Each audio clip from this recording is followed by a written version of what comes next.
The meeting of the Broward County Commission is about to begin. Will all audience members please silence your cell phones?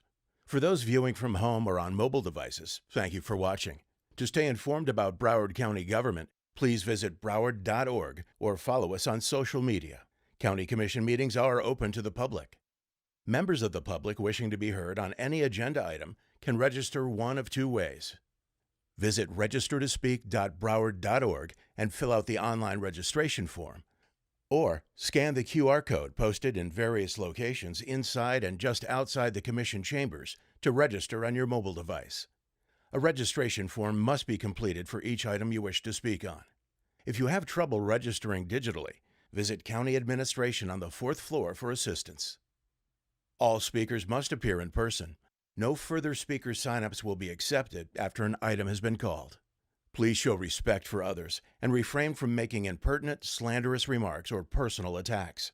Boisterous behavior, including applause, booing, and cheering, is not permitted. Thank you for joining us. The meeting will begin shortly.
Senator Risch.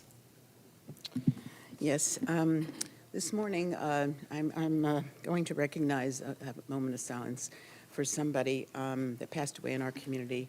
And I will tell you that Congresswoman Debbie Wasserman Schultz, who could not be here today, was very close with this young woman and had asked me if I would do this. And I'm very proud to do it for her and in recognition of her relationship with a wonderful young woman by the name of Lainey Jones. Lainey died on October 14th at the age of 41 while at her home in Fort Lauderdale. Two of her family members are here today, her husband, Joseph J.J. Jones, and her father, Jeff Schultz, are here in the chambers. Lainey suffered from Li-Fraumeni syndrome, a rare genetic condition that made her prone to multiple cancers, leading to her first battle with cancer at only 18 months old. She credited her early detection as the reason she survived 6 different types of cancers, and it became the driving force behind her lifelong advocacy for early research and support for others facing cancer. While she was eventually declared cancer-free at the age of 24, she was diagnosed again, this time with breast cancer. Over the years, she faced breast cancer, thyroid cancer, melanoma, sarcoma, adrenal carcinoma, non-smokers' lung cancer, and finally, glioblastoma, a highly malignant brain tumor. Lainey's radiant positivity led to her befriending Congresswoman Debbie Wasserman Schultz, and they worked together to raise awareness funds and legislation for cancer and early education. After Lainey's passing, the Congresswoman said she was all gas, no quit. She had every reason to really only think about herself, but instead thought about everybody else but herself. Even after enduring brutal treatments for brain cancer, Lainey insisted on speaking at Debbie's annual Cancer Survivor Summit last month.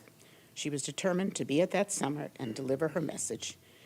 She chose to live every day like it's your first, in her words, and her optimism never dimmed. Those who knew and loved Lainey Jones knew she would want to be remembered as a warrior, with her husband describing her as a rainbow, always colorful and bright. Her last message to her Instagram followers around the world showed her commitment to funding research for cancer treatment. She said, "I've faced 7 primary cancers, gone through multiple treatments, and I'm still thriving. And research doesn't just matter, it saves lives." Lainey Jones is survived by her husband, JJ, her father, Jeff, mother, Kathy Schultz, and her brothers, Brian and Joey Schultz. May her memory be for a blessing. Commissioner Fisher. Okay. Commissioner Davis. Thank you. I'd like to recognize the passing of Roy Hardiman, who was a former state rep, and we wish him and his family grace at this time. And I know if you worked with him, Hazel. Yeah, so he passed on. He was mainly representing Miami-Dade, but he was a force for that community. Also, I would like to recognize Alexander and Serena Warren, who were the father and daughter who passed away on a humanitarian mission to bring hurricane relief to Jamaica when their plane crashed.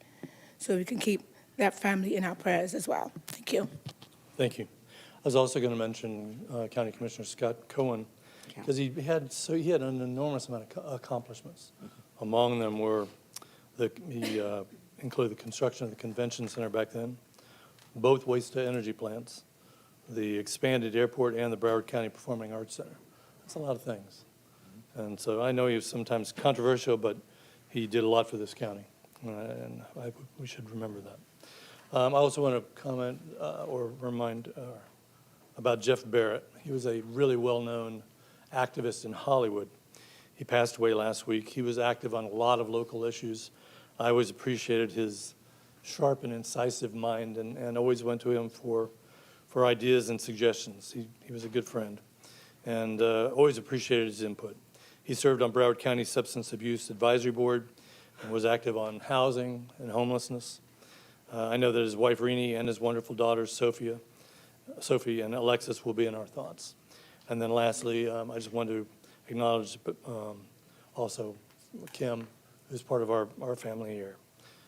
Her mom, 98th birthday would have been yesterday. And so our hearts are with you. With that, let's have a moment of silence.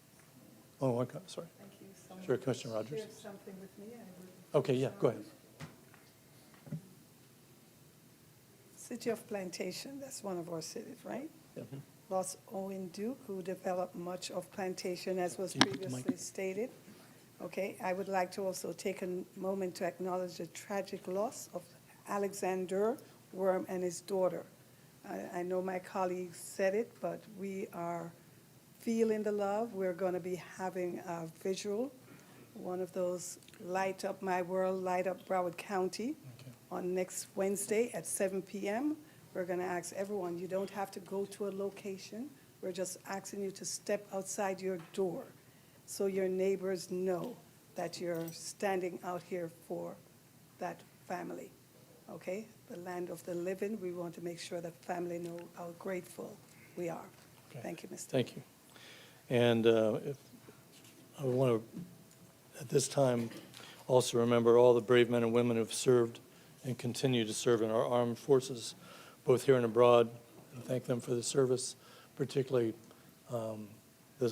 thinking about this last Veterans Day. We should be especially thankful for all they've done. So if we could take a moment of silence, please.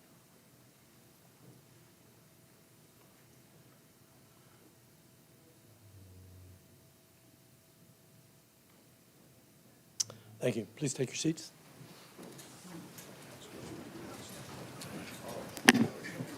Okay, I want to welcome everybody to the meeting today. This is my final meeting as mayor, so I don't want to have to use this big gavel, so you guys be on your best behavior today. We'll get through it. The music today was selected by Commissioner Rogers. She selected Footprints by T.O.K. Understand by O'Malley and One Drop by Bob Marley and the Wailers. And thank you for the breakfast. Eggs and grits are great. That's perfect for me. We've got 4 proclamations today. And the first is for National Family Caregivers Month. And this presentation will be presented by Commissioner Fisher to a large collection of recipients. Read all those for me, Mayor? Yes. You want me to read them all? Yes. Okay, I will. Dr. Deborah Anzalone from the Florida Veteran Caregivers and Elizabeth Dole Foundation. Lawrence Militello, Administrator, Florida Department of Veterans Affairs. Alexander Sandy Nininger, State Veterans Nursing Home. Betty Chin Su is the Social Services Manager with the Florida Department of Veterans Affairs at the Nininger State Veterans Nursing Home. Stacy Lovelace, Human Services Counselor, also at the Veterans Nursing Home. Judy Weaver, Co-Founder, Education Director with Connected Warriors. Commander Kenneth Bingham, U.S. Navy Connected Warriors. Tino Negri, CEO of the Com4Care Home Health Agency. Dr. Lenison Carnero, Executive Director with Dr. Physiotherapy and Wellness. Diane Lamarca, family member. Reverend John Mericanti III, family member. Michelle Udale, I hope I get that right, family member. Andrea Busada, Director of Broward County Elderly and Veteran Services. And Owen Walker, Manager of the Broward County Veteran Services. Did I leave anybody out? Mayor, you did absolutely wonderful. I tried. Thank you so much. I tried. Thank you. It's an honor to provide this proclamation today. It's special to know that our former county commissioner and now our state representative, Chip Lamarca's family is helping involved. We, of course, have aunts and uncles and, of course, mamas here today to be with us. And so we're honored to be part, and caregivers themselves have actually come to participate in this, and want to thank you, obviously, from the bottom of our hearts, what you do every day, and, of course, our staff, et cetera. So the proclamation reads as follows. It says, whereas the series of wars and conflicts in which our nation has been engaged over time since World War II has resulted in 14.3 million military and veteran caregivers who are parents, spouses, siblings, friends, and loved ones caring for those wounded, ill, or injured who have served our nation. Whereas there are more than 1.6 million veterans living in Florida, and approximately 72,480 veterans and 29,464 military and veteran caregivers who call Broward County their home. Whereas the daily task of these military and veteran caregivers can include bathing, feeding, dressing, and caring for the grievous injuries of wounded warriors, administering medications, providing emotional support, and caring for the family, and of course in the home, and working outside the home to earn essential income. And whereas most military and veteran caregivers consider the challenging work they do as simply carrying out their civic and patriotic duty without realizing they are in fact caregivers and do not identify themselves as such. Thank you. Whereas an alarming number of military and veteran caregivers, according to research, are suffering numerous debilitating mental, physical, and emotional effects as a result of their caregiving duties. Whereas those who are serving in these vital roles in our community should be recognized and supported. That's what we're doing here today. And whereas the Elizabeth Dole Foundation, founded by Senator Elizabeth Dole in 2012, adopted a comprehensive approach in its support and advocacy, working with leaders in the public, private, nonprofit, and faith communities to recognize military and veteran caregivers' service and promote their well-being. Now, therefore, be it proclaimed by the Board of County Commissioners that the Board hereby designates the month of November 2025 as National Family Caregivers Month here in Broward County, Florida, in support of recognition of our family members, known as our hidden heroes, who care our nation's wounded, ill, and injured services, signed by our wonderful Mayor, Bean Fur. I'm so honored to provide this, Deborah, to you and to all your family, and to just to be honored to do this. And I want you to give us some words of encouragement, if you would. Thank you. Okay. Good morning. My name is Dr. Deborah Anzalone, and I am honored to serve as a Veteran Caregiver Fellow with the Elizabeth Dole Foundation, representing more than 14.3 million military and veteran caregivers nationwide, including nearly 1 million right here in our beautiful Sunshine State of Florida. These are the family members and loved ones who care for our nation's wounded, ill, and injured service members and veterans at home. They are the quiet heroes, often unseen, whose strength sustains the lives of those who once served us. As a proud Lighthouse Point resident and member of the Broward County District 4 community, it is an incredible privilege to accept this Hidden Heroes County proclamation on behalf of the Elizabeth Dole Foundation in recognition of National Family Caregiver Month. Today, Broward County joins more than 200 cities, counties, and states, including the state of Florida itself, in pledging to honor, recognize, and support our nation's hidden heroes, military and veteran caregivers. My own caregiver journey began over 22 years ago when our daughter Tracy, while studying abroad in Florence, Italy, was struck by a car, suffering multiple injuries and a severe anoxic brain injury that left her unable to speak, move, or eat. Her sister Tiffany, who had joined her for the trip, survived physically, but carries the invisible wounds of PTSD and survivor's guilt. I lost both of my girls that day, one to injury and one to trauma. That tragedy occurred while my husband, Navy Flight Surgeon Captain Financy Anzalone, was serving as commanding officer of the U.S. Naval Hospital in Naples, Italy, the same hospital where our daughter was rushed for surgery. And it was in that very hospital under his command that I heard the sound no mother ever forgets. The crash cart racing toward my daughter Tracy's room as Code Blue echoed through the hallways. By the grace of God, Tracy survived. She spent months in a coma, breathing with a trach on a ventilator and being fed through a tube. We never left her side or gave up hope. Months later, on Easter Sunday, after Mother Teresa's nuns placed her relic over her heart, she miraculously opened her eyes.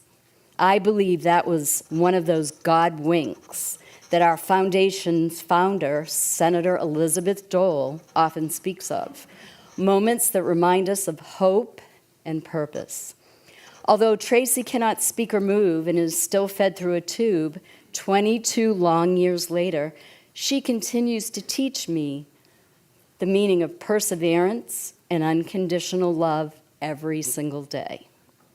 Years later, life would test me again. My husband, my rock, my hero, was diagnosed with the aggressive form of Alzheimer's disease. I found myself caring for 2 family members, both completely dependent on me.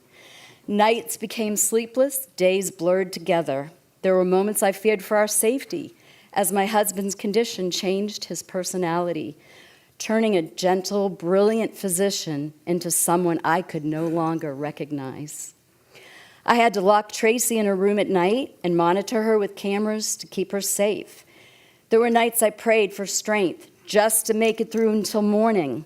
The exhaustion, the fear, the isolation, it was crushing. But like so many caregivers, I didn't stop, because love doesn't stop. I struggled for years to find safe memory care for my husband after multiple failed attempts and even reporting 1 facility for suspected abuse.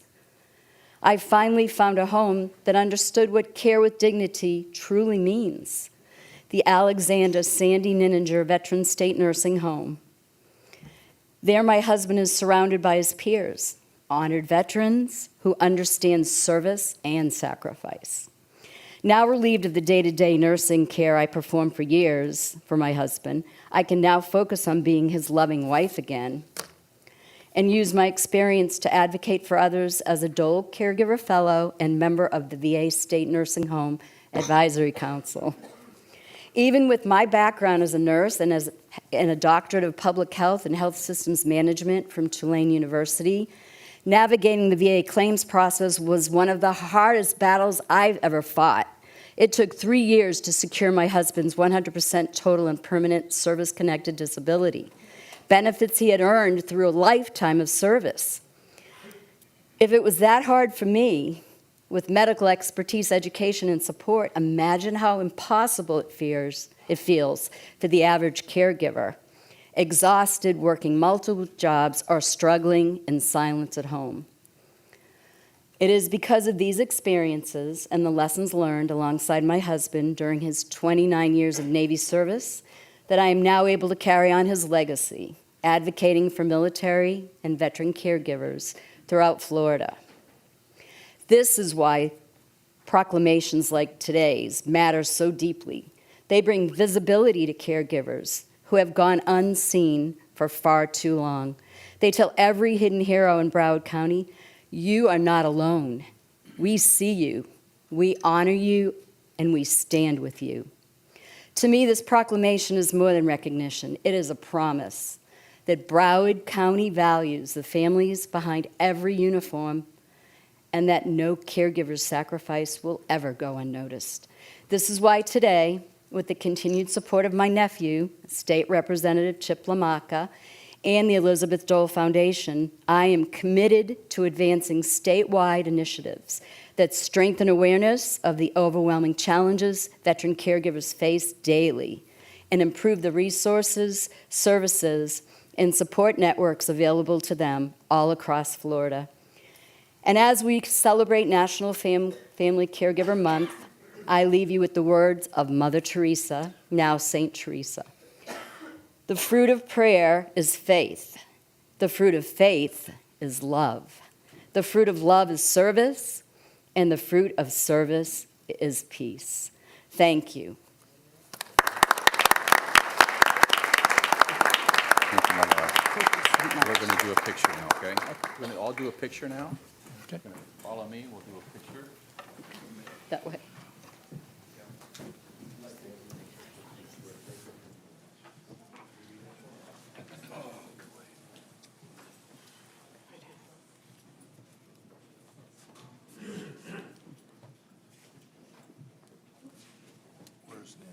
I'm right here, right here. Over here.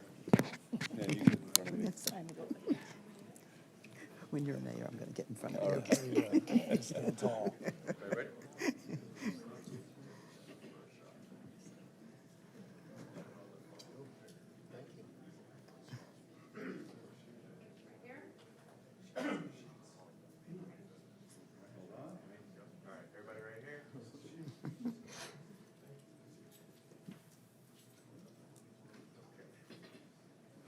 How many official photographers do we have? I don't know.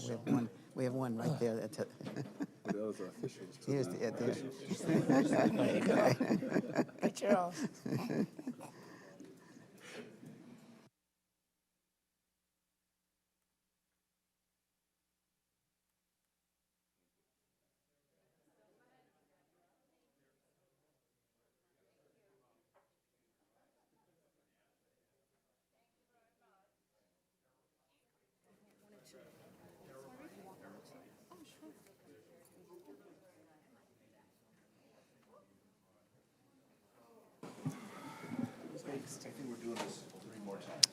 Commissioner Davis.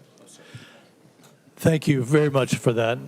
There are millions of caregivers throughout not only this county, but this country that you've just kind of given some hope with. Our next proclamation is for Native American Heritage Month. Commissioner Davis will be presenting it to Cypress Billy from the Seminole Tribe of Florida. And if you please make your way to the podium.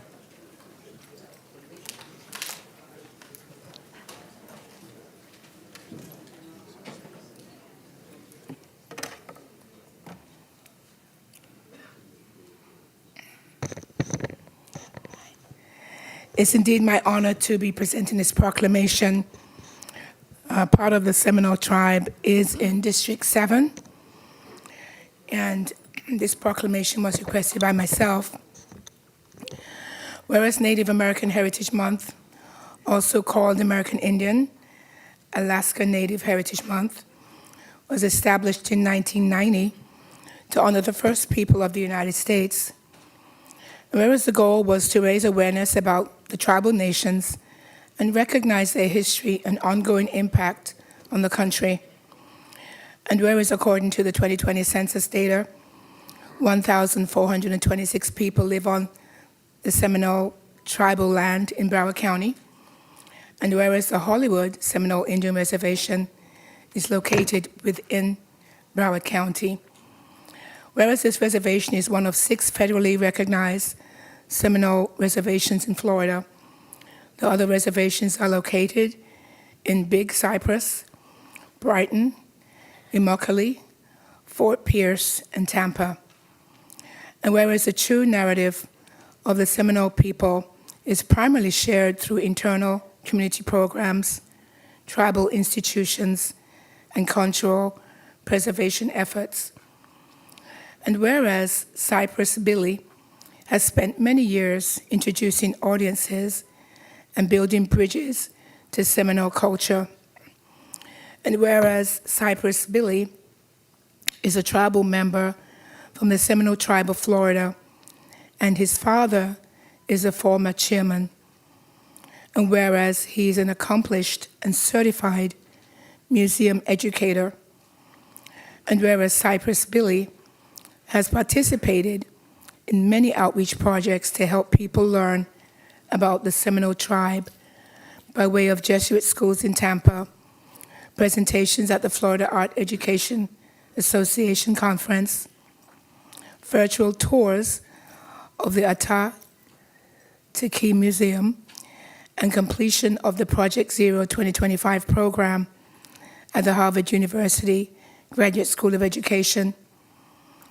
And whereas Cypress Billy is a passionate musician and is skilled in wind instruments, singing traditional and contemporary Seminole songs.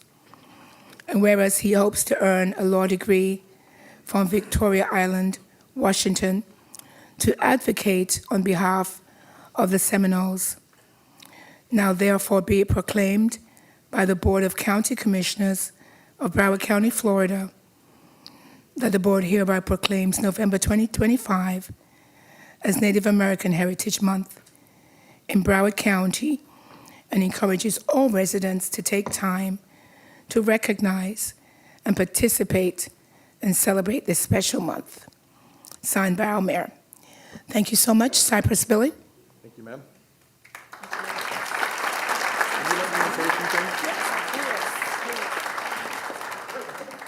Good morning, everybody. I appreciate that, Alexandria P. Davis. Thank you again. You're welcome. And of course, all other members here in the Broward County Board of Commissioners. I appreciate y'all for recognizing the month of November as Native American Heritage Month. On behalf of the Seminole Tribe of Florida, I would like to say Shinapashat. And although we can't change the dilemmas and the hardships Indigenous people has faced in the past, we can change how we honor them today and for the years to come. Thank you. Thank you.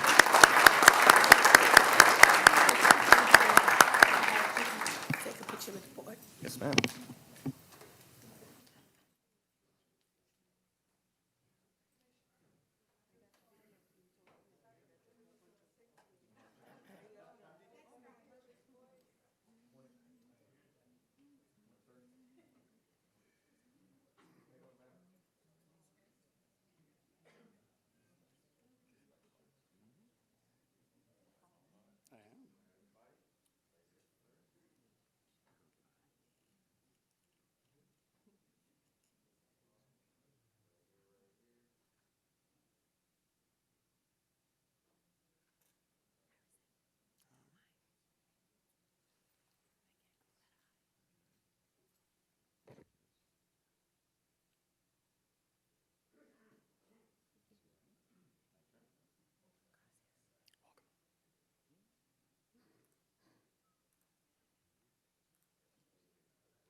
Next, Commissioner Davis will stay at the podium for the next proclamation, which is Pastor Laster Wilson Day.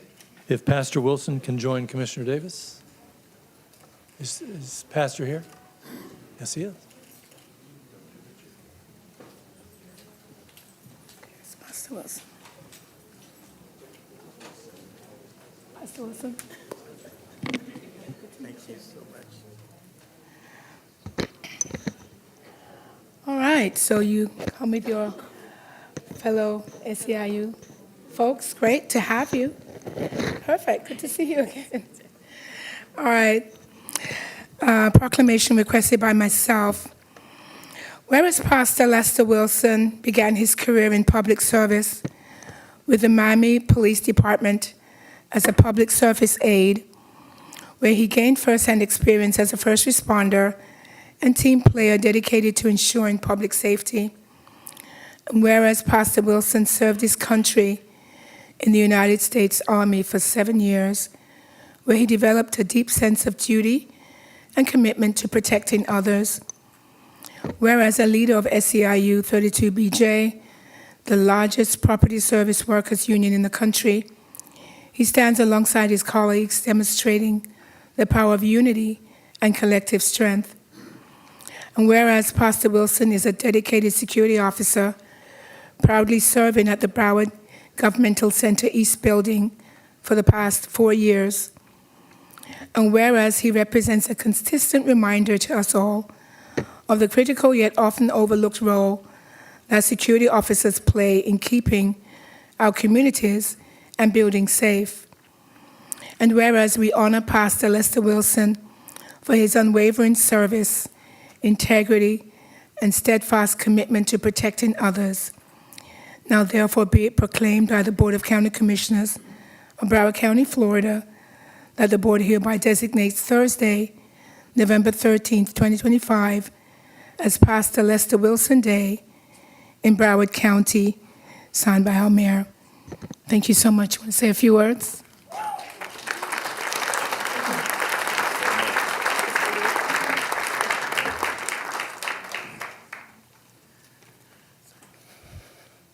Wow. I want to first thank God for all he has done and all that he's doing Today is a great day. Let me put my other eyes on. Thank you, Commissioner Davis. Good morning, mayors and commissioners. My name is Laster Wilson, and I've served as a security officer at the Broward Government Center East right here for the past 4 years. Before that, I proudly served my country in the United States Army for 7 years. First, I want to sincerely thank you for recognizing me today.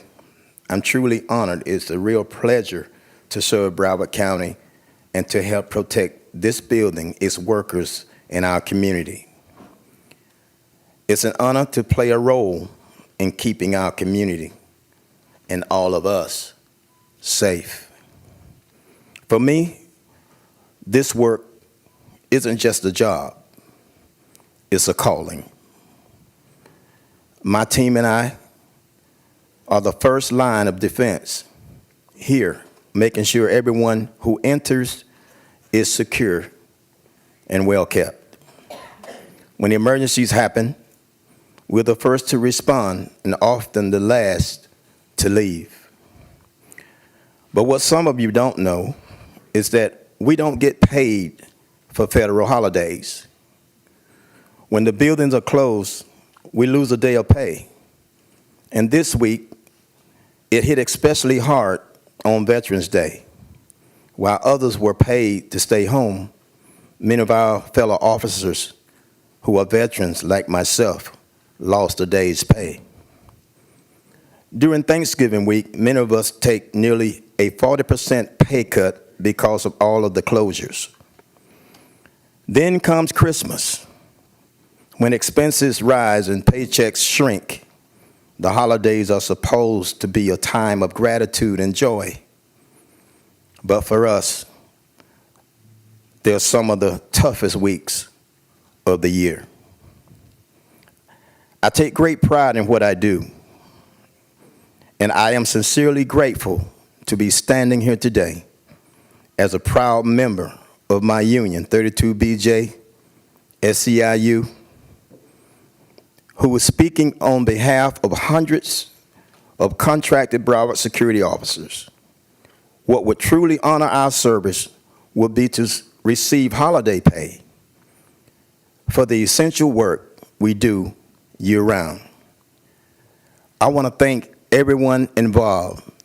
Greater Mount Everett Missionary Baptist Church, will you stand and make some noise?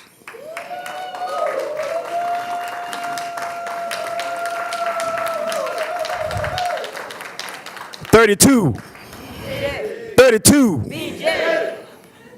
Thank you all, commissioners, for your time. Thank you.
see me, then the lens can see you. All right. There we go. Okay. All right. Perfect. All right, awesome. All right, everybody, right here, right here. One more.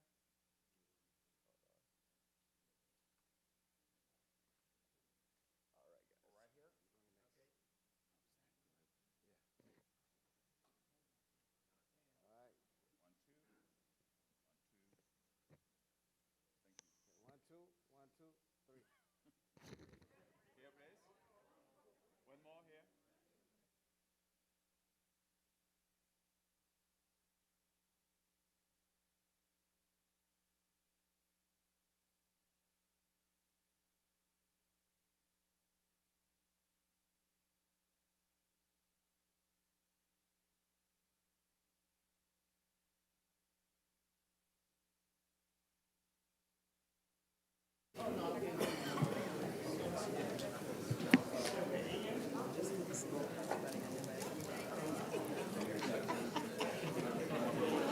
All right, congratulations, Pastor.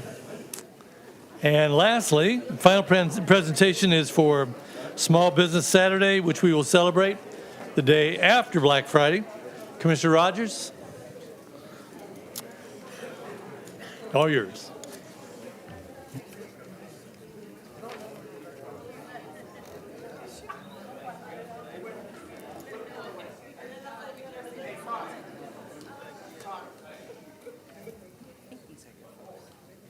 Okay. Good morning. Morning.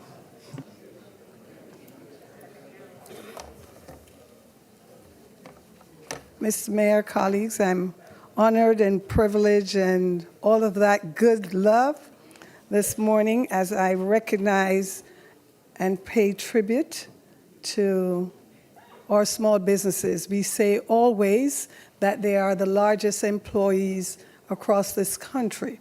Okay, create jobs, keep people employed, and yes, they do provide certain services that we could not do without. So today I'm recognizing two businesses. I recognize all of the small businesses in Broward County and across our state, but these are two special corporations, and I'll share with you before I read the proclamation. The persons are Carl Gordon, president of Donna's Caribbean Restaurant.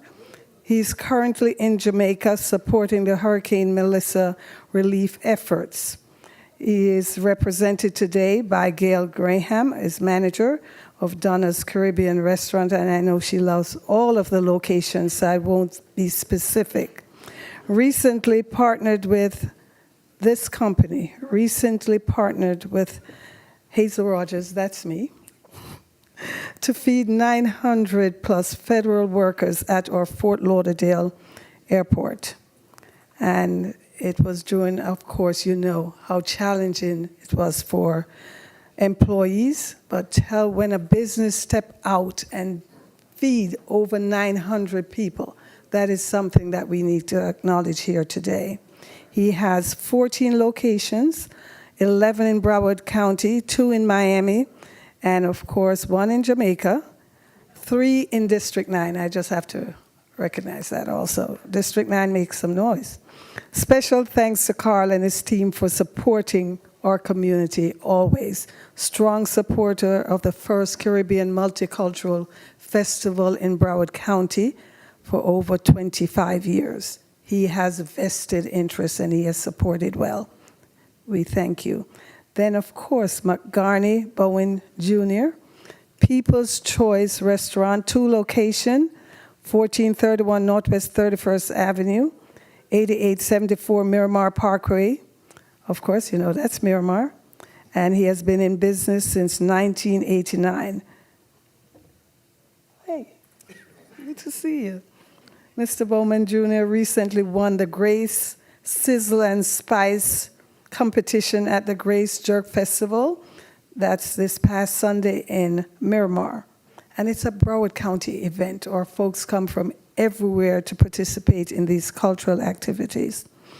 The event was partially sponsored by the Cultural Division, Broward County Cultural Division, Special thank you to Philip Dunlap and his team for supporting our broad, diverse community of Broward County. So thank you for being here. Thank you both for representing the businesses. We do appreciate you. And the proclamation reads, whereas small businesses are the backbone of our nation's economy, accounting for more than 99% of all U.S. businesses and employing nearly half of the private workforce, and whereas the small local businesses are the largest employers nationally, creating 2 out of every 3 new jobs, and often providing more personalized, flexible, and rewarding workplace than larger corporate chains. Whereas supporting small businesses help keep money circulating within our community, strengthening the local economy, promoting entrepreneurship, and preserving the unique character that defines our neighborhoods. It defines our neighborhood, and we recognize your value. Whereas locally owned businesses are operated by people who live in our community, they are deeply invested in its welfare and are committed to long-term success and growth. And whereas small business owners play an active role in giving back, donating 250% more to our local charities and nonprofit than larger businesses, thereby enriching our communities through generosity and civic engagements. And whereas Small Business Saturday, celebrated each year on the Saturday after Thanksgiving, encourages residents to support local entrepreneur shops, small and large, and make a lasting impact on their neighborhood. So we are asking you to remember, shop local, shop small for Small Business Saturday. Be it proclaimed by the Board of County Commissioners of Broward County, Florida, that the board hereby designate November 29, 2025 as Small Business Saturday in Broward County, Florida, and urges all residents to recognize the importance of supporting small, independently owned businesses that contribute so much to the vibrancy and prosperity of our community. And of course, it's signed by our mayor, Bean Fur. Thank you, Mayor. On behalf of all of us, we recognize and thank you.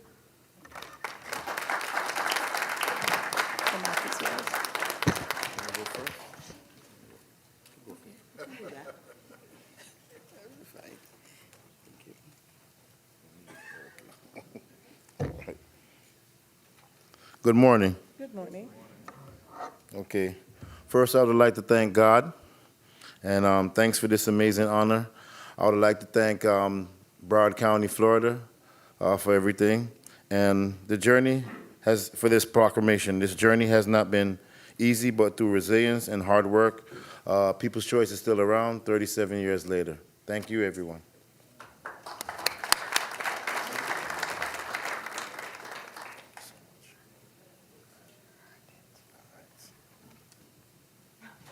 The lady that when the boss is away, they used to say the mice is play, but she works. All right? So I want to recognize you for everything that you do. All right, thank you.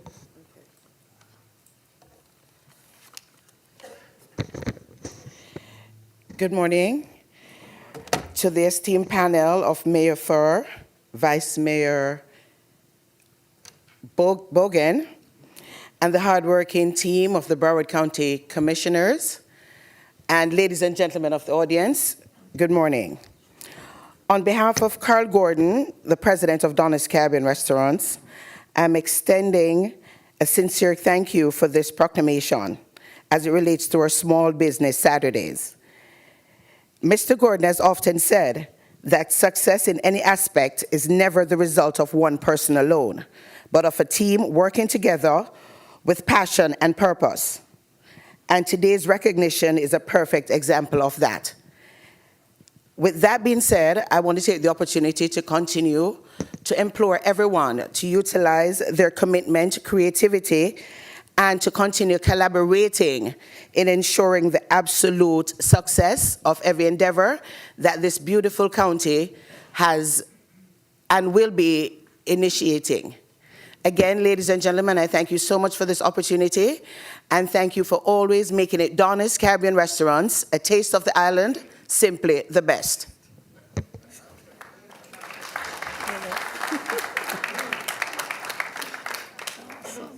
Greatly appreciate you guys. Oh, okay. Up front. Join me.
Okay, we've got a bunch of stuff to do, actually.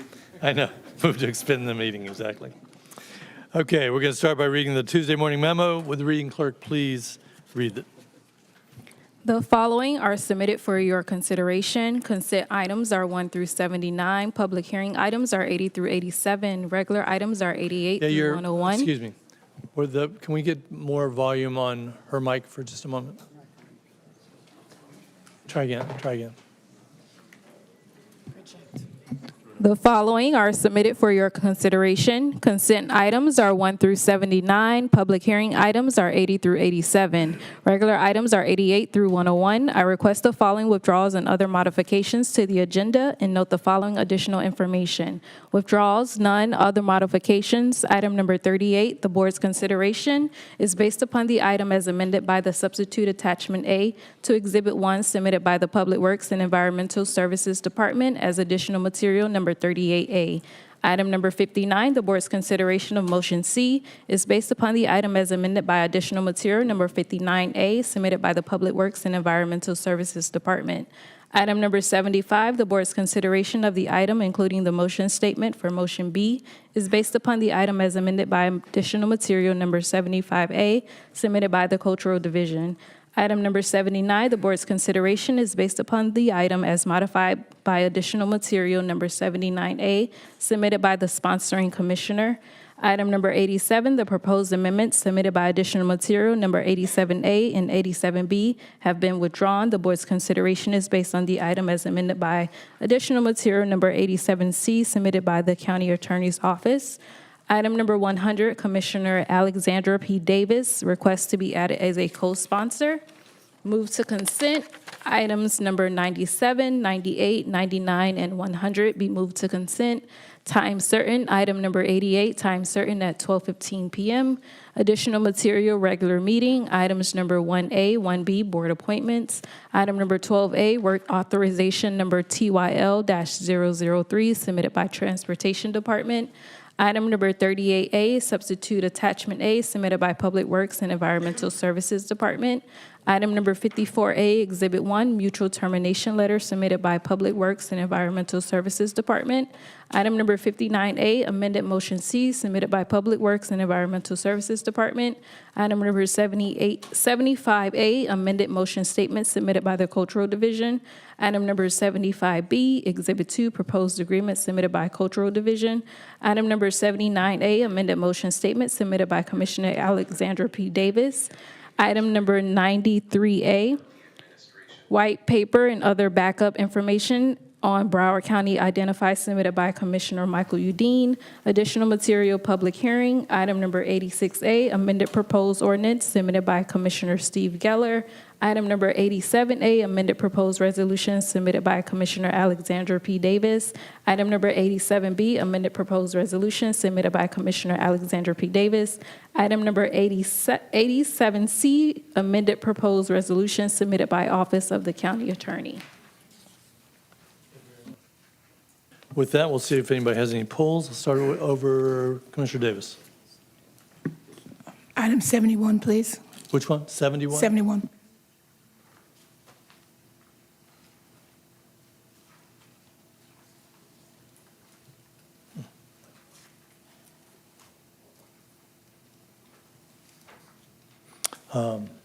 Commissioner McKenzie? Commissioner Fisher?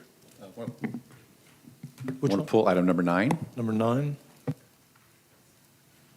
Okay. Senator Rich? Numbers 16, 19, and 20 for abstentions. 16, 19, and 20? Sorry, yeah, 16, 19, and 20, correct. Okay. Senator Geller, come this way. 47, 48, 79. 71's already been polled, I believe. Let me get that again. 47, 48.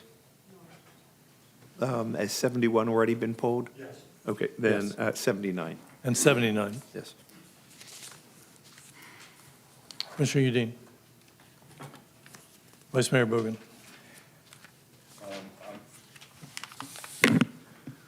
So I was going to also address 47, 48, 71, and 79, which has already been pulled, so I obviously don't need to pull that. I want to pull 40, pull 60, and 72. 40, say it again. 40, 60, 72. Okay, and I'm going to pick 61, pull 61 and 100. Is there anything left? Well, yeah, there's a few left. That, I think, is our biggest pull for a long time. Yeah. Okay, with that, County Attorney, Thank you, Mayor. you make heads or tails out of that? So today's consent agenda consists of items 1 through 79. The polls from that are items 9, 16, 19, and 20, 40, 47, 48, 60, 61, 71, 72, and 79. Wow. And added to the consent agenda are items 97, 98, and 99.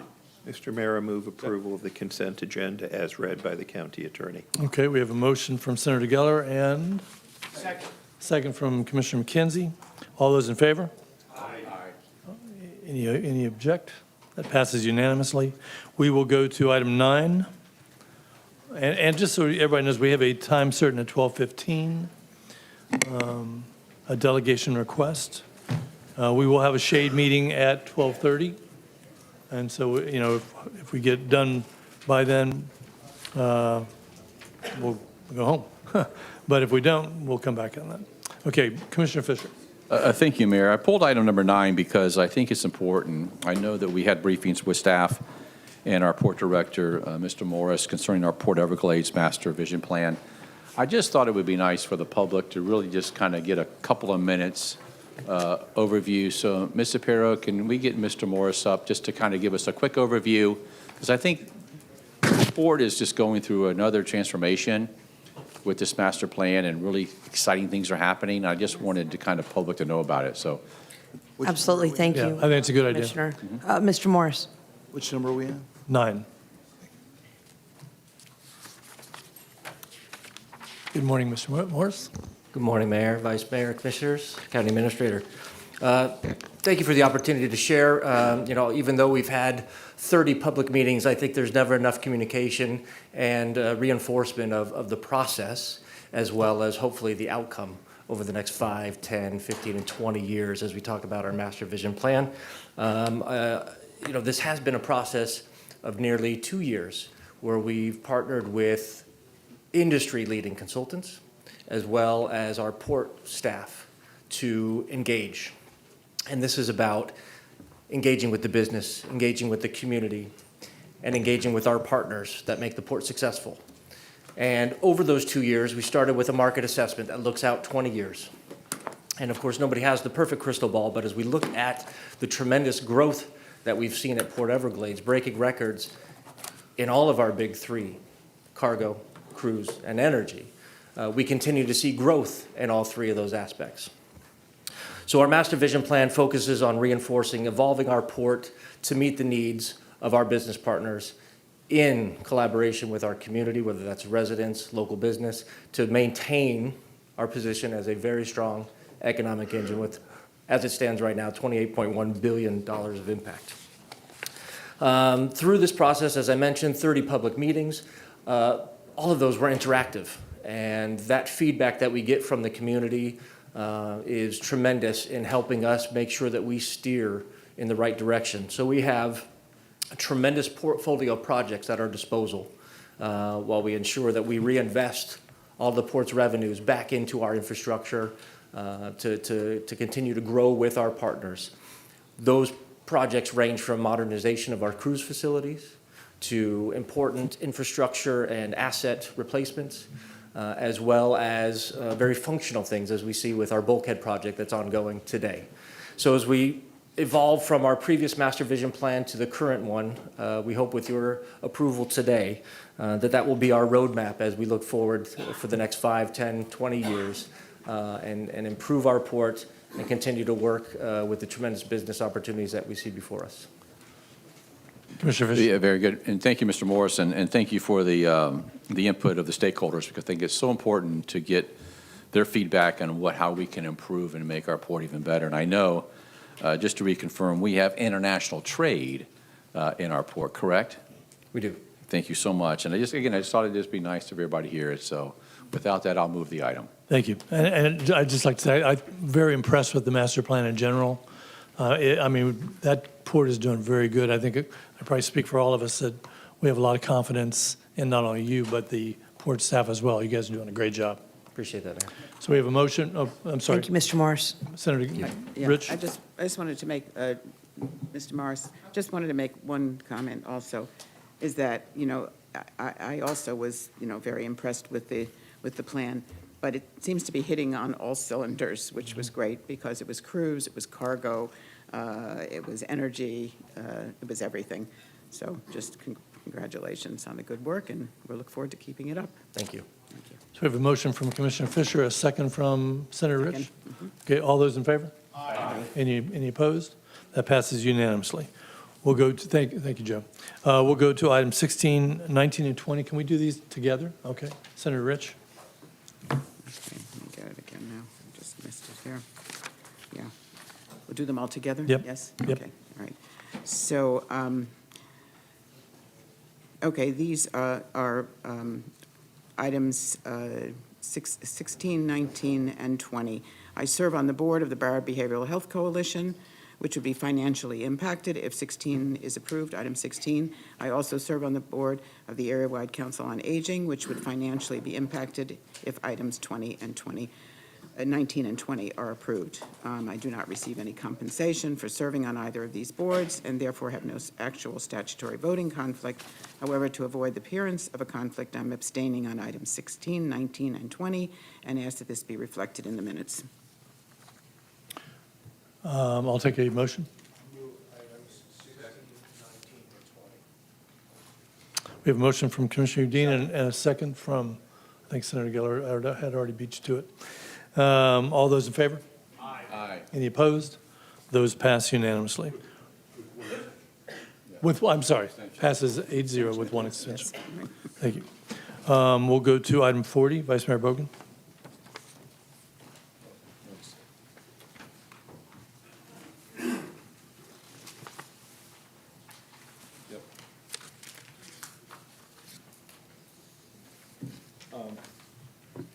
This has to do with Monarch Hill.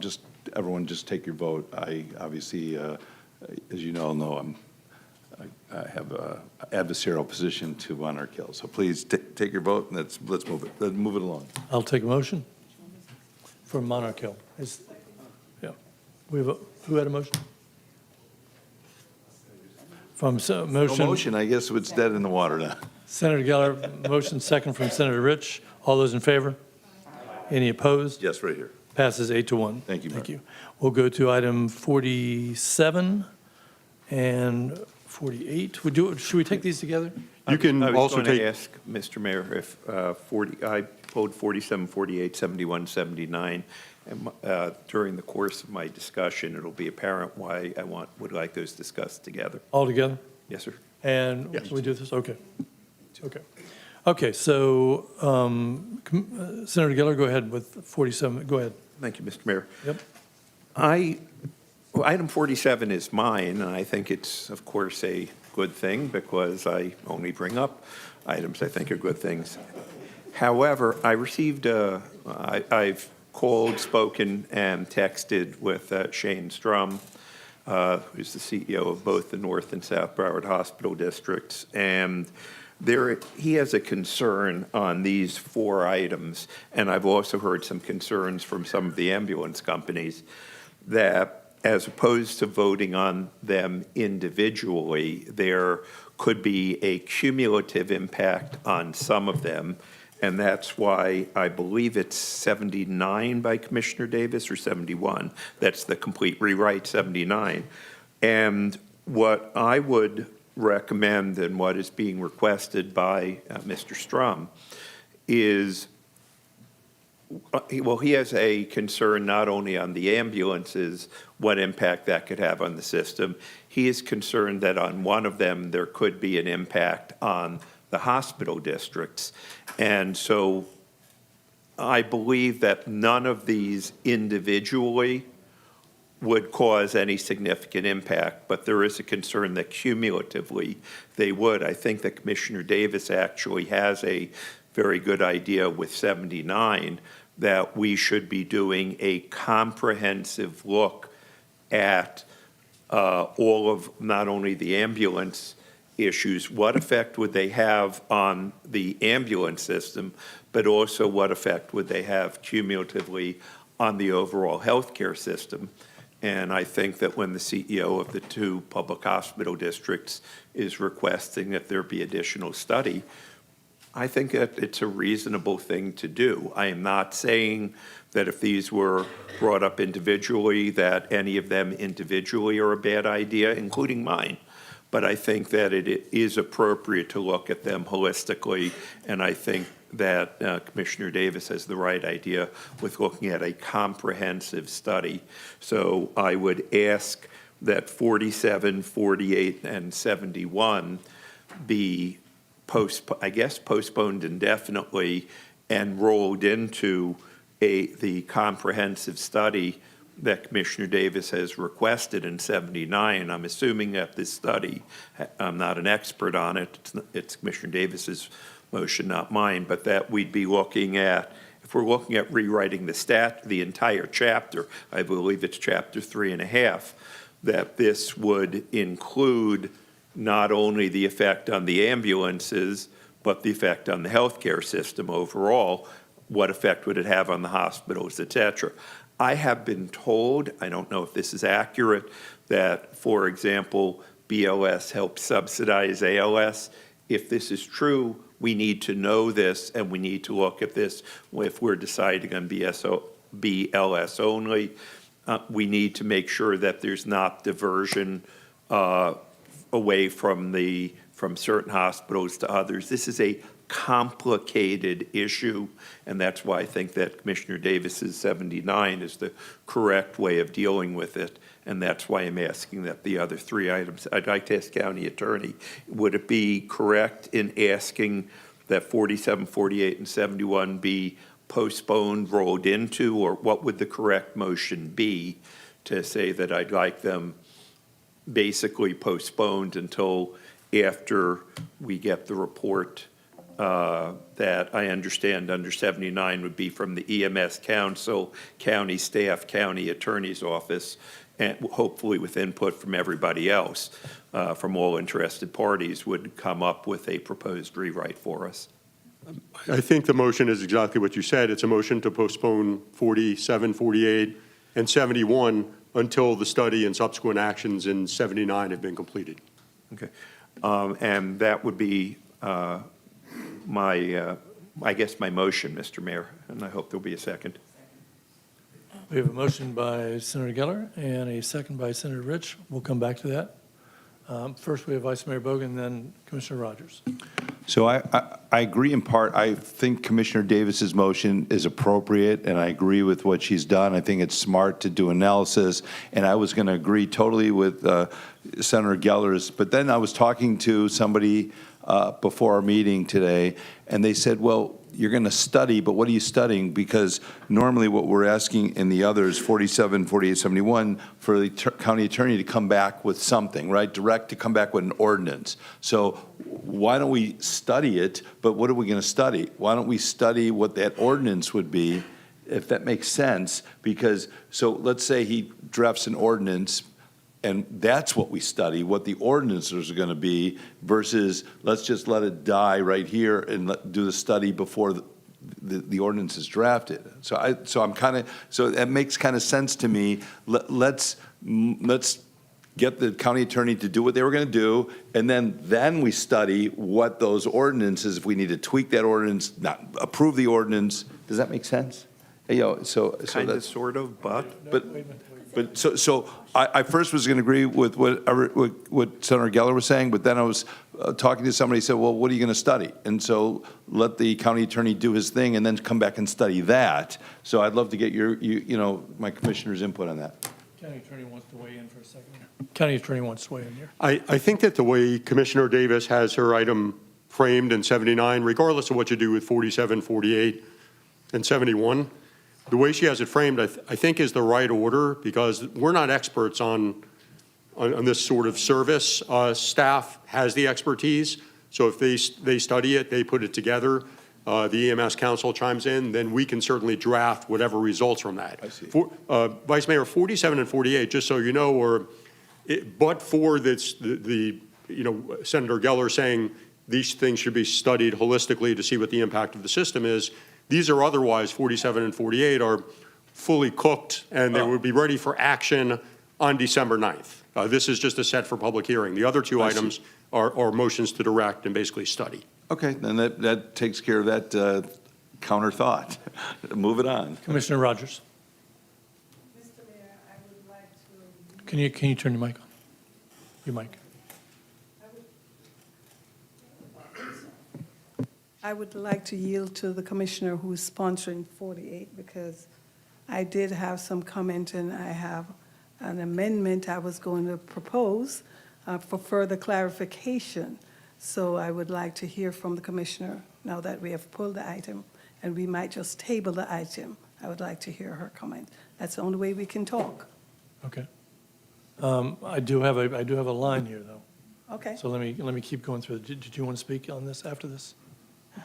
Well, I mean, I did hear Commissioner Rogers and Senator Geller, but I also, based on what the attorney said, that 47 and 48 has already been thoroughly looked at. I've spoken to ambulance services, I've spoken to lobbyists, I've spoken to a lot of folks based on 48 that I know, as we've been working on for some time. And I get that CEO Strom wants to look at everything holistically. My only concern would be that it would have to be timely and not open-ended. And so if we were to do that, I believe it's January. Could somebody from, Monica from staff, explain what happens? How do we look at this? And is it normally at the end of the year? Because I don't want it open-ended, because we're ready to go. County Attorney wants to weigh in. I just want to clarify, because I don't think I was precise in what I was saying. I meant by develop, these things would be ready for action. I didn't mean that I'm not aware that the EMS Council has opined on these, and I don't know staff's position, so I don't want to imply that I was saying from a substantive standpoint it's ready. I mean from a procedural standpoint. because that was my whole point of let Commissioner Davis's item of analysis was great, and that's my whole point. That's what I was saying. You said it was fully cooked. You didn't. What I meant was to take a look at. I'm sorry, just to take a look at and have somebody come and do an analysis of everything as it is today. Anyway. Okay, back to Senator Rich. Mr. Mayor. But I did have a question for the administrator that wasn't answered. I'm sorry, what? I had a question for the administrator that wasn't answered. Sorry. Thank you. I didn't want to interrupt, but yes. So my understanding is as the EMS council, just deliberates on a normal basis, if there were things that they were brought to their attention or that they felt, they felt needed to be addressed, they would then potentially send something to the board to request that. So that has not happened to my knowledge for some of these items. And some of these items are policy matters that are being asked to be reviewed by the commission. So it's kind of a separate process. I do understand that they are going to be meeting on December 4th, and they intend, it was my understanding, they intend to look at all of these items and have some deliberation on it, on these items as are presented by the board. And then my expectation is that they might have something to come back as additional material for the December 9th meeting, based on what you all are discussing here today.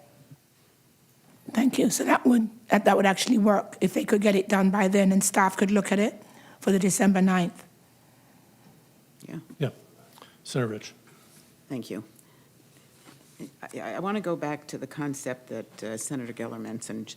Each one of these individually may be okay, but each one is benefiting a certain priority and a certain group of people. So I think that there needs to be this study first, and I'm glad to hear that it would be ready for December 9th. But I think we need to do that first before we start passing things, because one thing and another thing can impact the system, and the first thing we should be caring about is its impact on the healthcare system, the entire healthcare system in the state, in the county.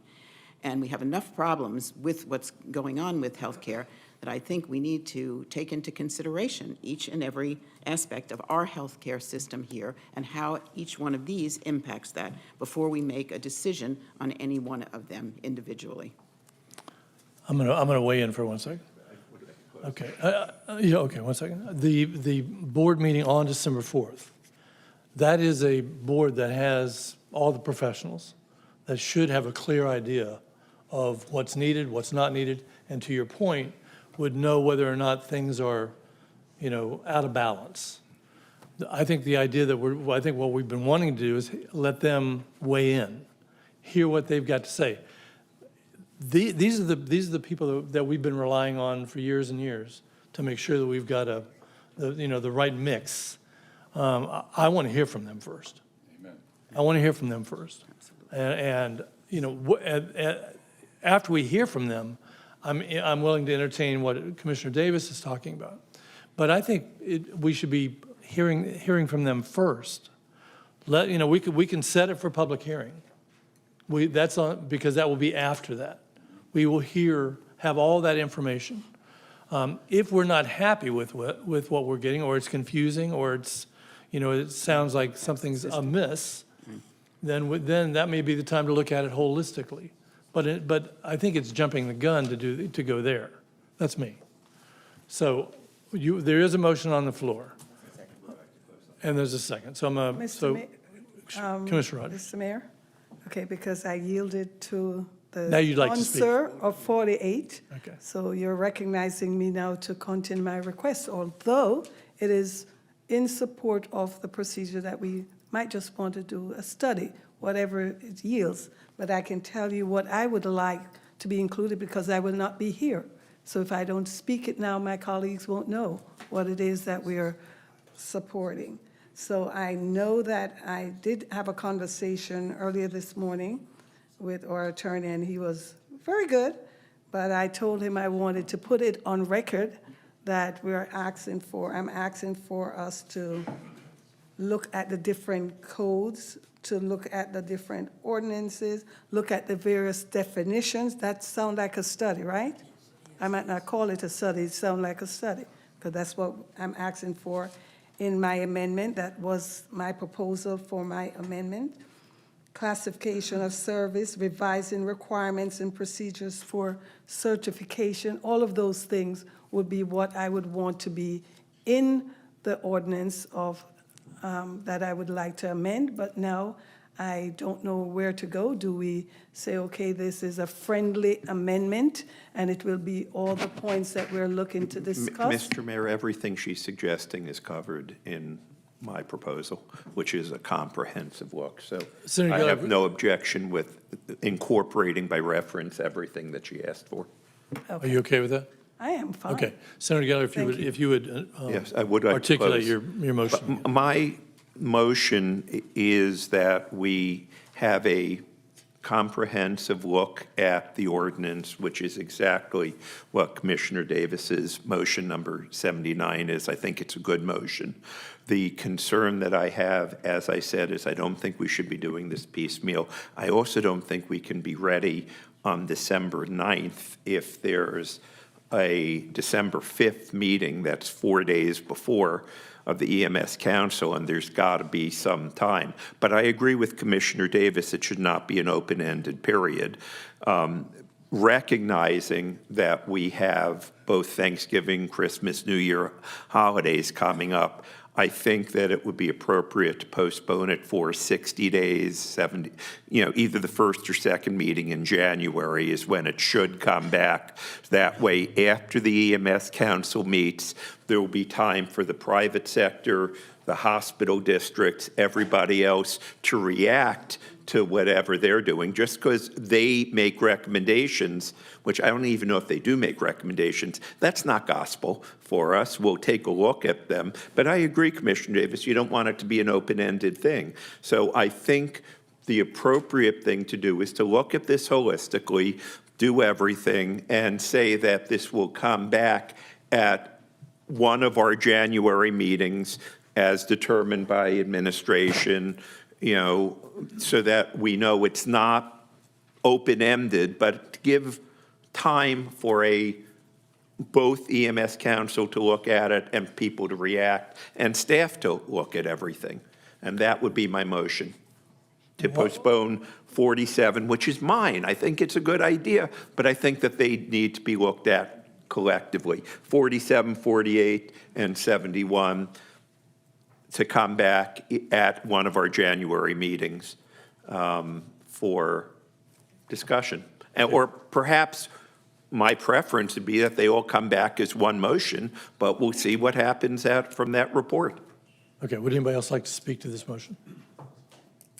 I don't want to speak to it, but I want to just see if the person whose item it is okay with what we're amending on the fly. I'm very respectful to people's wishes who sit on this dais with me, but it seems like we just got interference, if you will, on the items being dealt with individually so that each person can defend their 48, 47, and 49, and 79, as opposed to now saying, let's just stop with this and do it. Because it's my impression, when I'm briefed by staff, it has been fully looked at. No, it's not my I'm just saying, before we bring it to us, legally it's been tested. So I don't have a dog in the fight, but I have a lot of respect for the people on this dais. And just to change things in midair, it concerns my spirit, it concerns me. I just want to make sure that the authors, I know Senator Geller just said his is okay to be like that, fine. I'm with you on that one. But 48 and 79, I want to make sure that my colleague to my left is okay with that before I support something. Anybody else want to speak to the motion? I guess my Wait, I saw Commissioner Udine. Commissioner Udine, are you our representative on the EMS? I am not. Who is our representative on the EMS? I don't think I am. Do we No, have you one? were though, weren't you? At some I point? was on the court, there was something with the jail capacity task force that we Okay. had, but I don't believe it was on any. Okay, all I've right. never been to any MS. Who's the staff person in the county that's responsible for this? Lenny, I think.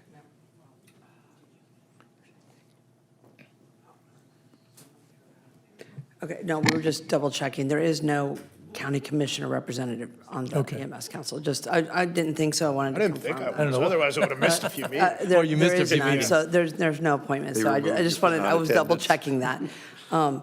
But that resides, the regulation side of it is under Mr. Villalpando. This has like fire chiefs and all, it's got But, a load of people. right, but it's close coordination, obviously, with OMETS, Office of Medical Examiner and Trauma Services. And so Allison Zerby and, of course, Dr. McDougall. Hey, go ahead. Okay, so I say that because while it's in Lenny's division, I'm sure that Lenny's not the one that's dealing with the nuts and bolts of this. This requires a lot of expertise on this. Yeah. And I would support Senator Geller bringing it back at a reasonable time. I'd like to see a report from the EMS Council, and I'd also like to see internally, our expertise, the people that are responsible for this.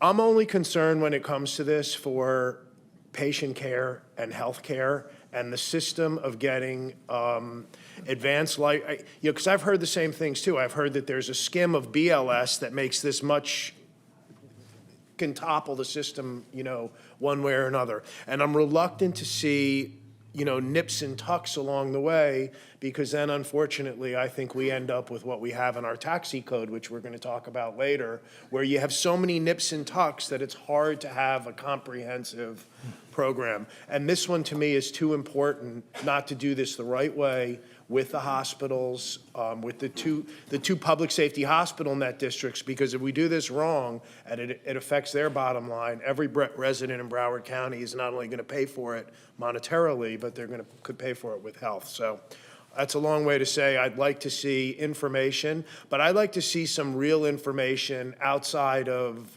a specific hospital, a specific lobbyist. I'd like to see somebody tell me what this really is all about when we talk about certificates of need and how people are getting to hospitals and ALS. Commissioner Fisher. Second. I agree. Two things. Number one, our EMS council is made up of approximately 50 individuals. 50? 50 doctors, really experts in this type of field. And so it's imperative, and I think Ms. Shapiro has assured me through her words today that they will definitely hear all these items before we can vote on them, because I think those are become our experts, as what Commissioner Udine was talking about. I just want to make sure that where Senator Gell's going, 47, 48, and 71, but we're going to move forward 79. Is that correct? Okay, just want to make sure that if everybody agrees, that's what the motion is. I don't want to table 79 because that's the whole purpose of doing the study. Okay, because I heard it differently. No, exactly. That's All right, thank you. why I wanted 79 instead of My question on this is, we're asking county staff to review application and approval processes. But I don't know why we aren't asking the EMS. We are. We're asking them all. Yeah, Mayor, we're asking. I didn't hear that. EMS Part to of that. set, yeah. That's part of it. The whole thing is going to them as well. Is that your understanding, County Attorney?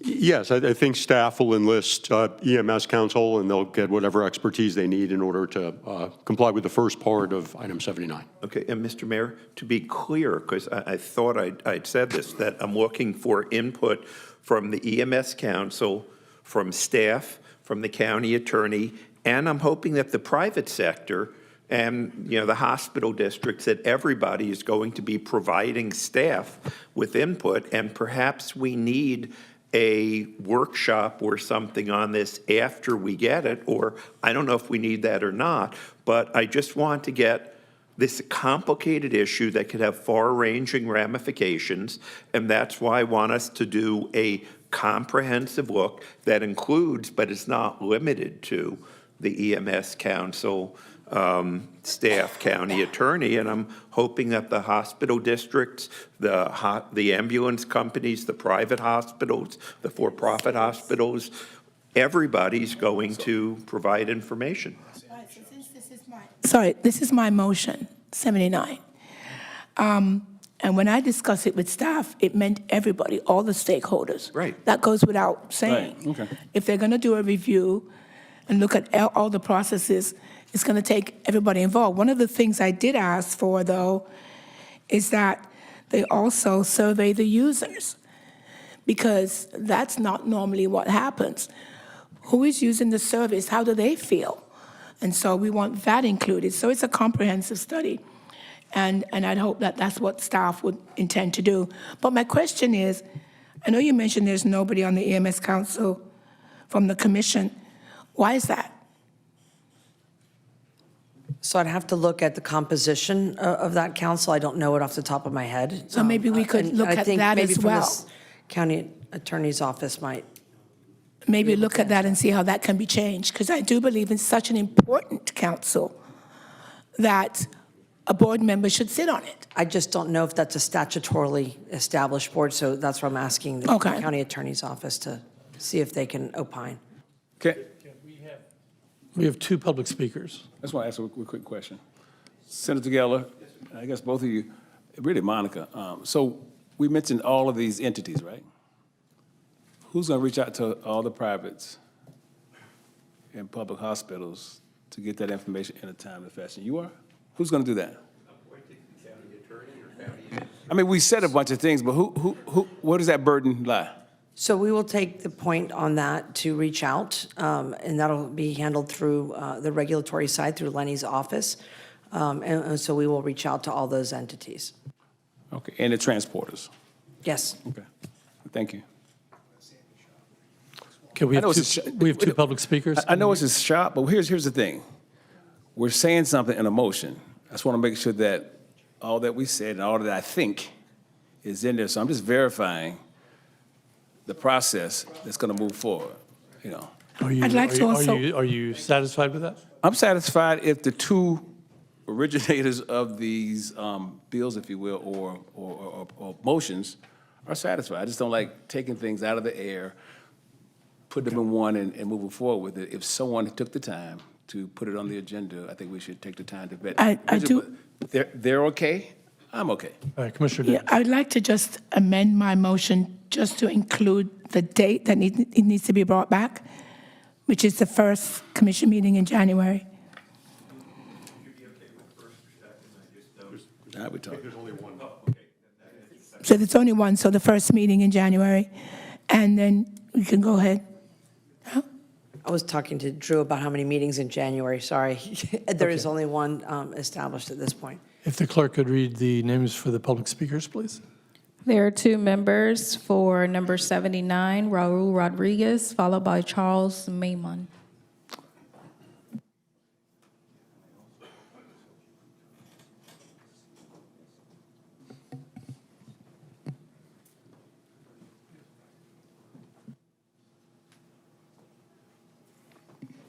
Good morning. State your name, please.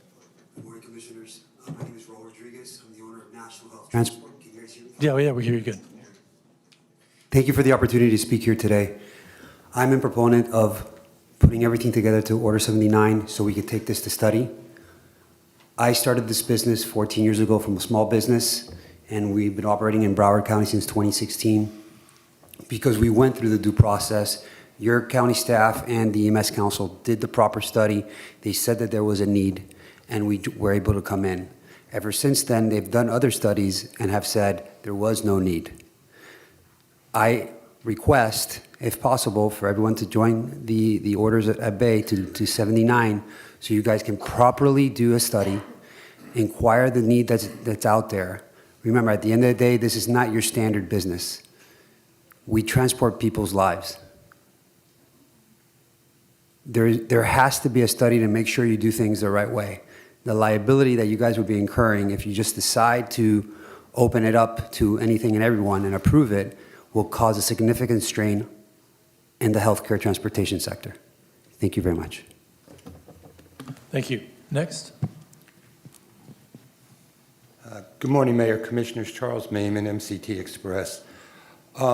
Item 79 and the three other items that you all are addressing individually and collectively have a large potential impact on the delivery of ambulance service in Broward County. I know each of you understand that. We support, or I would support, which is what I was standing up here to ask you to do, Senator Geller's motion. I'm going to stop here with what I was going to say and just want to point something out to you. I'm a previous member of the Broward EMS Council. I sat on the council for 12 years, but that was about 15 years ago. The EMS Council, as has been pointed out, are the folks in the community. You have physicians, nurses, firefighters. There's some private representation on the council. But I just want to point out to you that what you're asking the EMS Council to do is not a quick thing. They need a little bit of time. Having sat on the council myself, I know that a subcommittee can be formed because you have 50 members, so it gets a little difficult. And so what I would just suggest to you as you go through this, and Allison Zerby is here, certainly she's your staff member and can speak to it. I think the council will come back to you with a lot of good information and answer your questions. But I just would ask that I know that you all want to move this along, but give them enough time. Because having come from the council and sat on these committees before, it takes time. So we do support Senator Geller's motion, and thank you. Thank you for that perspective. Appreciate that. Mr. Mayor, I got word that we can have somebody from this commission on the council that was done in the past, and somehow it just got lost and was never done anymore. So I'd like for the attorney to explain how a commissioner can get on the council. County Attorney. Sure, and Adam's here, so he can correct me if I say anything wrong, but Adam said that the commissioner used to be, years ago, designated to serve on the council, but that for, I don't know if it was a year or two or a number of years, there was a vacancy in that, and then during one of the recent rewrites of the board, the membership changed, and I think it removed the commissioner category. But Adam is that correct? Correct. So it could be reversed if that's the direction. Okay, in just a couple of days, we're going to be doing all different assignments. So this is a good time to take that up and see if there's an opening on that, because Although you might need to rewrite the code again. Well, we'll take this as direction if it's okay, unless there are objectors to go ahead and rewrite it and then bring it back. is there general consensus here of wanting to have somebody on the EMS? I just want to be cautious, Mayor, of, years ago when commissions would sit on purchasing items. I just don't want to make sure that the ethics code that we have now, and somehow, I just don't want to get that commissioner, whoever it is, appointed on that board to be subject to ethics, to be subject to, I just want to keep, I don't know if it needs to be totally separated or not. I just want you to look at that, because I don't want to by any means get in those crosshairs. Yeah, good point, good point. Point of I have one more public speaker. John Millage, John Millage.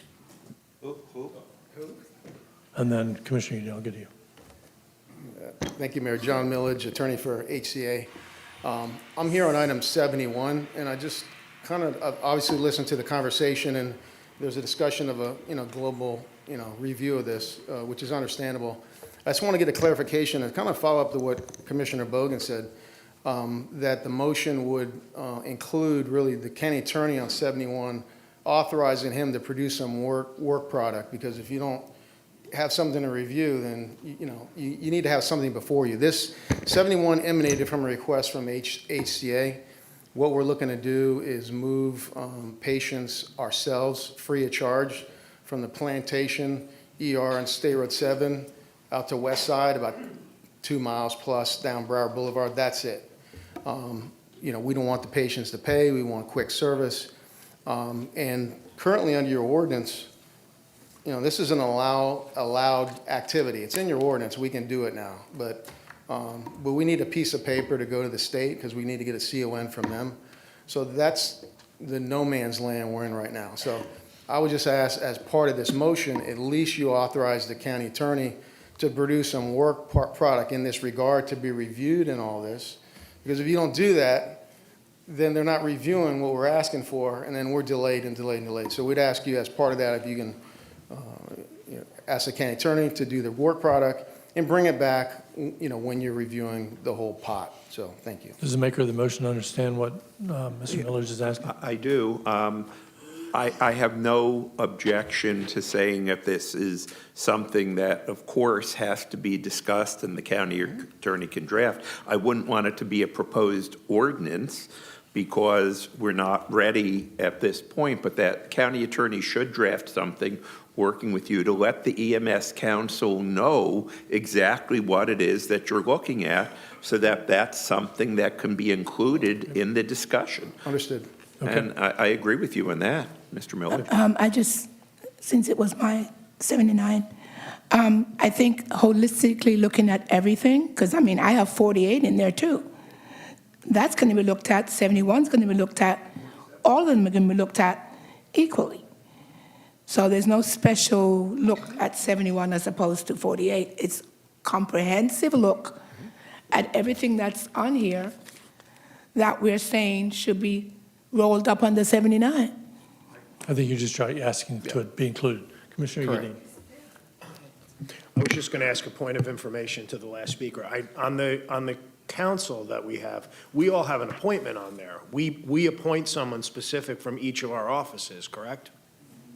Yeah, I think there's even on today's agenda, I believe there was an appointment to the EMS council. Yes. Yeah, no, each office appoints somebody on there that gets up to that. The only thing I'm going to add to this is, after sitting through this now even more, I'm convinced more than ever that I have to support Senator Geller's motion, because this is an item that has so many different tentacles, and there's so many different things. I want to understand this before I totally start taking on votes on these one at a time, because I think that there are issues that will flow out of these, so. So that I understand this means that 48, 49, and 71 would not be, sorry, 47, 48, and 7, they will not be set for public hearing, correct? Okay, am I making? Those would be postponed until after the work product on 79 is brought back. Yes. Just making sure, I'm just pointing that out. Yes, sir. Okay. Mr. Mayor, it is hopeful, it's my hope that 47, 48, 71 may never be heard, because they may be one work product which comes out of this study that would include 47, 48, 71, whatever gets included. It's probably going to be one bill, so we may never have to hear 47, 48, 71 separately. Okay. Commissioner Udine, did you want to speak, ask the speaker from before? No, I mean, I got my question. Okay. I understand that part of the whole thing. I'd just like to make sure that we get patients serviced the best way possible, the most cost-effective and healthiest way to go from there. That's really all. I think we're all thinking that. Commissioner Rogers. Thank you, Mr. Mayor. I just want for everyone to understand, to include myself, that comments made here about proposing to classify and clarify the different type of services will be a part of the discussion. Yes. Not Yeah, I because think it's not written in 49, but it was discussed here. I think that's understood. County Attorney. I said that I incorporated it. Right. And Mayor, I just want to make sure that we have a clear direction. So staff and the legal staff are to bring back to the board in the first meeting in January, which is the only meeting in January, basically an analysis of all of these various facets of this, so the board can make decisions. And at that point, the county attorney's office will be drafted or directed to draft any ordinances that you may want to bring back afterwards. Yes, but my understanding, and the EMS council needs to be front and center on this. Absolutely, we won't, if we're unable to do it for whatever reason, because the EMS council hasn't Okay, given us but- the input by that time, then we'll let you know that's the answer. But we won't be driving this. It'll be driven by staff and the EMS council and their Yes, expertise. Yeah, that's what I'm saying. Okay, with that, all those, anybody else want to speak? We're good? All those in favor? What is the motion? Because I want to ensure that it has a timeline on there. Yours didn't. What's that? I'm sorry? What's the motion? Albert? He's already made the Okay, motion. the motion- And it's already been What, seconded. with the, To repeat the motion. please that- repeat the motion with the timeline that I The timeline- recommended. Yes, ma'am. That 47, 48, 71 be indefinitely postponed, that we direct the EMS council to take a look at it's already under your motion 70, well, your motion 79 is calling for a rewrite of Chapter 3.5, that we ask the EMS Council to take a look at that and to come up with recommendations, that we ask the County Attorney's Office, County Administration, work with the EMS Council to make sure that after the EMS Council issues, well, before they issue the report or recommendations, and afterwards, that the hospital districts, the private sector, the ambulance companies, the private hospitals, the consumers, all have the opportunity for input. And then after that occurs, that we would ask County Attorney's Office to bring back to us a proposed ordinance at our first meeting in January. Now, at that point, we may or may not want to further amend it before public hearing. I have no idea. Just because the EMS Council has a recommendation doesn't mean we're necessarily going to follow it. But, yes. Senator Geller, Mayor, may we bring back basically sketched out proposed ordinance, because the board's going to have to give us policy direction at that point. Yes, and then that's within what a meeting or two after that, we could have it final That's and ready exactly for public. what I was saying that I'm hoping for. Thank you. Issues, proposals, but we don't want to postpone this indefinitely. We'd like you to have whatever that is, that draft, at our January meeting. Okay. Everybody's clear? All those in favor? Aye. Any opposed? Passes unanimously. All right, we're going to go to item 72. 60, oh, I'm sorry. You're right. 60 is a very quick one. I just wanted, it is an, you picked 60. I'm sorry, go ahead. I thought I did. I was going to. I just wanted to see if we can call Lenny for 60 real quick. Mr. Villalpando.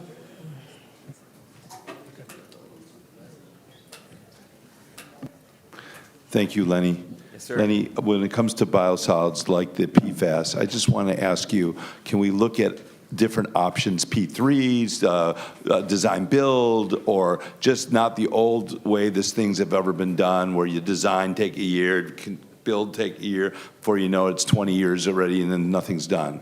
Absolutely. In fact, Alan Garcia and I were talking about that yesterday, and we're definitely going to include some options in that. And open up to all these companies to bid on it? Okay, great. That's all I Yes, have. sir. I just Thank you.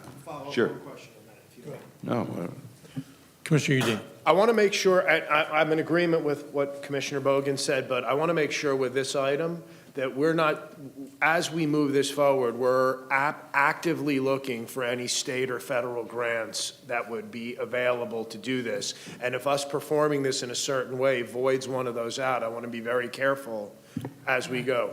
I think that Commissioner Bogan's right to push this. I agree we should push this, but I have a feeling that this is going to be something through all municipalities, all water service, all these places, that is going to be so expensive that they're going to have to come up with other ways to help fund this, rather than doing it, through local tax dollars. County Administrator. Thank you. And yes, thank you, Mr. Villalpando. So we've had extensive conversations, not just with this item, but all of our procurements and looking at the most efficient way and expeditious way, and certainly cost-effective way to do these projects. The other thing on this one that I just want to point out is we have 11 partners. Right, on that's this why I one. was going to Right, pull it's it. not just us by ourselves. So I just want to make sure that Let me, yeah, the reason I was going to pull it was because this is a very big milestone. The fact that we are having an interlocal agreement with 11 cities together to put together a wastewater treatment and to deal with the biosolids. This is a huge step. We can't afford not to do it because if you've been keeping up with the news, what's happening with biosolids all over is where for a long time they were allowed to do a land application. That's not going to be available anymore unless we go through this process. So we have to go through this process. But the fact that we're doing it jointly with 11 other cities, and I wouldn't be surprised to see other cities join in, is a huge step. And one that I think I want to commend Alan And I know they've been working on this for 3 or 4 years now, and worked hard on it. And that's a lot of collaboration with a lot of cities to narrow down from 19 different processes down to 7, down to 1. It's just a lot of work, a lot of good research, and a lot of hard work. I just want to say how much I appreciate it. I think it's really good, and I will entertain a motion. Oh, did you want to say? Go ahead, I'm sorry. I just, since, because of the sunshine law, I just wanted to let you know, so with the PFAS in our water, right? The goal is let's get this toxic. PFAS in our water? The goal is to get this toxic garbage out of our water. Well, the way we originally were going to do it is we were going to hire a company to design, and that would take a year. Then we were going to go and hire a company to build, and that would take a year, maybe, not just a year to build, to find a company. And by the time you know it, it's 6, 7 years, 8 years down the road. And so I talked to Lenny to explore different options. Now we've come up with a way where it's a design-build combo, I don't know the name of it, where it's going to move faster. And so maybe the old way that the county does things, where it takes 10 years to get something done, we can get it down half the time or more. And that's why I called you up, and appreciate everything you do, and appreciate that. You want to move the item? Sure. Sure. Commissioner Rogers. Can you tell? Mike. You can tell I don't like it, right? Can you share with me, how do you engage the other cities? There are 31 municipalities. You named 11. Tell me what would stop another city from participating. What is it that we're not doing together? Well, the ones in the southern part of the county are part of the large user agreement with Hollywood. So that's 7 cities there. I guess you'd have to ask Alan on the rest of it. I don't know why the rest would not be on it. Just curious. Is Alan here? Yes, Mr. Garcia, I was just going to ask, he can probably best be answered this one. Have we ever made even attendance to a Broward League of Cities meeting and be on the agenda on this item? The board members are all elected officials. That might help. Mr. Garcia. Commissioner Rogers, it's 11 because they're the 11 utilities that operate a wastewater treatment plant. If the utility is just a water provider, they don't operate their own wastewater treatment plant, like Mayor Furr said. Some people send their wastewater to Hollywood to be treated. We've got 11 large users that send it to our facility to be treated. So it's only those that actually operate a physical wastewater treatment plant that are generating the biosolids. So that's why there's 11 participants, because there's 11 wastewater treatment plants. At any given time, through you, Monica? Please go. At any given time, are you going to ask the cities, those that are not participating, that they have to contribute? No.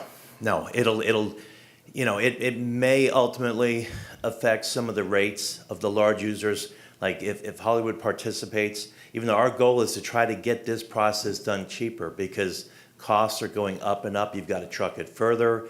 The available land farm spaces are less. So that's really one of the goals, is to just do this thing collaboratively, get it done cheaper, and have a system that will be good and viable forever. Yeah, I mean, my hope is Hollywood does that, because there's 8 trucks a day going to Palm Beach. Every day. Miami-Dade's taking trains up to Alabama. Palm Beach isn't going to keep accepting And her they're by not going to keep herself. taking what it is. That's why this is so important. Anyway, thank you. Very good work. Very good work. Dan, are you okay with that? Okay. I'll move it. Okay, we have a motion and a second by Commissioner Udine. All those in favor? Aye. Any opposed? That passes unanimously. 61, real quick, this is on the dunes, and I'm totally in favor of this. Would love to have more money go to this if possible, but more importantly is this needs to get started quickly, because there's a window here of when you can do this, because of turtle season. It needs to get started like yesterday. So anyway, if there's a way that this can be expedited, I would ask for that. And I agree, Mayor, because obviously our district's in the coastal line. so Exactly. Absolutely. Exactly. Whatever we can do to get this thing done before and March. I'll move that, sir. Okay, we have a motion and a second. All those in favor? Aye. Any opposed? That passes unanimously. Thank you. So item 72, Vice Mayor Bogan. Monica. This is from County Administration, 72. I didn't have a chance to talk at all on briefing this week. I would have brought it up in briefing.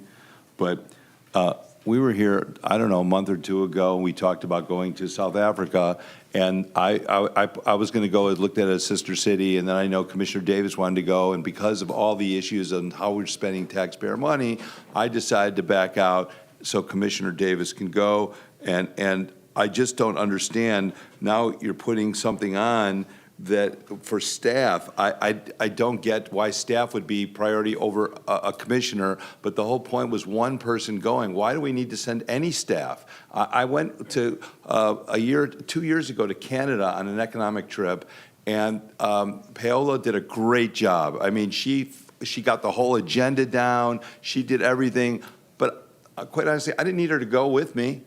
I didn't need her to come to Canada. She was great. She did all the meetings and planning and gave me an agenda of where to go, where to be, and everything. I didn't need staff to go with me. They went, fine, I don't care. But now things are different. And I just thought that maybe either I didn't get the sentiment of our board conversation, or I didn't think someone didn't get the sentiment. I just don't see, and now this is not just one staff person. I think you're asking a 2-staff person. I don't think we should have any staff going. I really don't. I think a commissioner should go. If we have the money for another one, another commissioner should go. Another commissioner. I just don't get why staff would have to go. We're not idiots.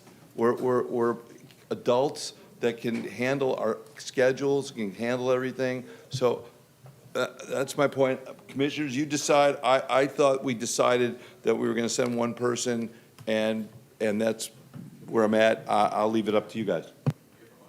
Monica. So this item, and you're right, this is an item that, you guys opined and voted on a commissioner to go. Historically, for the last, I had our team look back for the last 11 years since Paola's been with us doing this exact work, the international work. She's been on 12 previous missions. So she has personally gone with whoever the commission person has been to go on these mission trips. It is not the typical approach that we've had more than one. The only time we've had more than one staff person has been when there's been a specific relation for the port. For example, there's been a couple of mission trips where the port director had attended over the last 11 years. So then why are you putting it on? I don't get it. Well, the item is put on at the request of Commissioner Davis, but it's my staff, and that's why I put it on, because it's, being a request for an additional staff person coming on to the trip. So I don't know if the commissioner would like to add anything else. I can explain a little bit of it. And I've been on several missions also, and it's a delegation. It's not like a mission of one. And so not only is the county going, you have the state, you also have municipalities also attending as well. And so it takes a collaboration. You're not just going to wing it out there. There is ways to approach trade missions. And that's why even at the state level, they ask for collaboration with the counties and the cities to go as a delegation. Now, the reason why I mentioned intergovernmental affairs is because when you go on these missions, when you set them up right, you're not just meeting with the business folks and the chambers of commerce and so on. You're meeting with elected officials, but not just those, also departmental heads. And just as we do here, we're the policymakers, but then you have the department heads and those folks that actually do the day-to-day. And these are the folks that you'll be discussing with as the intergovernmental affairs person. Once you get back, there are collaborations with those department heads, whatever we decide to do jointly. And there are missions that basically they talk about, you mentioned the port, but there are other things that you have collaborations on. And so that was just my take on it, because other counties do the same. Miami-Dade doesn't just go with one person. If you're going to make a comprehensive trade mission bring back results, you would need different stakeholders from the county to go. But that was something I threw out there. If you don't feel that it's the right timing, that's fine, but there is justification. It's done in the past, and other counties do it.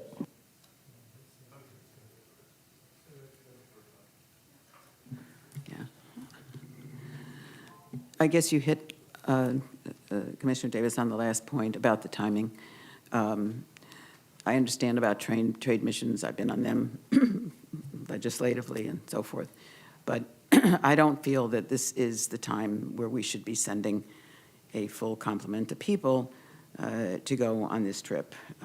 We have all kinds of, we've tightened our belt here in many ways, and I have no problem with Commissioner Davis going and even having one person. But we get to a point here where I think that we have to look at what we have going on in this community and where we have cut and where we have needs still when it comes to food insecurity and affordable housing and dealing with the homeless. And it's just, I think, a very bad message to send at this point for us to be sending this kind of a team of people to South Africa. Commissioner Fisher?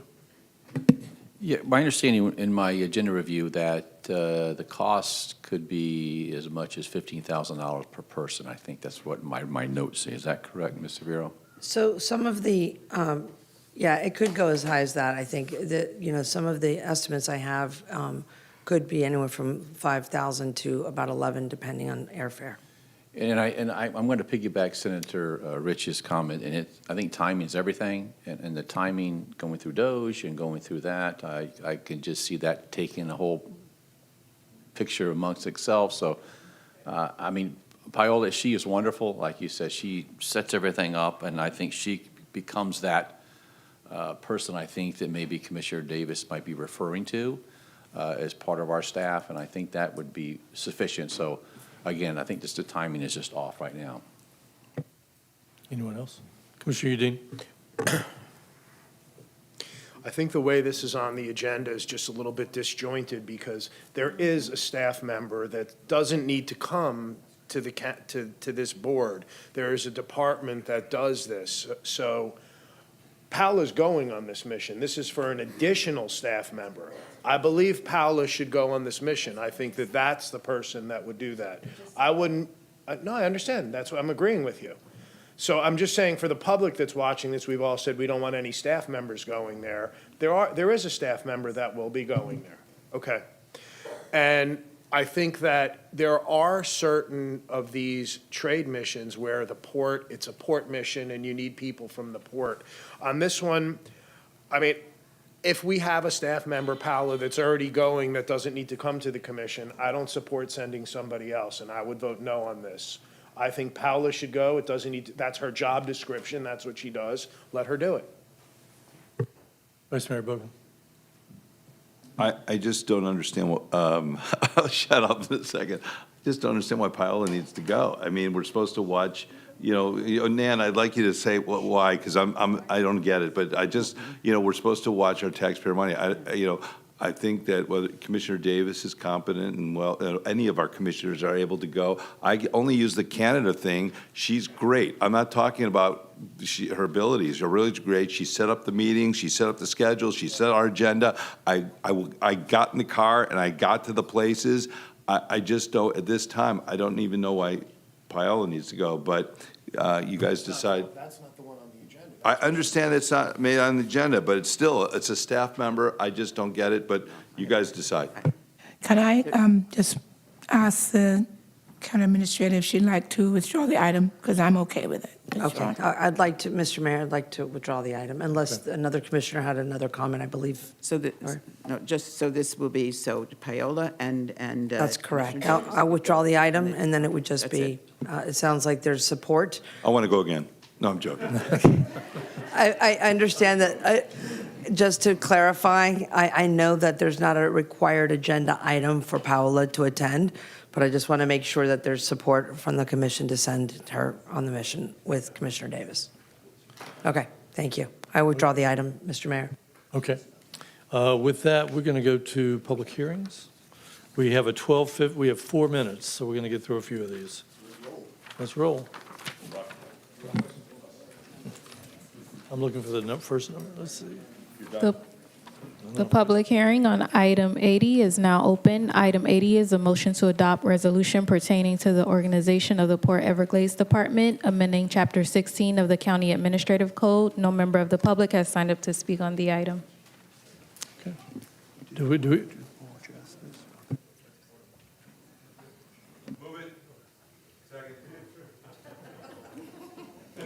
Yeah, I'm sorry. I moved it in second. I'm sorry. Okay. Yeah. Hold on. Yeah, I might have to take this big thing out. I know. Okay, do we have a motion to approve? Second. Who made the motion? You? Okay, Bogan made the motion. You made a second? Yes. Thank you very much. All those in favor? Aye. Any opposed? That passes unanimously. Thank you. Item 81.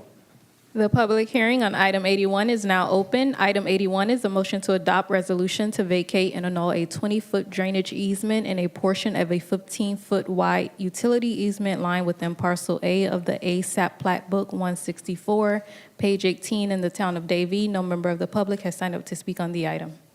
Whose district is 5? Okay, we have a motion to approve. Second. We have a motion and a second. All those in favor? Aye. Any opposed? That passes unanimously. Okay, item 82. The public hearing on item 82 is now open. Item 82 is a motion to enact ordinance pertaining to the Tree Preservation Trust Fund and the reorganization of the Public Works and Environmental Services Department and various divisions, amending various chapters of the County Code of Ordinances to reflect the organizational changes, and amending Section 27-413 to revise provisions related to trust expenditures. No member of the public has signed up to speak on the item. Move it. Okay, we have a motion from Vice Mayor Bogan. A second from Commissioner Fisher. All those in favor? Aye. Any opposed? That passes unanimously. With that, we are going to go to our delegation. If you want, item 83 goes with 82 if you want. It's totally up to you. That one's going to need more discussion. Okay, so we have a delegation. Can you speak to the delegation, please? Delegation, Broward Organized Leaders Doing Justice.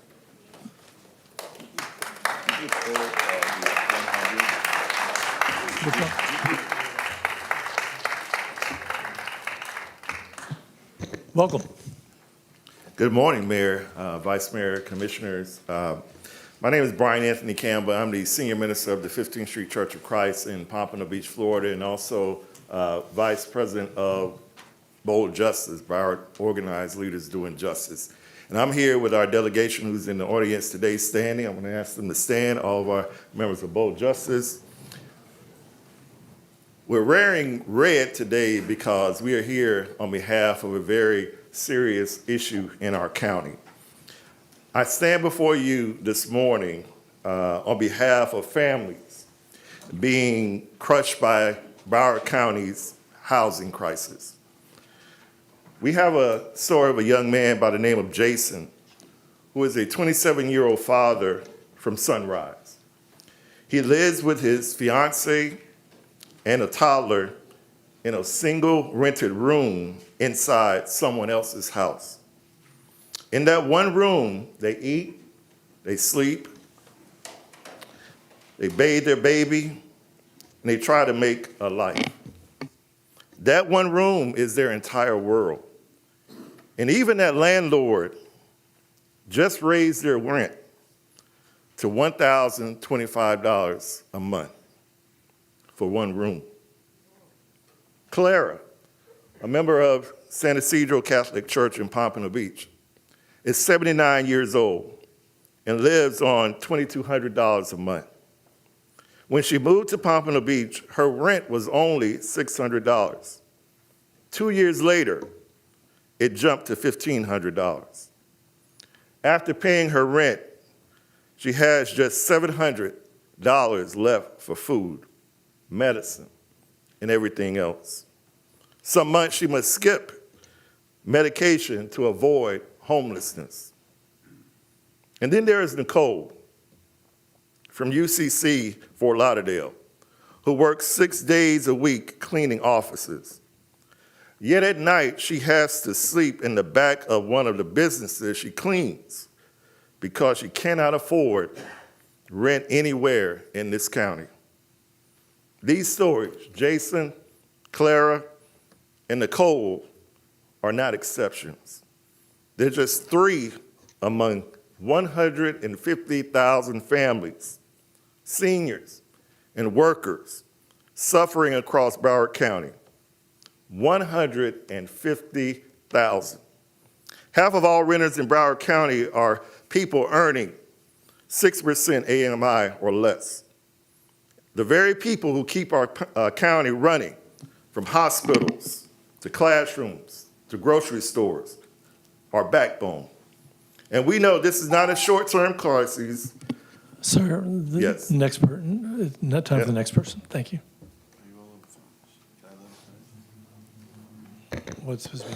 Thank you, Brother Campbell, and thank you, Mayor Furr and County Commissioners. Thank you for your time this day. My name is Reverend Aaron Lauer. I'm the lead minister at the United Church of Christ, Fort Lauderdale. And the heartbreak and crisis that you just heard from Brother Campbell is serious, and it demands action and not despair. These stories represent tens of thousands of families sitting in our pews, teaching in our classrooms, serving in our hospitals. Since 2019, you all have allocated 50% of the expired TIF money to the Affordable Housing Trust Fund, and in the past 2 years, you have raised that to 90%. These are good steps that you have taken, along with many other recommendations that this board has taken on from the 10-year Affordable Housing Master Plan. However, as a pastor, as neighbors, as people of faith, we know that this is not enough. Broward County still faces the worst housing affordability in all of Florida. And every month, the stories we hear grow more desperate and the suffering grows for our constituents. We are asking that you adopt as a continuing priority 90% of TIF funds for affordable housing, with 60% directed to families making under 60% AMI, and to make this your clear, aggressive intent moving forward. This resolution is not radical, it is responsible. It simply updates the 2019 resolution that you already passed while also addressing those most in need, therefore strengthening it to meet today's crisis.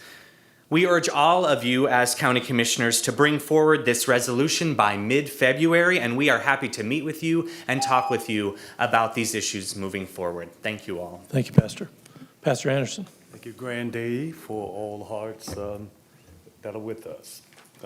Esteemed commissioners. Foxes have holes, birds have nests, but the Son of Man have nowhere to lay his head. I am Pastor Michael Anderson of New Jerusalem Baptist Church in Hollywood, Florida.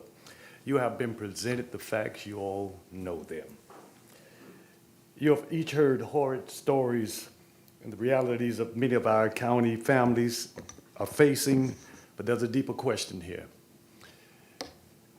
We have the power, but will we be willing to use the progressive imagination of stretching ourselves forward on behalf of the Broward families? Again, we have the ability to do this, but will we have the combined brave imagination to stretch ourselves for the county crisis which is before us? What kind of county and community do we want to have and endeavor to be on this day? The scripture invites us to consider the least of these. Every day we see the faces of our mothers, fathers, and elders who have done the right thing. They've worked hard, paid taxes, raised family, and they've been priced out of the very place they love and helped to build. You sit with the ability to set a strong and responsible course for our county, a lasting direction that says Broward County must not abandon its people to the market. You can choose courage over caution. You can choose responsible and responsive forward thinking over fear. We're not asking for the impossible here. We're asking for you to consider what is possible. We're asking for strong moral leadership to take a step to ensure dignity to every Broward County family. We call on you to adopt the 90% TIF policy, ensure that those most in need in our neighborhoods do this by mid-February, and let it be said that this Broward County Commission stood boldly on behalf of justice and responsible imagination in policy creation and hope, and I thank you. Thank you, Pastor. Thank you.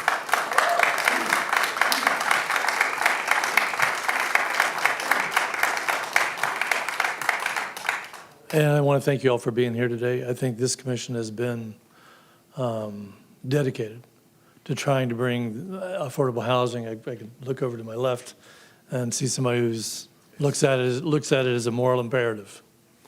And I think this commission is going to do everything it can for the people of Broward County. Do you want to say anything, Nan? Do you want to add anything? I just want to thank you all for coming today. You know, I know it's very difficult for all of us because we all recognize the tremendous problem that we have in Broward County. And you're speaking to people who really, I look at all my commissioners who are very supportive of affordable housing. We need to do more. We always need to do more. We know that. And we're going to try and work to provide as much housing as we can. It is a moral imperative, as you say, and I think everyone here understands that. So thank you all for taking the time to be here today. It's very important that we hear and we see the faces of so many people who are committed to this issue in our county. Thank you.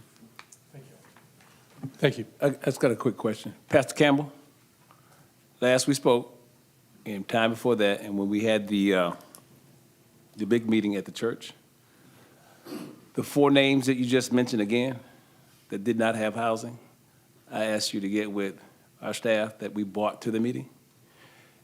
Do you have any results on that? You're still using those statistics. I know one of those persons refused, the one that was working for the construction company, sleeping in the room, refused to sit with our folks. So I'm very concerned that it's been almost 8 months now, and if those persons are still in that position, we do have services right now available. So I need those names, or you can give them to staff, because we gave you the information to do that, so we can make sure that those persons can be evaluated and see if we can situate them. We can definitely do that. Thank you. Commissioner Rogers. Thank you, Mr. Mayor, colleagues, pastors. Good to see you in person, those of whom I met on a Zoom. Thank you for being here today, because when I challenge you, then you step up. So I look around and I say, this is an awesome group. Thank you for what you're doing. I want you to continue to advocate for housing, because we can do more and we can do better. And I said we, not meaning this commission alone. We don't own all of the properties here in Broward County. So everything we do, whenever we do bricks and mortar, you see all these high-rise. This commissioner does not love them, but I know they're providing and filling a need that we have here in Broward County. Because when there's no play area for our children, and I stated that to you before, that's not good enough for me. When you have no sidewalks to walk on, it's not good enough for me and our communities. When we have our seniors who are living in condos and they can't apply for some of the grants that we have for minor home repairs or any of those things, or to sustain them in their apartments, even if they have to rent a room, we can't do everything without your help. So I want to say thank you for being here today. Continue to do what you're doing, knowing that this commission is committed to doing with the resources that we have. We are threatened by some changes in how we collect or not to collect property taxes. Think about how that will affect this commission and our budget. Just think about it. So as you talk to us here locally, try to go to the delegation meeting when they're here, back home before they go back for session. Those are our state reps. And I know they're going to fight, but we need everyone for us to have those conversations. So I thank you for being here. Thank you for taking care of your parishioners, just like we're taking care of county employees who need our help. We just recently helped the federal employees by feeding them for a day, 1,000 by one business. I wish every business in Broward County would say, I can do 300, because it's not going to end anytime soon, because families are struggling. and they're not getting the hours they used to get. When they work at a supermarket, they used to get 40 hours a week. Now they're getting 25 or 30 hours. In the hospitals, the same things are happening. They're not generating the same amount of income they used to. So they can't pay for rent and, of course, for health care and all those things. So, yes, do we need your advocacy? Yes, we do. Rental, I know Senator Nan can share with you that program you have where you have reached out to property owners, you're having a luncheon. Go ahead, brag on that November one. That's a good one. 17th, the landlord recruitment event. It's actually sold out, I have to say, for this year. So many people and so many landlords. That's one of the things that we focus on is this landlord program, because we have many, many landlords today that are willing and happy to participate and rent to people at reasonable rates. So it gives us a whole other field of opportunity to provide housing for people. So we like to, I see Patrice back there, she's head of our Haas department, and we are very excited because that pool keeps expanding with people willing to, if they, have 8 units, maybe they'll, decide that one they'll let be used for something like this, and it's just working out so well. So we're honored, we get to honor them like once a year to thank them for what they're doing. And we will keep out there recruiting and trying to find more people so that we can house more and more and more. Just everything, and, whatever ideas you have, you can come to us and share them, and we'll see how we can hopefully try to implement new things. We have the eviction prevention program is another huge program now to keep people in their homes and not have them evicted, because then they'll end up being homeless. So all of these things work together, and as you know, we're just committed to trying to do as much as we can. And I think that my colleague mentioned one of the most important things, and that is the legislative session and the possibility of removing or lowering or eliminating ad valorem taxes. And that is a big issue for us, because we are spending a lot of money in this county right now, thankfully, for affordable housing and for homelessness and for services for people who need those services as well. So, and we need to have the money to be able to do it. So, but you keep pushing, and you keep pushing us, and we'll respond hopefully in the most positive way possible. Commissioner Udine. I agree with everything that's been said, but I want to add one more call of action to your group. And I say this as somebody like everybody up here who represents local constituencies, and there's a huge group of people that are here, but I can tell you the biggest issue with housing affordability in this county is the lack of supply of housing. And all of us sit up here, and when it comes to budget time, we fight a little bit and we talk about, but we basically come through more than any other county in the state as far as dollars for affordable housing. With that said, we still have a huge crisis because there is not the supply. And I can tell you from experience, we can give dollars, but if it takes 3 years to get something entitled, if you have local commissions that are hearing the exact opposite that what we're hearing here, and they can't get things through their commission chambers as far as getting things built, this problem's not going to be solved. We can talk flowery about it. We all are in agreement with you. There is a severe supply-demand imbalance in Broward County. The good news is, in the next couple of years, that will alleviate a little bit. Not enough that we would like to see it, but you're going to see this problem's going to be helped in another 8 to 10 months for a lot of different reasons.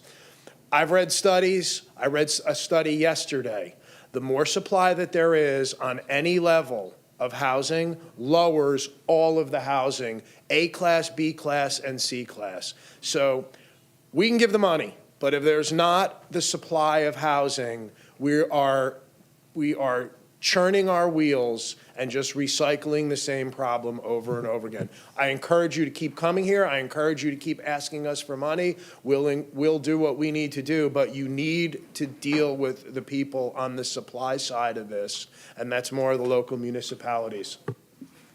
Can I say a few words? Yes. Thank you. I'd like to recognize Pastor Grange and Roland Abel. Thank you for coming from District 7. And, you know, I've met with you on several occasions, and we are going to meet again. We've spoken about that. And, you know, as was said here, we have the same intentions. We want folks to have housing. I can speak from the fact that my mother was a Pentecostal minister in Jamaica, where they didn't even have social services. They'd come to us for food, come to us for housing. So I know the role that you play and the role that we play. But there are others also that we need to be tapping into. And I did mention the school board. You know, there's some abandoned, soon to be abandoned schools. What are we doing with those?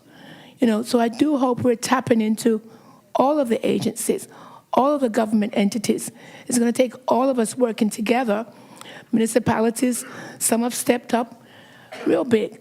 You know, they're converting some of the schoolyards into the play areas and using their parks to build homes.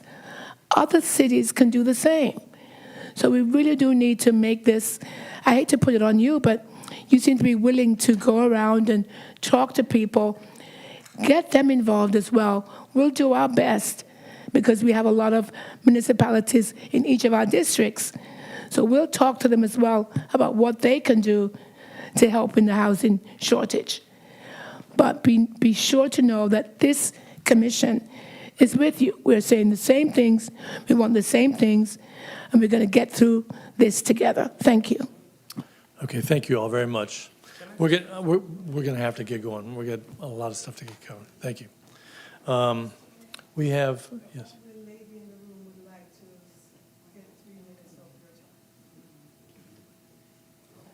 Who? Oh.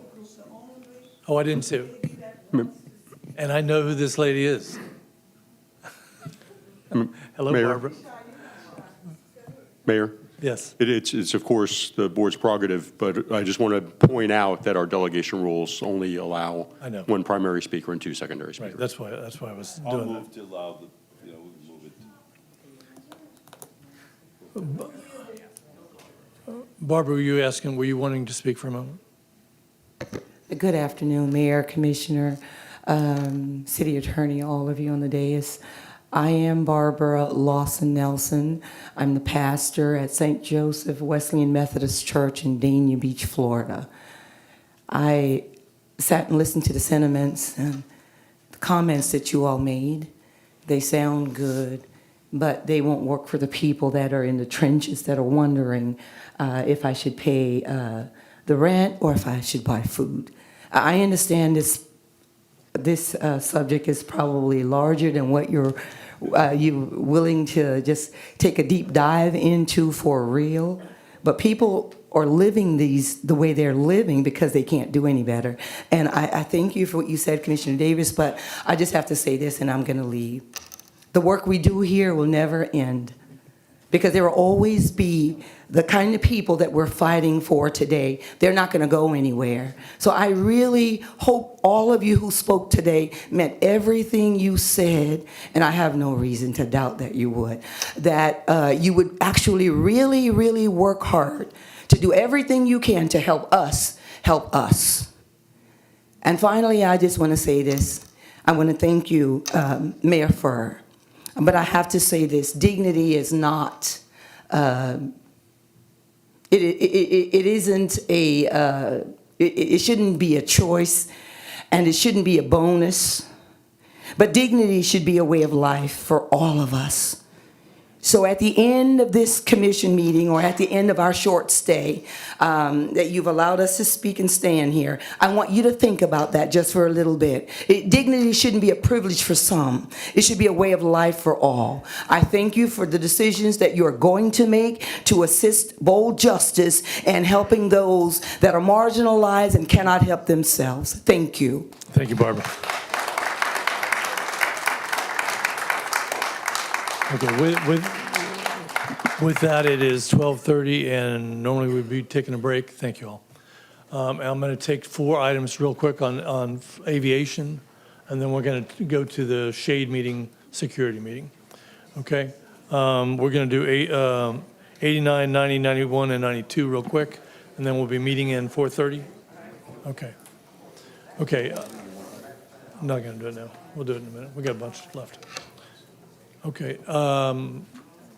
88. Wait, let's do 88 first. No, I'm not. I'm sorry. 89. 89 is a motion to approve the Fourth Amendment. Do we have to read all these? Just very briefly, if, it doesn't have to be the whole thing, just, yeah, Fourth Amendment, self-service baggage cart, that's fine. Okay. 89, motion to approve Fourth Amendment to the self-service baggage cart concession agreement between Broward County and Smart Cart, Inc. Okay, I'll take a motion. We have a motion from Senator Geller. Those prices keep, you know, the carts and wait for your bags, they keep going up, and I'd like to ask Mark Gale about that. Okay. I thought this Mr. was Gale. pretty quick. The second was with Commissioner McKenzie.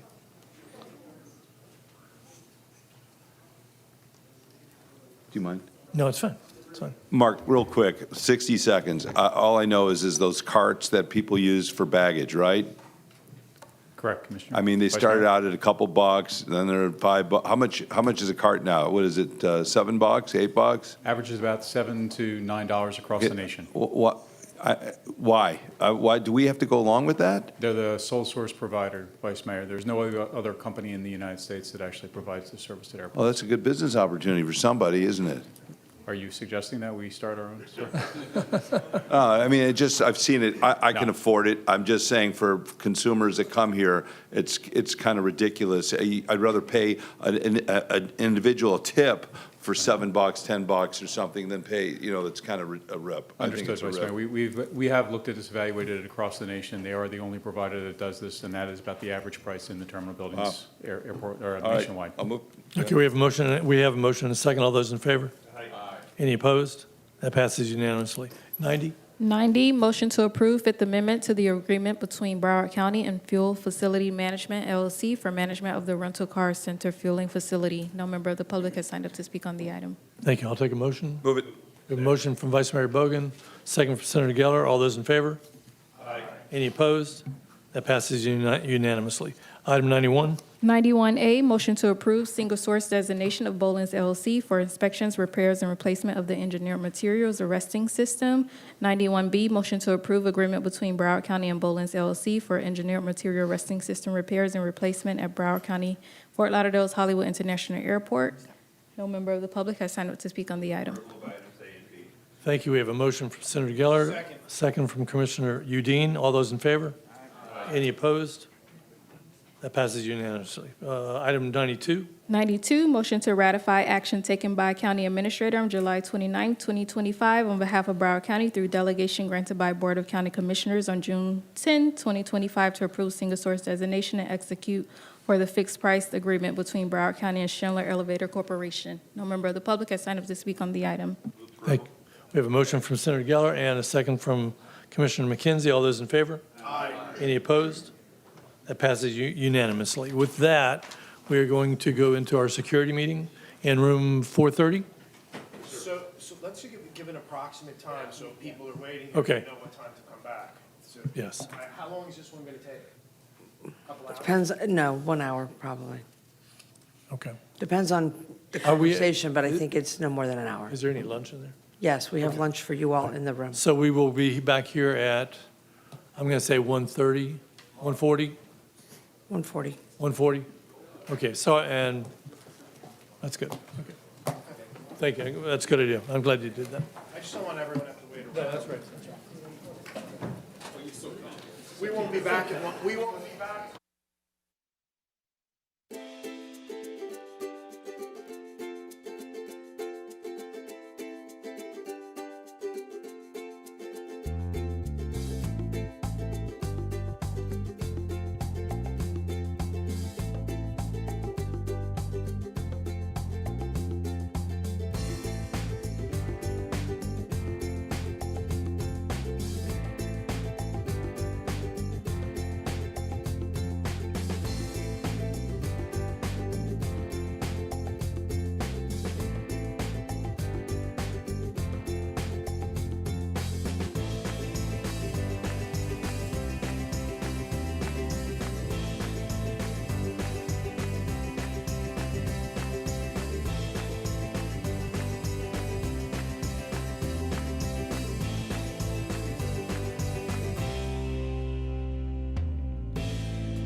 We got 1, 2, 3, 4, 5.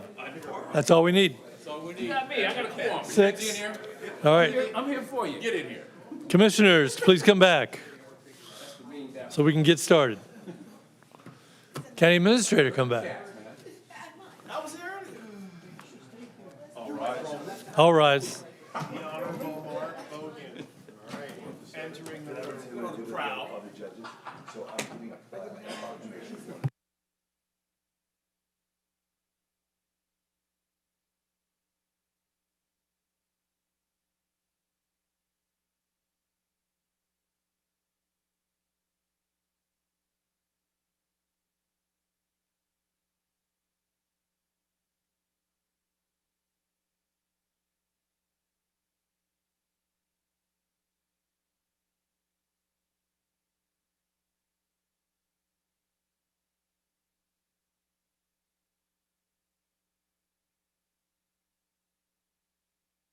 We're going to go ahead and get started. Okay? We were at public hearing number 83. Yes, sir. Okay? Were you wanting to say something, Commissioner? No, that door was open. I just want to make sure it's shut. Now that we're very, I know. Really? Okay. Okay. Really? It's wide open. No, really? Sorry. Monica, you said.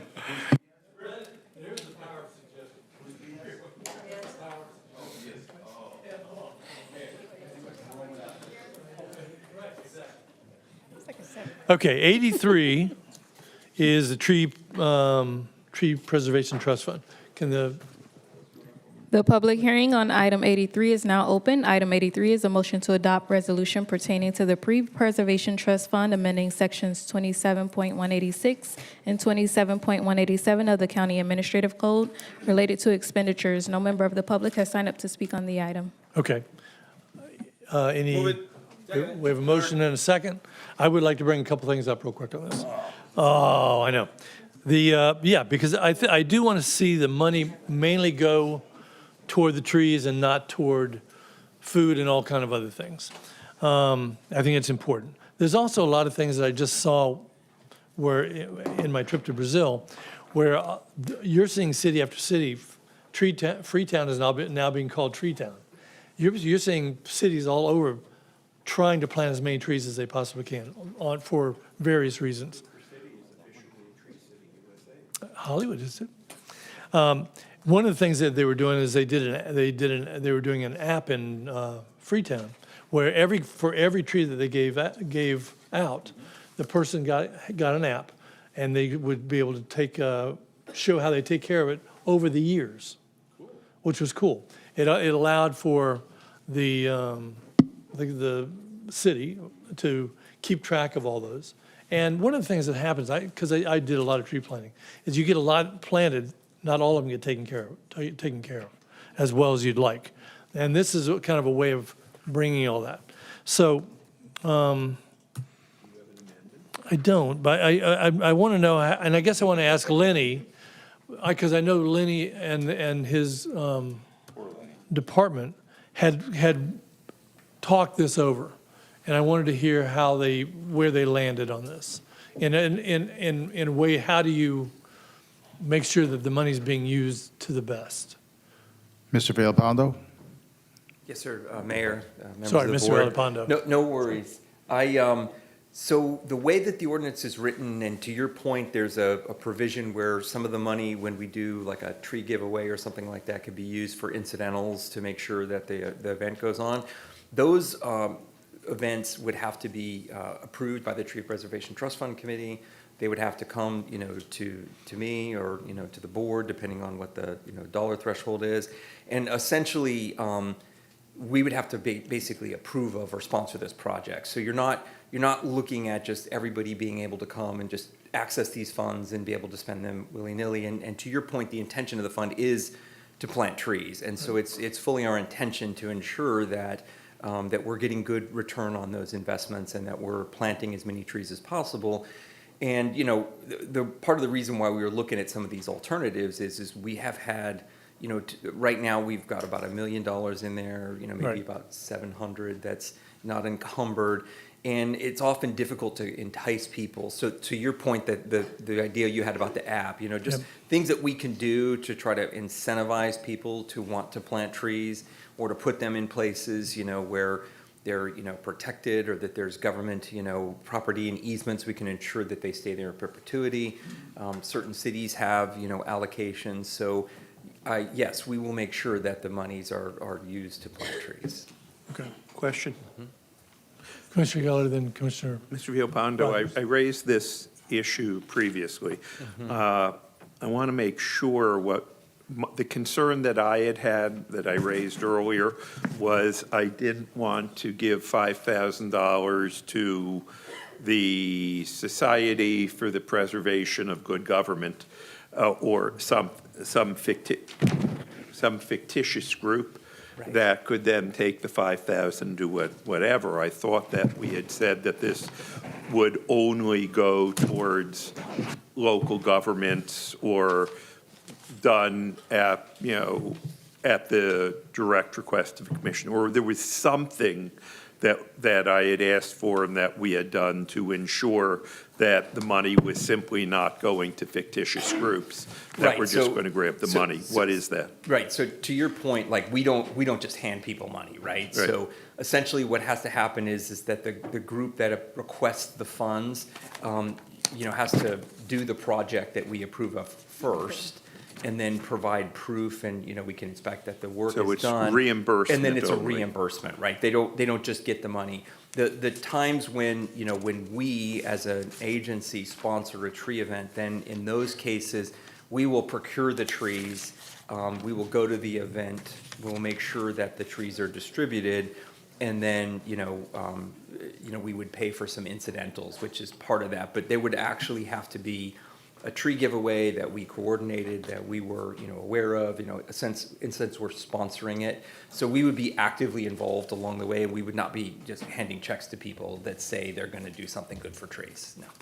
Thank you. Commissioner Rogers. Thank you, Mr. Mayor. Remind me, what was the answer? How do we diversify our trees that we have in your supplies? Right, so Mangoes, avocados, tell me what type of trees Right, do you so, have? so it depends on the project, right? So if somebody Melaleucas. wants to do tree planting, then they would propose to us the trees that they wanted to use. And Okay. then we would look at, okay, those are natives or not, exotic, that are gonna, invasives or something like that. So that's if they're doing a tree planting project. If we're doing a tree giveaway, it's like when we did Commissioner Davis's giveaway, we sort of work with them to select some trees that we think the people that attend the event would want to, to basically, we want them to want to come to the event, right? We want there to be a line out the door of people. So we worked with them on some, some fruit trees and some other trees. We threw in some natives as well. Those don't often do as well as the fruit trees. But so we're very open to suggestions from whoever is doing the tree giveaway, so that we give away trees that we agree are good trees, but that also would be desirable. So, yes. How about planting trees in the right places? How do we educate on that? Because they're under our utility Yeah, that's a poles, good point. growing way over, all over. How Right, do we address that? Right, we do provide resources on that, and, when we do the tree giveaway, sometimes it's a little bit quick, to be able to do that. When we have Water Matters Day, we do a lot of that education, and so certainly, we would make sure we provide those resources to people. But the minute that they're picking up their tree, we don't Fast. necessarily have the interaction with them to have that conversation. Can we hang it on the trees? Yes, we we put could that put a little alert brochure, on- absolutely. on the trees, That's a great okay? suggestion, yes, All right. Commissioner, thank you. We used to have a great program called Broward Beautiful. Yeah. That was one where every city would apply for a tree planting project. You would you'd plant 100, 200 trees, and it was it was competitive, but Right, but it went through all of those things. I think that Mayor Roy Gold was helping on that one. Okay. Yeah, but he, it was one where every city was, it was diverse all the way through. Everybody got to decide really strategically where to put it. So there's still, anybody could apply still to get these funds to Okay. do that kind of giveaway. We could certainly come up with some branding and do something if you wanted us to have like a challenge or an event or something like that. I think that's a great idea. We could look into that for sure. Yeah, that was I mean, I know a lot of people look forward to that every year. That's a big one. Understood. Okay. Anyway, if we can do that app, if we can look at that before Water Matters Day? I will definitely get someone on that. Okay, that'd be Yes, sir. great. Thanks. Okay, we had a motion and a second. All those in favor? Aye. Any opposed? That passes unanimously. We'll go to item 84. The public hearing on item 84 is now open. Item 84 is a motion to enact ordinance pertaining to building permits prior to plat recordation, amending Section 5-187 of the County Code of Ordinances. No member of the public has signed up to speak on the item. I'll take a motion. Yep, move it. Second. We have a motion from Commissioner Fisher, second from Senator Geller. All those in favor? Aye. Any opposed? That passes unanimously. Item 85. The public hearing on item 85 is now open. Item 85 is a motion to enact ordinance pertaining to educational impact fee collection, amending various sections of Chapters 5 and 27 of the County Code of Ordinances regarding collection of educational impact fees and the issuance of development and environmental review approvals. No member of the public has signed up to speak on the item. Move approval. We have a motion from Senator Geller, a second from Yes. Commissioner Fisher. All those in favor? Aye. Any opposed? That passes unanimously. Item 86. The public hearing on item 86 is now open. Item 86 is a motion to enact ordinance pertaining to motor carriers, amending Chapter 2.5 of the County Code of Ordinances to update minimal vehicle standards and other provisions relating to taxi cabs. 7 members of the public have signed up to speak on the item. Joe Davis, followed by Jean Bernard St. Ellen. Okay, we'll listen to the public first.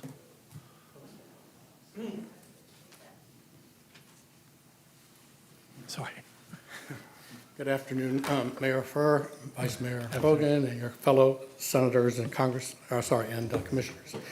I want to, Congress, here we go. I want to tell you that I support Senator Geller's First Amendment, which says that a vehicle has to be less than 10 years old in order to enter the system, and that it's got to be out when it's 15 years, at the end of 15 years. So going into the 16th year, it would be out of the system. I support that, and I think it's a reasonable request by the county. In fact, I think it's the first request that I've ever had that the county has had on the industry. In the years that I've been here, since 1989, it's always been us coming to you asking for things. Separate lotteries for drivers, meter increases, fuel clauses to protect us during that, the TOPS program, the Late Shift Connect program, the Tri-Rail program, all those things you guys have given, and we haven't all given back. And so I definitely support that we make a change. I do want to make one comment on that, that if I were to move a car from one permit to a different permit, if it's already within that 15 years, that it would be grandfathered, that we could move it as long as it meets the county standard. So I ask that you do that. As far as the other 2 amendments, there's our policy matters. That's up to you guys to decide. I don't have any comment on those. If you hear from anybody that thinks that they're not very lucrative in the taxi cab business, I want to remind you that the permit is good for all of Broward County, not just the airport. Okay. And so, we've got lots of opportunities out there, millions of dollars being donated to us from the county to provide transportation. So the work is out there if they want to take it. Great. Thank you. Next.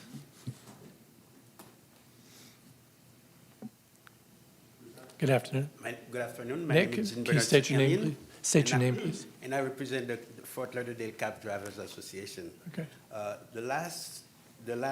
From the last increase in 2023, the Consumer Price Index CPI has risen by 5.08% from December 2023 through October 2025. Our request in April 2025 sought a modest adjustment with this CPI change, not as a discretionary increase, but as a cost of living correction to preserve economic sustainability for licensed drivers. We understand the division stated concerns opposition to any rate and feel that a rate increase might price taxi cabs out of market. Respectfully, we argue that the proposed CBI-based adjustment will not result in pricing taxes out of competitiveness. On the contrary, failure to adjust rates will further erode drivers' income, reduce service quality, and undermine the viability of regulated ground transportation. Rideshare companies, which are not bound by fixed rates, have freely adjusted prices in response to market conditions. Sometimes, and most of the times, TNC increase their prices more than 48% over the taxi rides, creating an unequal competitive environment for taxi operators. Therefore, the association urged the divisions to reconsider its position to approve a cost of living rate adjustment of 10% reflective of the real inflation experience since the increase. This action will not raise fare beyond the market tolerance, but instead sustain the integrity and reliability of the taxi industry that serves Broward County residents and visitors. Thank you for your time, and we continue Yeah, service. and thank you. And my understanding is, for this ordinance, it's mainly dealing with vehicle standards, not the rates, and that can be dealt with at another time. But right now, it's not part of this. Am I correct on that? Yes, Mayor, we think that would be outside the published Yeah. ordinance here, yes. Yeah, it's outside of the ordinance for today. But Okay. it can be brought, that can be brought to at another time. Okay? All right. Okay. Thank you. Next. Robert Bonner, followed by Ina Lee.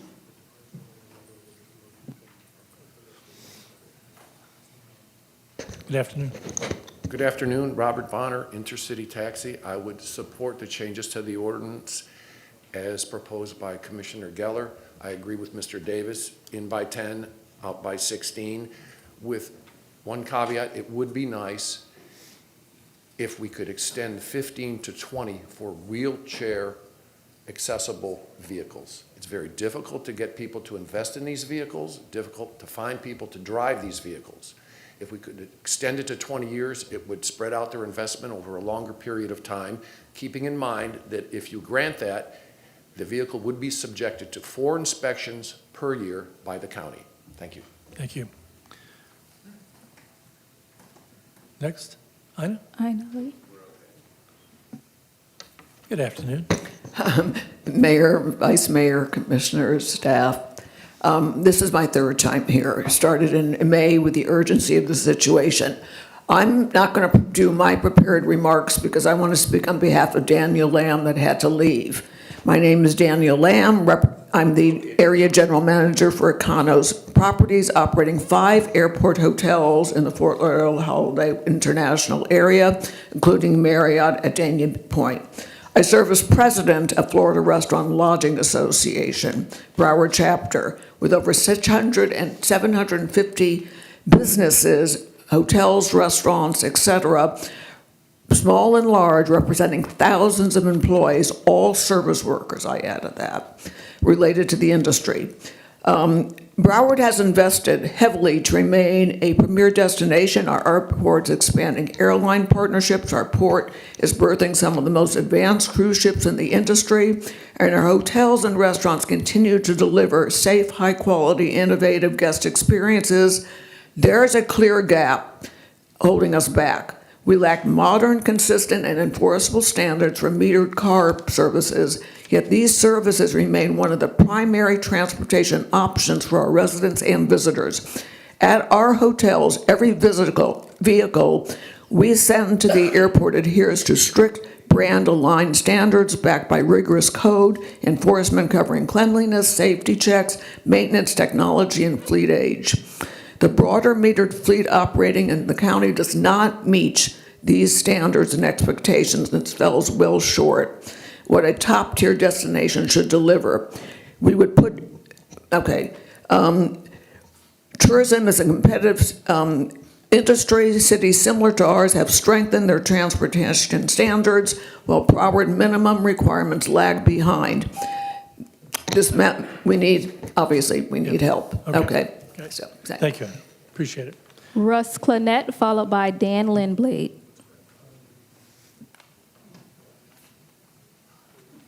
Look at this group. Oh, my God. Good afternoon. I am here in my capacity as Chair of the Broward Workshops Urban Corridor Committee. For months, we have worked on this issue in cooperation with the DDA, the Chamber, the Workshops Tourism Committee, and we certainly appreciate the incredible work of county staff and Director Villalpando. There are very few people that are as wonderful as they are to work with. We've reviewed the language in both amendments, and we think some of it is good and some of it is bad.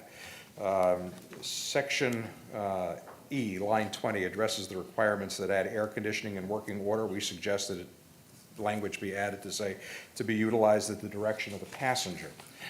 We also think that you should pay attention to the fact that in New York, Chicago, Philadelphia, Boston, the average age of a taxi cab is 5 years.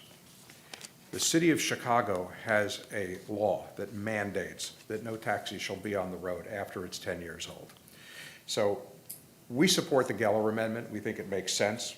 The Davis Amendment unfortunately guts the proposal that we were after, so we do not support that.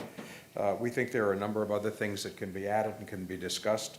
But, you know, today the hospitality industry are speaking to the challenges that the county will face in putting its best foot forward for IPW. We're going to have thousands of people now because of the increased size of the convention center, conferences that could never be here before. And the first thing these people see is the taxi.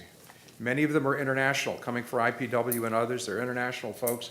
And they don't know how to tell the taxi driver, I want to go to Eddie V's, or they don't know how to tell them, I want to go to the Del Mar. So we think that there are some real challenges in terms of communications. We think there's some real challenges in what people are getting into, and we want to see that changed. We want to see it improved. Thank you, Rick. So I got a lot more, but I finished between. That's good time. In the Good margins. job on that. Dan afternoon, Lindblade.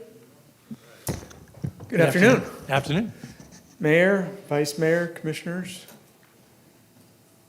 County Administrator, good to see you. Dan Lindblade, President and CEO of the Greater Fort Lauderdale Chamber of Commerce.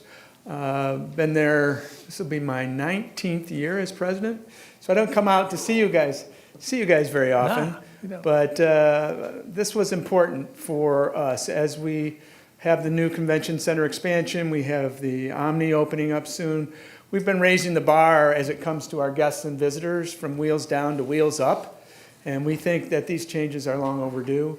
And of course, the chamber is always about making things better for our visitors and guests. And this is something that we would support. So we hope you pass it. Thank you. Thank you, Dan. Daniel Lamb. He already spoke. Ventriloquist. Go ahead. That's everyone. Okay, that's everybody. Okay. So we have 3 amendments on this. And I'm The first two. Oh, go ahead, Senator Geller. Thank you, Mr. Mayor. The first amendment is traveling with the bill, and or that of course, it was adopted previously, I believe. With that one, there are parts of the bill that says 10 years, parts that said 10, but you're grandfathered in for 15. This just conforms the bill so that everybody now has the 15 years. Next year, it's 14, following year 13, following year 12. It just conforms it so it's uniform.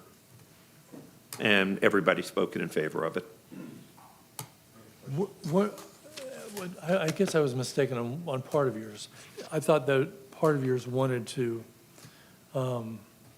allow for up to 15 to the port and airport. No? It does. Right now, So it'd be a gradual phasing out. The ordinance says that everybody has 15 years and then it gradually phases out, but it did not include the airport and seaport. So I'm adding airport, seaport to conform it to the rest of the Okay, I got it. ordinance. All right. Okay. Mayor Brown. Gentleman got up and spoke about the handicap vans, or what the word, about wheelchairs, thank you, sorry, to keep it longer because it's hard for investment. I'd like to get everyone's take on that, whether, or industry's take on that, but if it's, obviously it's a greater investment, and I don't know if how the other industry people feel on that. Did you, I don't know if you heard, basically it's for wheelchair vans, hey, you make it a little longer than 15 years because it's a bigger investment and so I'd like to be sensitive to that issue. But I think, here's what I'd like to do, is do the ones that we have today, and then That that's would be that's a another good, amendment. it was a good suggestion, at least to look at, and then we do that for another time. Okay. That makes sense? Okay. Because right now, we've had a chance to study these, look over these. Okay. So let's do the, Just comment on this one? Yes, on please. the- Thank on you. the Geller's amendment. Commissioner Fisher. Just want to see, is it possible to get the vehicles grandfathered in for the 15 years, even if it changes the permit number? I was going to bring that up, and Okay. yes. Okay. That was what was requested earlier by. Can I amend that, or a friendly amendment, or Absolutely. you take care of that? Yes, sir. Okay. Mr. Mayor, I'd like to amend my amendment to include that even if the permit number changes, but it's the same vehicle, that it's still grandfathered in for up to 15 years, because sometimes they change the permit number. Okay, here's the only thing that I think that, with your amendment, what you're doing, and I understand what you're doing. Yeah. You're trying to make it consistent. But what we're trying to do with all of this is trying to make the first impression, the people that come in from the port or the airport, is a good first impression. If you come in with a 2010, Dodge Dart, that's, a I little. don't believe they made Dodge Darts in Whatever. 2010. Actually, they did. They brought it back to They dark. probably got in there. It's not going to be the same.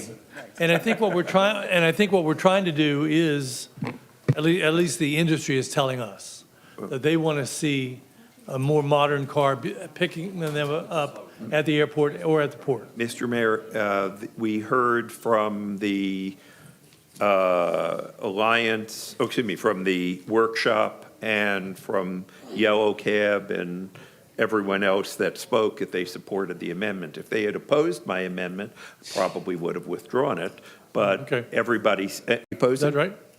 Don't see anybody opposing it, so. I'm surprised. Okay. Mr. County Attorney.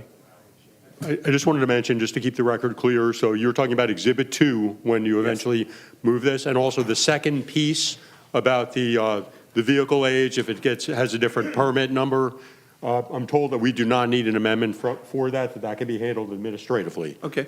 Okay? Well, then it's just the way it was originally, the way Amendment 2 said, the amendment attachment 2. Okay. Any other thought? We'll do one amendment at a time. How's that? Okay. Yeah. Any other thoughts on this? Did you have a thought on this one? No, just Amendment 1. Attachment 2. Get the Geller Amendment dealing with that's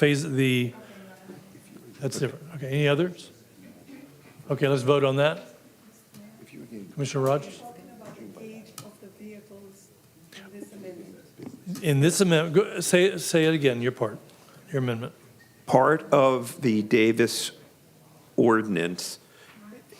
No, or- I'm only talking about yours right now. No, I'm saying that I think this is your ordinance, correct? No, No. county, whose ordinance is this? Mine.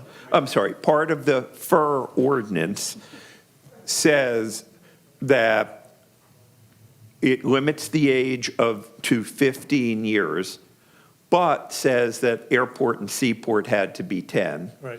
And that it will be 10. It'll lose each year, will retire 1 year, so at the end of 5 years, it'll be 10. What my amendment does is simply say that will be countywide. Your ordinance said at the airport and seaport, it could only be 10 years, Okay. effective immediately. Okay. And industry, I'm just looking for nods of heads, okay. So did you you made your motion? Yes, sir. Okay, motion and a second. All those in favor? Aye. Any opposed? That passes unanimously. And the second amendment that I have, Mr. Okay. Mayor, Go ahead. is a little unusual. The Model T one. But creative, yes. What it says is if somebody came up and said, we're going to have British black taxis, that's our model, and they haven't made them in 25 years. Or they said, our model is going to be classic 1950s Happy Day cars, that this would give the Lenny, or whoever will be serving in Lenny's position, the ability, but not the requirement to say, oh, all right, that sounds creative. They're still going to have to pass all inspections. They'll still be governed. But if somebody comes up with a classic car theme, This is your day of hypotheticals. it gives them the ability to do it. That's okay. All right, make a motion. I move approval of my amendment. Okay. We We can have a talk motion for it. for the Model Ts? I'm not clear what it is anymore. Mayor, for the record, that's 86A. 86A. 86A allows for a thematic taxicab division to be created. At the discretion of whatever Lenny's job title is. I'm going to second, I understand what he's trying to say with the hypothetical, I kind of agree with it. It may not even be historical. It may never even come to It could- pass. It could be whatever, it could be a Right. Star Wars. Right, exactly. Right. Okay, so we have a motion and a second. Does everybody understand what this is? Yes. Okay. All those in favor? Aye. If you'd like.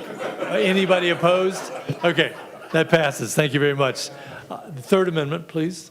Commissioner Davis. Yes, so this amendment is such that if a vehicle, somebody comes into the market, the taxi market late, for example, and their car is maybe 15 years old, 12 years old, whatever, but it has very limited miles. And I can say that because I know people that they don't travel much in their cars. Their car is older, but it has a lot less miles than it should for that age vehicle. Case in point, my son has a vehicle, he doesn't even drive it. And it's 2,000 miles, but it's a 6-year-old car, kept meticulously. So if somebody wanted to come into the market with a vehicle like that, I believe they should be able to, providing that it meets all the other requirements. So obviously, everything has to work, it has to pass all the inspections. So it could be up to 15 years, but less than 150,000 miles. And again, that depends on how you keep your vehicle, because you could have a 5-year-old vehicle that has 300,000 miles compared to a 10-year-old or a 12-year-old vehicle that has 10,000 miles. Okay. So my provision is to make sure that they still pass all the inspections, but in case you do have such a vehicle, they should not be allowed to be in the marketplace. Okay, you want to make a motion? Was there anybody that has an issue with it? Does anybody what? Right, there's only one person that I know that said anything about it. Everybody else was okay with it. So I make a motion. Is the industry good? There was one person. So, and there's other people that said they're okay with it. Well, before we discuss it, let's have a motion. So the motion is that we modify. Okay, thank you. To include Exhibit 3 to the item in the main item, right? To amend the main item with Exhibit Okay, 3, we have a- which is your exhibit. So we have a Right. motion by Move. Commissioner McKenzie and a Second by myself. by Davis. Commissioner, all right, discussion. Commissioner Fisher, were you wanting to discuss? I think he had I was just looking to the industry to see if that would impede upon them in any way. Joe, or do Decisions. you have an opinion on that? I'm just curious. And I have a question about it, about how do you prevent people from changing the mileage? Rolling it back? Yeah, and rolling it back. I'm sorry, my only concern is that if you put a vehicle on the road that's 15 years old or 14 years old, and, you know, if the car's out there, it's gonna get about 50,000 miles each year on it. So at some point, the car's gonna end up with 400,000 miles on it, and it's gonna be an old car. The maximum is 150,000. That's the only way they can go up to And keeping 150,000. 150, I understand that. I mean, the only issue that I had obviously with that was that those things can be modified. Dashes, mileages, things like that can be moved. I won't be against it, but I'm just giving you my opinion. Okay. Okay? Senator Gillett, then Commissioner I Udine. think I do have a problem with this. I've tried to understand by putting in the county-wide 15 years, eventually getting down to 10. I think, is Mr. Clennett still here saying some of the other cities have like 5 years? Or I think 10 years, if our goal, as Ina is still here when she came, when the Alliance, the workshop came to us and said they wanted us to have a more modern fleet of cabs. I think it's reasonable. I think by virtue of what you did, or what somebody did, by phasing it in over 5 years, I thought that was the reasonable compromise, but I think 10 years is a This is somebody new coming into the market to me. You're talking about cars that are already there. So I'm talking about, I'm going to ask through the chair, okay? oh, through the chair, sorry. Okay. Go ahead. I'm not sure we should be, I just think 10 years is a reasonable maximum, and if they're entering the market, they need newer cars, my view. Commissioner Udine, then Commissioner Davis. Mr. Chair? Wait, Go ahead. So, I mean, I don't really like it, but I don't really care because I don't really think it would ever happen. I would vote for it only because this is like a solution that we're looking for. This is never going to happen. You mean to tell me someone's going to keep their vehicle? They're going to have a 15-year-old vehicle that meets all of our requirements, super low mileage, and in year 16 they're saying to themselves, this is the vehicle I want to turn into a taxi cab. As a policymaker in Broward County, and with all deference to all of my friends in the industry, I'll take that risk. I can't imagine that this is really going to happen and be that big of an issue. So I would support the commissioner, even, I don't think it's going to happen, and I don't want to really personally invest a lot of time into it, because I just don't think it's going to matter. But if there is a car that's in amazing shape, what's the difference? Commissioner Davis. That's my point. It's almost like Geller's solution about these exotic cars that could be 30, 40 years old, putting them on the road just because you might like the London taxi cab. So that probably will never happen. So for me, in the event that it does, they meet all the other requirements, they get inspected by the county, and the county knows how to inspect vehicles, I would think, to make sure they're not tampered with. And the conditions, obviously the interior has to look good, everything has to work.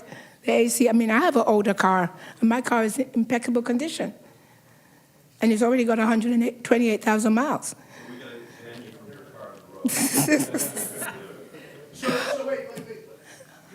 So if you wanted to put your car in as a taxi cab, not that I even understand this, but if you did, you would have to make all the alterations on the car that you'd need to make, and you could only probably drive it for one season, because once it hits 150,000 miles, now it's no good. Right, that's my car, but that's not everybody's car.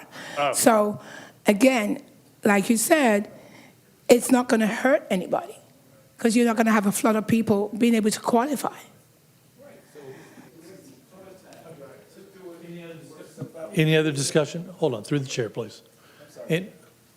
Commissioner Rogers. Thank you. I want to support Commissioner on that item, because when it first came up, I think I was one of the ones that said that we keep talking about the tourist industry. Yes, it is, but I want the vehicle to be safe for everyone that might use that vehicle in Broward County. Okay, let's take a vote. Whenever we are having conversation, just remember, we are users of those vehicles also. I've got to roll right? toward myself. Thank you very much. So I'm supporting Commissioner, because I know there are people that can't afford to do it, but their cars are immaculate. They take care of their vehicle. So give them credit for that.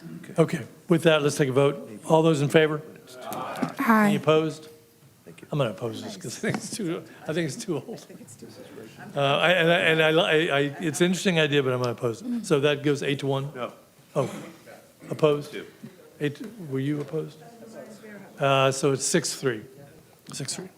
It passes 6-3. Can I see show of hands then? What's that? Because I think, can I just see show of hands so I know who's voting? Oh, okay. All those in favor?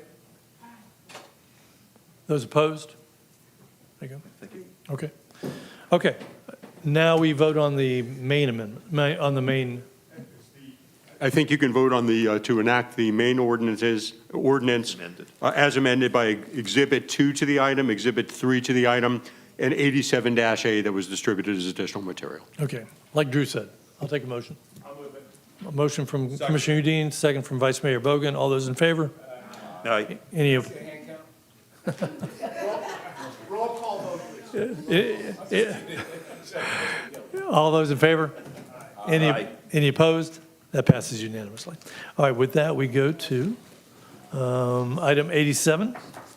Our final public hearing item is item 87. The public hearing on item 87 is now open. Item 87 is a motion to adopt resolution pertaining to the rules of procedure and policies of the County Commission, amending various sections of Chapter 18 of the County Administrative Code. No member of the public has signed up to speak on the item. Okay, thank you.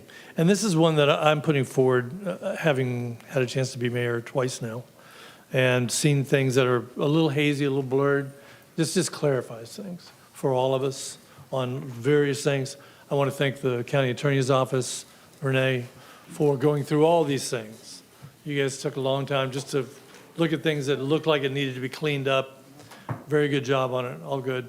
And I think most of it's, pretty easy. There are a couple, there's, I think, two parts, two considerations, or two amendments. One is from the county attorney, one's from Commissioner Davis. Actually, Commissioner Davis and I each withdrew our preliminary amendments, and we're recommending that when the board consider the item, that it do so amended by the additional material 87-C. Okay, thank you.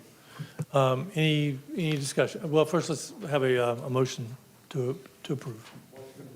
Motion to approve from Second. Commissioner McKenzie, seconded by Commissioner Davis. Discussion. Can I ask the county attorney what he's suggesting? Sure. Yes, you're talking about 87C? Yes, so this, as Mayor Furr said, this cleans up a lot of things. This is a long overdue rewrite of our rules, including rules of debate, rules of public participation in meetings like this, but it includes a couple of things that have been recently discussed by the board. One of them involves namings of buildings, roads, things of that nature. The amendment does not address that piece. The second thing that it does is it addresses the protocol, as we discussed recently in connection with the South Africa trip, that applies to speaking and travel opportunities on behalf of the county.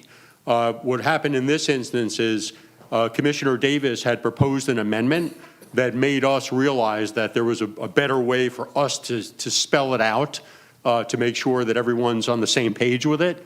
And that's what we did in 87C. It makes it clear that there's a distinction between speaking or traveling on behalf of the board or doing so in your individual capacity as an elected commissioner. That's the main change. I know Commissioner Davis is comfortable with that. I was comfortable with it, so we each withdrew our individual ones, and we did 87C, and we recommend it. Mayor, I'll move it.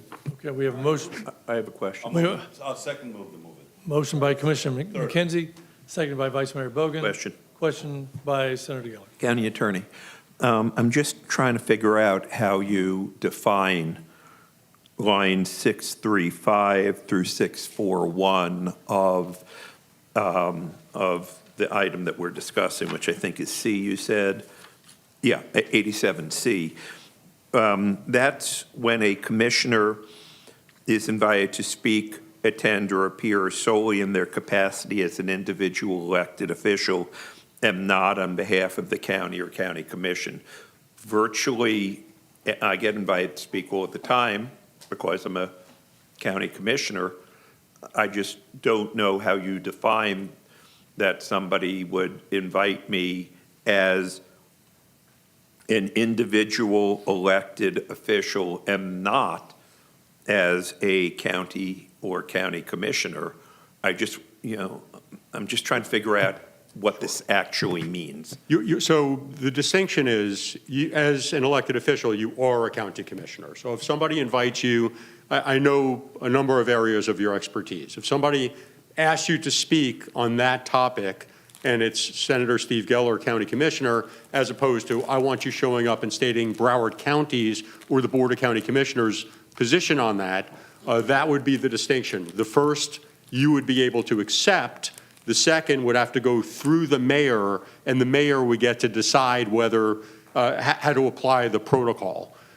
So now, could there be a disagreement? Is there some gray area there? There is, but it involves First Amendment issues as well. And for that reason, we built in some guidelines that basically also say that the person, so in that instance, someone asks you about your expertise, but basically as a public official, as opposed to as a private attorney, it would have to, basically, it says, when you participate, you would have to make clear that you're participating solely in your capacity as an individual elected official and not on behalf of the county. And secondly, if it involved any travel that required approval, so a foreign trip, for example, that would have to be approved by the board in advance. So in the areas where there may be the possibility of friction, I think it's very likely that that will end up being presented to the mayor because it may involve travel, and the mayor would sort it out, and we also build in a process for challenges. But again, it's a First Amendment issue. It's a little bit tricky. I think this advances what our current uncodified protocol is, but it's possible that 6 months from now, we're going to have to come in and... I want to be clear, I'm not opposing it, I'm just trying to figure out what it means. And then the other related issue is if there's doing this in an individual elected official, but not on behalf of the county or county commission, do we run into any statutory ethics, gift law, et cetera, issues? I want to make sure we're not setting us up for other down the road issues. No, it's interesting because we have a gift item on this agenda as well that might apply to that. But Senator, the gift laws apply to you as individual elected officials, regardless of your governmental affiliation. So in that instance, if you're accepting any sort of, you may basically, it may be an honorarium or it may be something else that's an exception to the gift laws. But if you're receiving a meal, you're receiving travel or any of those things, we always encourage you to vet those things with us. We don't believe this adds any complication to that. Thank you, Mr. Mayor. Okay. We have a motion and a second. All those in favor? This is on the entire item or just 87C, Mayor? Oh, should we have to do the amendment first? Oh, can we do it? Can we do it all together? Okay, this is with the amendment. All those in favor? Aye. Any opposed? That passes unanimously. We'll go to item 93. Item 93, motion to adopt resolution supporting the local act to rename Broward County as Lauderdale County if approved by referendum election, directing the county administrator to transmit a certified copy of this resolution to designated recipients. No member of the public has signed up to speak on the item. Commissioner Udine. Not one member of the public. Not one member of the public signed up to speak on this. Not even you, Walter. Come on.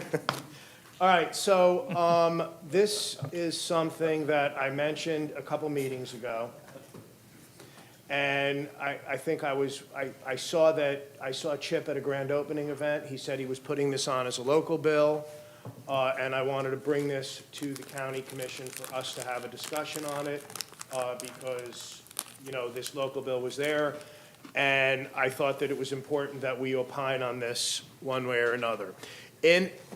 Around, I guess about a month ago, there were a couple of the conferences, the ULI conference that was at Pier 66 and a few of the other ones, and I spoke to a lot of the business leaders and a lot of the marketing and branding leaders throughout the county, and almost uniformly they came up to me and said, this is a priority issue that they were looking at. This is something that they feel would help them with marketing and branding of the county throughout the world. Now, what their position is, and I've attached this as additional materials, this was the white paper that was prepared by the Broward Workshop, whose executive board has just voted, I think, to change their name to the Lauderdale Workshop. And it was George Hanberry, Tim Petrillo, some of the leaders on that board. So, when businesses and corporations and governmental agencies look, and this is not a surprise, over the last, and you can read it in the white paper, but it's not a surprise to anybody because we see what the results have been. When all of these different agencies have done SWOT analysis and done marketing analysis and have done branding analysis, to look at what their particular agency should be called, it all came back with a derivation of Lauderdale in it because there was some, understanding and idea of the location. When it used to be sunny.org was our branding for tourism, they did a whole big study and it came back at Visit Lauderdale. The Greater Fort Lauderdale Alliance used to be, I think, the Broward Business Alliance. They came back as the Greater Fort Lauderdale Alliance, who markets for the entire county and brings business to the entire county. You can see it in the backup of what I filed. They did a 2009, the CEO Council did something. 65.2% had a positive image of the name Lauderdale. 39% had a positive image of the name Broward. It goes on, and as we've come through the years, that has become more and more apparent as they've looked at this and as they've studied this each way. Many of the cities, the 31 municipalities within Broward County, have some derivation of Lauderdale in their name. I don't represent, I mean, I have North Lauderdale part in my district, but, you know, I represent Coral Springs. They're the biggest city in my district, Coral Springs, maybe Tamarack. It's never going to be Coral Springs County. It's never going to be Tamarack County. But they both have major, major business parks that they want to try and fill up. And if businesses can come there, and if businesses can do that, it brings high-paying jobs. We had groups of people that were here talking about affordability and affordable housing, and I would contend to people that one of the ways to help that is getting these people to have higher-paying jobs and bringing these major corporations that want to come and that want to be down here. When El Al came down and they moved their corporate headquarters to Margate, Florida, they mark it as being in Miami, Florida. They don't even use Lauderdale, Broward, or anything. When people travel outside the area, if they live in one of our, if you live in, Cooper City, normally you'd say, I live in Fort Lauderdale. I'm in Parkland, same type of thing. So that goes on and on. So what have I heard as far as feedback from this? First part of feedback is there are some people in this world that cannot take any change of anything, anywhere, on any issue. I respect that. It's the way it is. Everybody likes everything the way it is. In Parkland, they didn't want garbage day on Tuesday. They only wanted it on Monday. I respect that, and I understand that. Miami-Dade County changed their name from Metropolitan-Dade County to Miami-Dade County a number of years ago. So they were able to do the change. They were able to market the Miami name into an international city. I would contend to most of us here, when we have things that go on in our district nationwide and it's reported on by the news or whatever, it comes back as being in Miami. We've seen this a million times. When El Al came here, they were moving to Miami. Different things that happened. When you had the Parkland things, it was in Miami, on and on and on. The second thing I hear from the public is this is going to cost a fortune. And the way that the local bill is written is it really doesn't cost a lot of money, and the economic benefit far outweighs that if we bring a few major corporations to the Sunrise area, to the Miramar area that comes in. If what we think will happen and what the business community thinks will happen with that, it will far dwarf any costs that the county would have. So there will be some county costs. As sheriff's vehicles come, they would have to be rebranded, but those paint jobs and those wrappings don't last forever anyway. That has to happen anyway. You don't have to do that on day one. Like when we build this new building that we're building for our government center, instead of it saying Broward County, it would say Lauderdale County. I just think that this is something that the voters will decide. We're not going to decide this. We would put it out to the voters. If it's such an incomprehensible idea, I'm sure they would reject it out of course. But I don't think they will when I think they get educated on the amount of high-paying jobs, the amount of local community pride that you get. And it doesn't matter if you don't live in Fort Lauderdale. It would be the same thing. Hollywood and the Tourist Development Council, I think, voted. The mayor of Hollywood was there. They didn't have a huge objection to it. I thought they were in favor of it. I think that it's something that can finally put a county that's in the middle of two of the most growing counties. Miami-Dade is just crushing it. Palm Beach County is really doing well on their business development. Broward is right in the middle. We should be doing much, much better than we are. And is it because of our branding? A lot of people say that that's one of the major reasons that we have. So, I mean, I think it should be something that we should discuss. If there's 5 people that are okay with it, I guess the local bill can move forward. I think they had their meeting today, and they said that they wanted to wait and hear what we had to say. If everyone's against it, then it won't happen, and life will go on. It will for me. Discussion. I happen to think Commissioner Udine is a outstanding county commissioner and a close friend, and It's okay. And It's I- totally fine. I love you all love me, it's all good. and I hate to oppose him. However, first of all, I take everything that the downtown Fort Lauderdale business establishment says with a grain of salt when they're talking about how the downtown Fort Lauderdale area is, the only thing that matters in Broward. I do kind of think that they can be a little myopic on this, but that's not really my issue. I have one main issue, which is I think if this is premature, and if this came up next month or January, I could feel differently. This just came up, and I've been very clear on this. On an item like this, I'm going to be guided to a large degree by what my local cities think about this.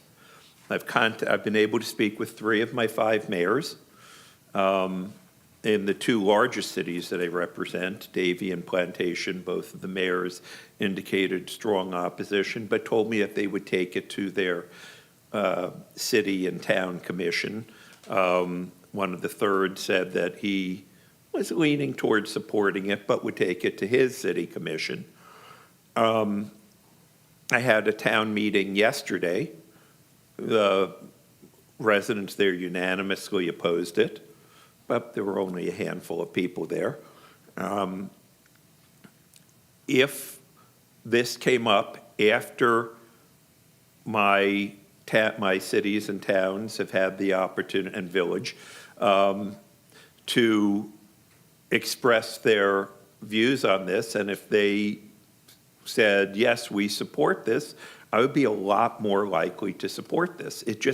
This just came up. I contacted my cities immediately, happened to be the day after 2 of them had met, and they told me they're not meeting again until next week. And that's why I'm saying this is premature. We haven't had the opportunity. I haven't had the opportunity to really dig into the studies, and y'all know I dig into studies. So, Commissioner, and with the greatest of respect, if we're voting today, I have to be against it. If we're voting 3 weeks from now, and my commissions came back and said, yeah, we think it's a good idea, more likely than not, I'd be for it. I want to hear what the Broward League of Cities, I understand the president of the Broward League has expressed her opposition, but there hasn't been a vote of the league. And that's why I'm just saying this has come up too quickly.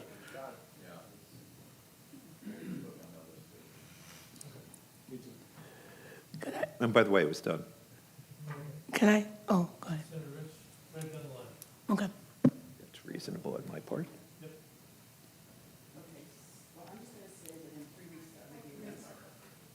In 3 weeks, I will be against this also. Because in 3 weeks, we will not resolve our food insecurity problems, we will not solve our affordable housing problems, and many other things that are going on here. And at a time when we are looking at a possible loss of revenue, to think about, and I have to tell you, when I read this white paper, I cringed at the thought that someone could actually put on a piece of paper that we could do this within our existing budgets. This is going to cost millions and millions and millions of dollars. And there's no way around it when you think about everything in this county that carries the Broward name. And by the way, for 110 years, and I kind of believe in history too, and that's a part of this for me. Miami is a different story. I grew up in Miami. Miami is Miami. This is a different thing. The comments that from the business community about how much better we can do things if we had the name Lauderdale. First of all, it's utter confusion in our city, in our county, with multiple cities that already have Lauderdale. And think about when we were having the whole conversation about the bridge and the tunnel. So we're going to say Lauderdale will be battling Lauderdale. I mean, the whole thing kind of, I'm sorry, but, I look at this, and the whole idea of it to me just does not make sense. And it won't in 3 weeks because of the fact, as I said, all the needs we have here. And when I look at, we just talked, Joe Morris was here today, and I brought this with me today because I knew I was going to say something about this. And we're talking about, we need to improve this, we need to improve that, and we can always do better. But when I think about what we've been able to do over the last few years, and under the name Broward County, and the idea that people aren't coming here because it's not Lauderdale, why did we expand our convention center? Why did we build this new convention hotel? Why is, I wrote Joe's words down when we went over this, hitting on all cylinders, cargo, cruise, energy, ships coming in here. We're going to celebrations because many ships decide, they're going to be coming here or this is going to be their home. Same thing with businesses. The Alliance comes before us all the time with this glowing report of all the things that they have brought to our community.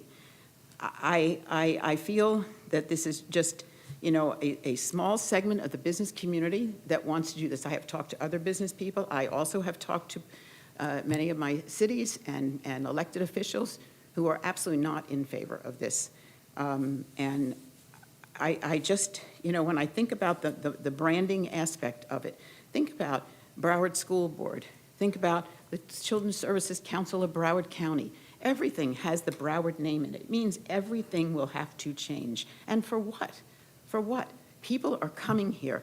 People are coming to our community.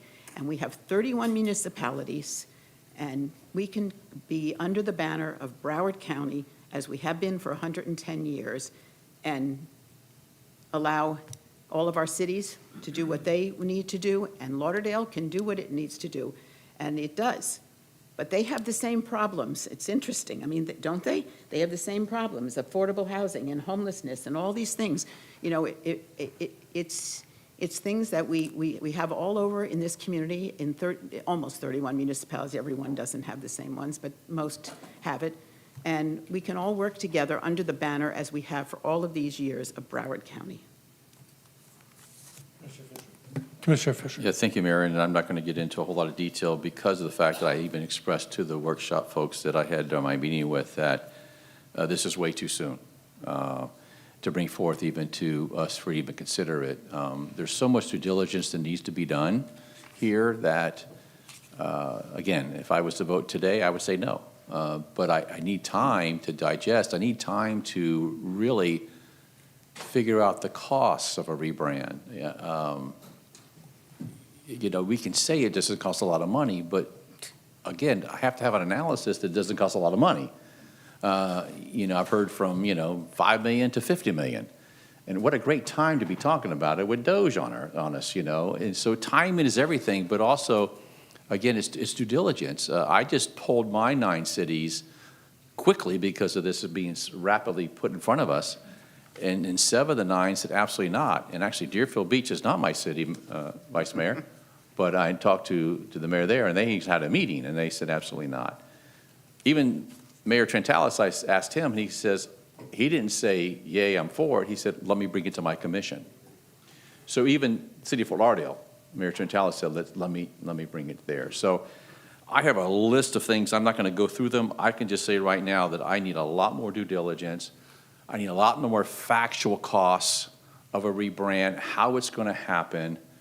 And all the constitutionals, like Senator Rich said, there's so many tentacles to Broward at the end of the day. And I'm not saying no, I'm saying no. I just need time and energy and cost to make a business decision, because this is a business decision. And to say off the bat that automatically economics will just boom, again, how does that happen?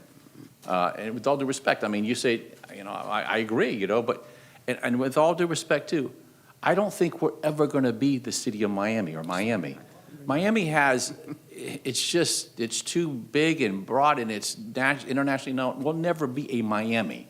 And so I don't like to be compared to a Miami at the end of the day. I'd like to be like Miami, but we're never going to get there. So all these things play into play, and I have a more dozen things to say, but at this time, I just need more due diligence to be able to make intelligent decisions. Thank you, Mayor. Commissioner McKenzie. In the essence of time, it's just too soon to make this type of decision on something that would have a huge impact. I think there are a lot of variables. I mean, staff can look at it and figure out how we do other big things, because most things that we do here take a long time. Sometimes it takes your whole career, and you don't see it until, you come back in the 13th year and you see it. So we need time to deal with this. Commissioner Davis. Thank you.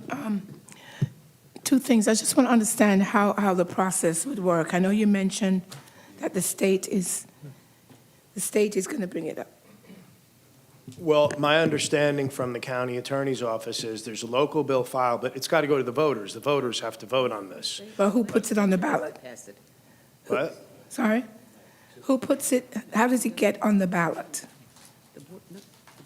If the, go ahead. If the bill passes, it doesn't come back to us. The state, basically, there'll be a resolution with the bill that will automatically direct that it go on the ballot. I don't know if mechanically, in sort of a ministerial sense, we have to do anything in transmitting it to the SOE, but if the bill passes, it's going to go on the ballot. The bill up in Tallahassee, the special bill passes, then it's going to end up going on the November 26th. Without us saying yes or no. Yeah. Right, so we don't have much control over it. But our delegation gets the first crack at it. Okay. And today, they did not seem to be too enthusiastic about it, but they're waiting to hear, What we say. what we said today. Okay, and so, okay, that's good to know. The other thing is, I was looking at, would there be a compromise to, say, Broward, Lauderdale County? Because then you still have Broward in there. Miami-Dade they kept Dade County, but they just added Miami. If you do Broward, Lauderdale County, it then recognizes Broward, but also lets people realize, oh, so it's Lauderdale, because those that may not know Broward know Lauderdale. So you could have a combination, Broward, Lauderdale County, which is not far-fetched. If you're asking. I'm just asking how that sounds to you. So it doesn't sound that bad to me, but what I'm saying is there's been I was going to comment at the end, but when Port Everglades is crushing it, they're doing very well. When they had their SWOT analysis, it came back that they should rebrand as Port Lauderdale. They didn't bring that to us because they thought that it would be a political firestorm, but. Is that true? You're damn right. Yeah, that is true. Would you like, that's not in, Well, it's not the reason why it was not brought. Okay, but forward, it didn't come, right. So there's a lot of things sometimes when we start thinking outside of the box on some of this. And I get it, it needs more time to percolate, and that's a very, very respectable ask, that this is something that would be, nothing would happen until November of 2026, no matter what we do. And theoretically, this could happen without us anyway. All I'm saying is this is something that we should be involved in the conversation with. There are a lot of positives here. Everything that we do costs some level of money. But I think that if we can generate revenue, and maybe this isn't, Commissioner Fisher may be right, this could also be a little bit of a shortcut. Maybe they're too reliant on this issue, as this may be the reason why they're not marketing or branding it the way they think that they should be branding it. But I think this is a reasonable discussion for us to have here. I don't want to throw history out the window, and I respect everyone's thing on change and not having change, but there are costs to everything we do. There would need to be definite breakdowns of studies. You have things in our area that really could lend themselves to regional areas of growth. They wanted to bring at one point like an Olympic type sports facility, training grounds, and the whole thing out in Sunrise. They talked about that through the Alliance. I agree, the Alliance is doing a very good job in many respects with one hand tied behind their back, and they'll tell you that. But you can look at the different companies and the different industries that are relocating here, and we have other issues besides branding. We need better Class A office space. We need a little bit better regulatory environment when they want to come here. But this is just a position that I think we should be talking about. I'm quite okay if there's not 5 votes to it. I'm quite okay if we need to bring it back and look at it a little bit later. But I think we should talk about it if it's percolating up in Tallahassee. Okay. Personally, I would vote for it. I will vote for it if it's on the ballot, because I think it's a very big win for the cities I represent. All right, and I get your point, but I think if you're going to look at change, this is an option, like I mentioned, Broward, Lauderdale County, because that way you still keep the Broward and you add Lauderdale for recognition for people that, know Lauderdale. Port Everglades is totally a bad name, and nobody knows what that is. I've lived here for many years, and I didn't really know that was something. So I could get anything that says Port Broward or Port Lauderdale would get a win. So that's not, a good comparison, because Port Everglades doesn't make sense to nobody. We don't know where that is. Is it in Broward, Dade, Palm Beach? It doesn't give any indication. But I think if you're going to put something out, maybe have a couple of options. Say, do you want it to remain, Broward County, Lauderdale County, Broward, Lauderdale County, and, whatever. But maybe that's something that would be open to consideration than just saying change it to Lauderdale County. Give another option. Thank you. Vice Mayor Bogan. Oh, I'm sorry. You did you? I didn't have your name down. You want to go? Go ahead. Go ahead. I'll go after you. Deal. You're Mike Hazel.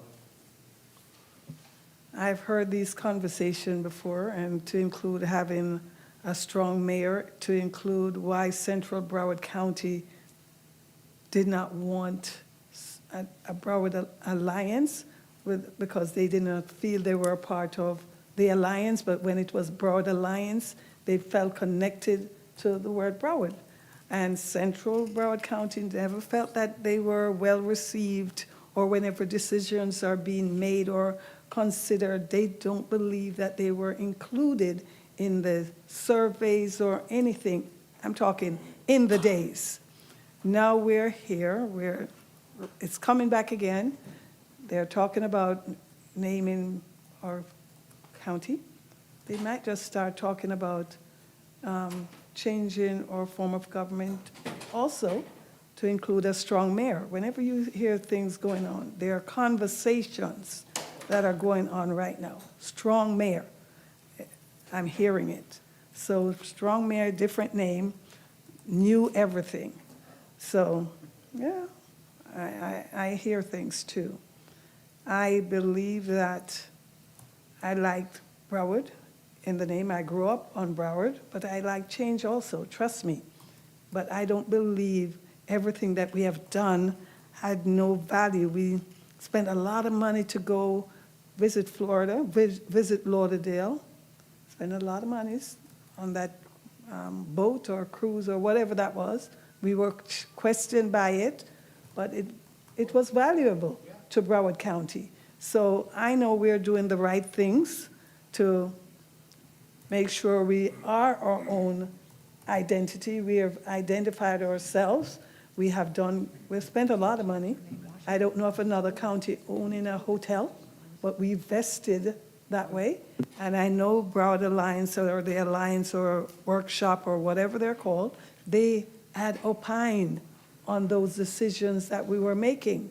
So it was good then when we were becoming business owner of a hotel, but now we don't want to make sure, it was good then, I want to say.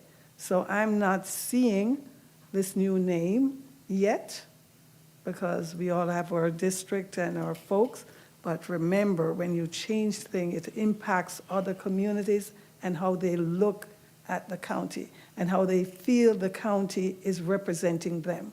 We are here to represent 31 cities. We're here to hear from 31 cities. And our business community are equally as important as our other residents. So we need to hear from them also. All right, so I hope you take the time to go on out to the various cities and talk to the community and see if they feel like they want to change our name and leave out Broward County. I think I like my own identity already. We worked hard for it. Thank you. I think I could solve the main problems here. Go ahead. So the big problem is money, okay? What if I said I can raise the money? Two, Nan has a great thought. Lauderdale versus Lauderdale, where's the history? Keeping B and ending it with O-G-E-N. And I'll raise the money. I'll raise the money. We keep the history. It solves the whole problem. How's that sound? Perfect. I'm done. How you feel about it, Vice Mayor? Come on. No cost. All yours, Mayor. Okay. I've kind of gone back and forth on this because I was on the TDC. And I've heard that discussion there numerous times of the thinking about it.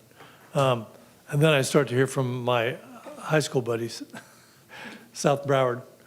Well, what are you thinking? Yeah. And we have to change all the alma maters, all that stuff. So it's, I think the financial impact at this time is big. But when I think of the school board by itself, school board of Broward County, that's huge by itself. Hospitals, hundreds and hundreds of Broward corporations. I do think the timing is not particularly great.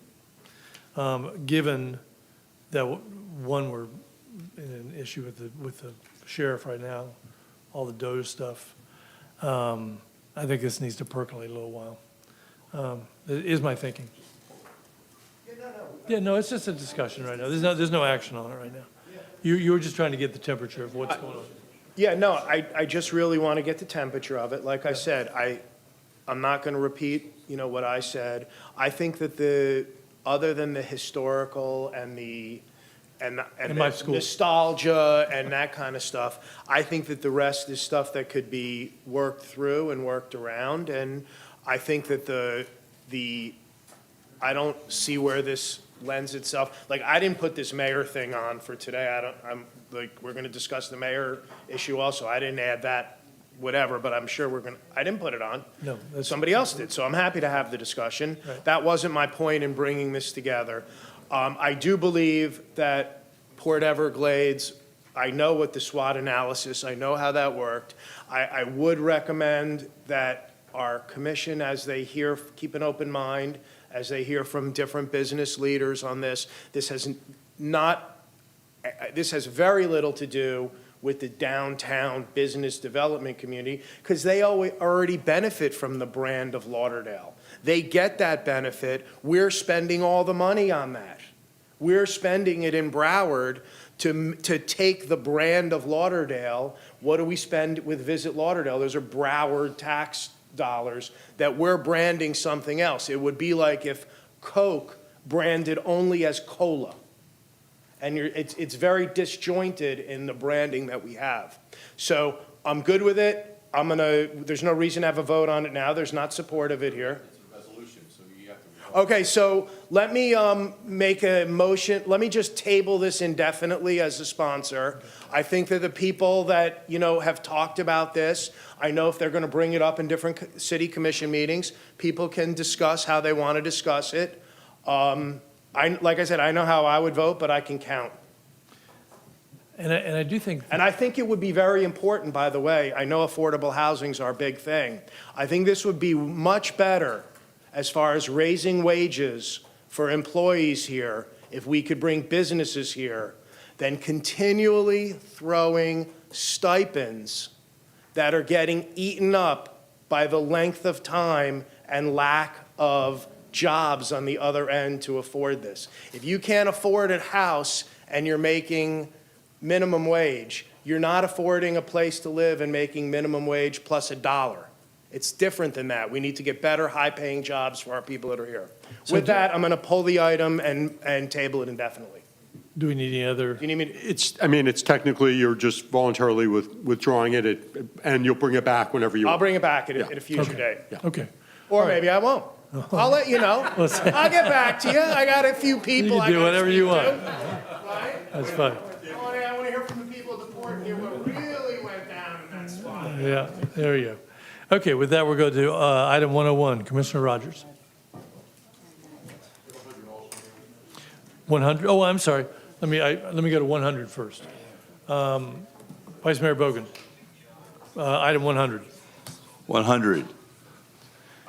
So, hey, when I got here, 10, 11 years ago, we had a $5 requirement. If you had anything over $5, you're in trouble. Or if you had, so I went to a city, Pompano, and they wanted to serve lunch, and there was a sandwich sitting there. I didn't have $500 in cash, so I'm like, I can't have I can't have the bagel or the drink or something because I'm going to get in trouble. I think what I'm trying to do here is let's follow what the state does. Let's follow state law. So we don't have one law, they have one law, we have one issue, they have one issue. To me, it's a gotcha type statute. And I think it's just asking for trouble. So I think it's good that we follow state law. There's nothing wrong with following what all the state officials have to go by. Let's follow state law. That's it. Yeah, I pulled this. And I pulled it because I actually think that what we have is good. He's wrong. He's wrong and I'm right. I just want to make sure you know that. I actually feel like Broward has a big red line that is letting us know how to act as elected officials. And I think it is different from other counties. It's different from other places in the United States. And I mean, when I talk to people about how we do procurements and that we're not on the selection committee and a number of these things like that, I point to it as a source of pride.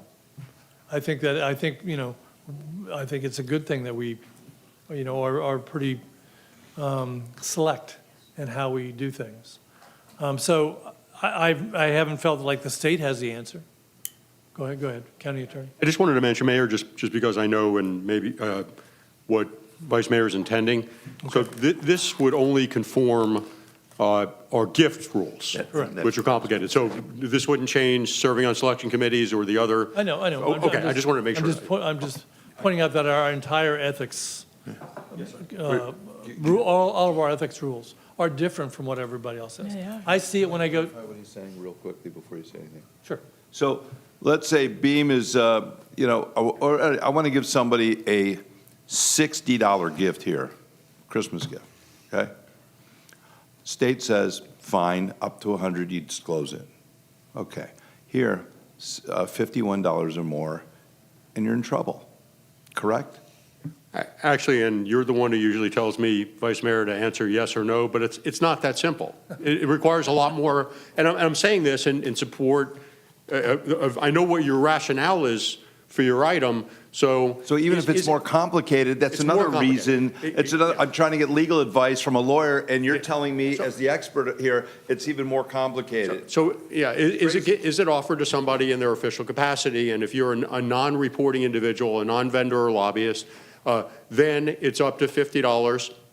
If you are a vendor or lobbyist, then it's lower, but it depends on the category. Whereas under state law, if you're a non-vendor or lobbyist, and I mentioned this to you, you could buy somebody a 747. I mean, as long as you disclose it if it's over $100. So the laws are very, very different. I think I was interim county attorney. I don't remember back in 2010 when this was passed. This was difficult in a lot of ways when this was passed, and because of that, there have been so many exceptions that have been built into this. Right. And I would just mention, and you're correct, Mayor Furr, we are held to a different standard in Broward. These things are a lot more stringent in a lot of ways, but they're also very, very confusing. I will tell you, we have 3 lawyers who work a lot on this, and we're blessed to have thanks to you, a great law office with plenty of lawyers. The municipalities call us all the time, the municipal attorneys. They can't sort through it because of the exceptions that we're all codified in an effort to make it more palatable. But I'm not arguing, I'm just mentioning. I had the experience of being a city commissioner from 2000 to 2012. And during that time, I saw a lot of stuff. And all kind of gifts were thrown at the commissioners for all different kind of things. That stopped. That stopped. And it stopped cold when all this went into effect. And to me, I think that was a better thing. I didn't have to be worrying about who's given what and all those kind of things. It became a thing of the past. As an elected official, I was glad to see that go away. I didn't want to feel indebted to anybody or any of that stuff. I didn't think it was good. I didn't think it was healthy. And so I was okay with that. And when I go to other counties, and when I've gone to, other places, I see it's different. It's just different. I think we should be proud of the ethics, the way we do this. And so that's why I pulled it. I know. So I'm going to vote against it, but that's Mr. okay. Chair, I think That's as right. co-sponsor. So Commissioner Davis Yeah, and thanks. Senator Geller. Yeah, Then- so I know we talk about going to the municipalities. We just talked about that for the Lauderdale change. But we never went to the municipalities when it was changed in 2010. And almost most, if not all of them, were not in agreement with the change. And now since then, I've only learned that there were some amendments to the change since I became a commissioner in Broward County. Most municipalities don't even know all these different changes you've made over the years, and we have to go through our attorneys to sort them out. Whereas the municipalities don't have that kind of time. They're going by the $50, and there's no amendments that they are aware of. While we have the luxury of having our attorneys and all these different amendments that they can't even figure out in a timely fashion. They do a great job, but you have to go for them for everything. I think streamlining it back to the state, which was what all the municipalities were doing, and not really treating the commission as children. We're all responsible. Just as the state laws, they're responsible. If we're following the state, we should be responsible enough to do that. And we shouldn't have to be micromanaged by the county, which is what the cities felt, that the county was imposing upon the cities who would rather stay with state law. So I think going back to the state law instead of piecemealing what has been done since 2010, because we're not at the original 2010 laws. They have changed since in the county, and they're a lot more confusing. And there's no need for it. Absolutely no need for it. You follow the state law, you get educated, you do your ethics classes every year, and keep it moving. Senator Geller, then Commissioner Udine. Thank you. Mr. Mayor, I would agree with both you and Commissioner Bogan. I agree with you that Broward does have very clear ethical standards. I think the state of Florida has among the tightest ethical standards in the nation. Okay. But Broward, and I was opposed to it originally, removing commissioners from selection committees. That was before I was on the commission, but I think I've probably come around to that now, that it probably is better. But all that Commissioner Bogan's item is doing is conforming us to state law, which has a long body, and only on the gifts. Correct, Commissioner Bogan? Okay. And if all that we're doing is taking us up to $100, I'll tell you, when the state passed, I was in the legislature when we passed $100, and that was got to be 20 years ago, maybe 30 years ago. $100 back then was a lot of money compared to what it is right now. I just don't see a problem with going to the state law and support Commissioner Bogan's proposal. Commissioner Udine.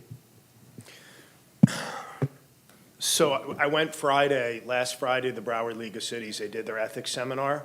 Denise Hoyle, they did one, And they did it in response to that Inspector General report on some of the gifting thing. And normally when we do our ethics thing, we get 4 hours and we get everything. You know, they go through the whole chapter. This was just 4 hours or 2 hours on gifting, just gifting. So what I would say is, and Sam Gorin gave it and one of the associates is from, nobody understands what the definition of the value of a gift is in the state of Florida. I don't care what it is. It could be 0 as far as I'm concerned. It could be 100. I don't care what it is. But there should be one definition of what a gift is. And there are so many people that are, the questions that were coming out of there, and I think most of the stuff that we do is not a gift. I think us showing up somewhere is not a gift. Now, there is some kind of state opinion that says that is a gift. I don't, on a Thursday night when I have to show up at some library or something to do something for the county, I'd rather do other things with my time, but I think that's part of my job. Some places in the state think that's a gift.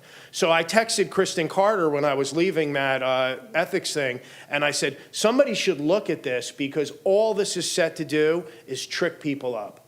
What is the value of a gift? And I would bet you if we had whoever the specialist is in ethics in your office right here, we could spend 3 hours talking about it and we would not walk out of here and understand exactly what it is. It's $50, it's $100, it's $5. Now, it's $5, but if it's a friend of yours and it's not given in your official capacity, you can do whatever you want. If you stay at their house, but they're there, then no gift. If they're not there, then it's a gift. I mean, there can be so many things. Like, I don't want to take anything from anybody, but I just don't want to get caught up in some nonsense, you know, as we do this. I'll report everything to everybody for everything. We're F1 filers. The city doesn't have to deal, the cities don't have to deal with that. Everything that we do on this ethics code, and it wasn't the county imposing this on the cities. It was the public imposing it because the public voted in the charter because the public thought we were all corrupt. And the public is voting for this. And what's happening is now, since these definitions, people are just getting tricked up. There are some corrupt elected officials out there. They screw it up for everybody else. And then they paint us all with the same brush. I'm okay with defining this however you want to define it, whatever, but give us some clear guidance on what a gift is. Okay. Vice Mayor, to close. I just want, none of you were here except Beam and I when we first got here, and then some spouse passed away, and they were concerned like, oh, you just sent a bouquet of flowers to somebody's spouse, who was a commissioner, and then they were worried about, the commissioner was worried about, is that a gift or is that too much? Do you remember that, Drew? And like all of a sudden, like, okay, now we can't even show condolences. It was like ridiculous. I think the state, as you told me, Drew, provides clarity. It's pretty much simpler. It sets kind of something as what Commissioner Udine is saying, and it just makes it simple, straightforward, and that's why I brought it. Senator Rich and then Commissioner. I just have a quick question. I just want to make sure, this just has to do with gifts, right? Nothing else? Nothing else. None of our other policies? That's Okay, it. fine. Commissioner Fisher. Mayor, can we just, it's a motion to direct. Can we just have the attorney bring us something back for future reference if it just has to deal with a gift rather than trying to dissect it now? I think that would be helpful to us. Well, that's what we're here for. Yes, and Commissioner Fisher, just so you know, it's unlike, it's actually directing us to bring it back at your next meeting. So we would bring it back for public hearing at the next meeting. you go. It's going to be very simple. There you go. Thank you, sir. Thank you. Okay, so do we need a motion? Do we need to vote on that? Do we need to vote on that? Yes, sir. Okay, so you want to make a motion? I'm going to move it. Okay. Second it. Move it. Move it. Second. Second, we have a second? We have a motion and a second. All those in favor? Aye. Any opposed? I'll go with it just to go to director. Okay, that passes unanimously. We turn up. We turn the mayor. I listen. We turn up. Because I can vote for it, because I can vote against it later. I can't vote against it right now until then. Okay, So, it's true. So 101, motion to discuss process for selecting the county mayor and vice mayor. Commissioner Rogers. Thank you, Mr. Mayor, and I'm not going to be long. It's already a long afternoon. This conversation will not affect the order of the next appointment for mayor or commissioners, so relax, everybody. This is about a process that speaks to district and not individuals. District and not individuals. Person should have served on the commission for at least 1 year to be considered for the position of mayor. I'm just talking, a discussion. I will work with an attorney to add to the next commission agenda for a real conversation. I just want to hear from my colleagues what you think about it. It will not affect the next appointment for our next mayor and vice mayor. So I stay on for 1 more year? I like to, You said earlier that this is your last meeting. You said earlier this was your last meeting. That's it. That's it. Okay? Totally confusing. I thought you were talking about I know. elected mayor. I that We were know. going to bring an elected mayor. I know.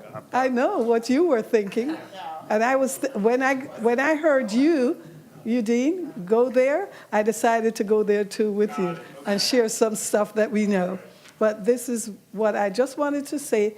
We're changing everything. Take a look at how we do this process. It should not just be about the individuals. It should be about making sure we're fair with every district here in Broward County, because they too elected someone. can I just comment? So when I got here. Through the chair. Through the chair. I'm sorry, Mayor. Can I- Vice Mayor Rose. Thank you, I'm sorry.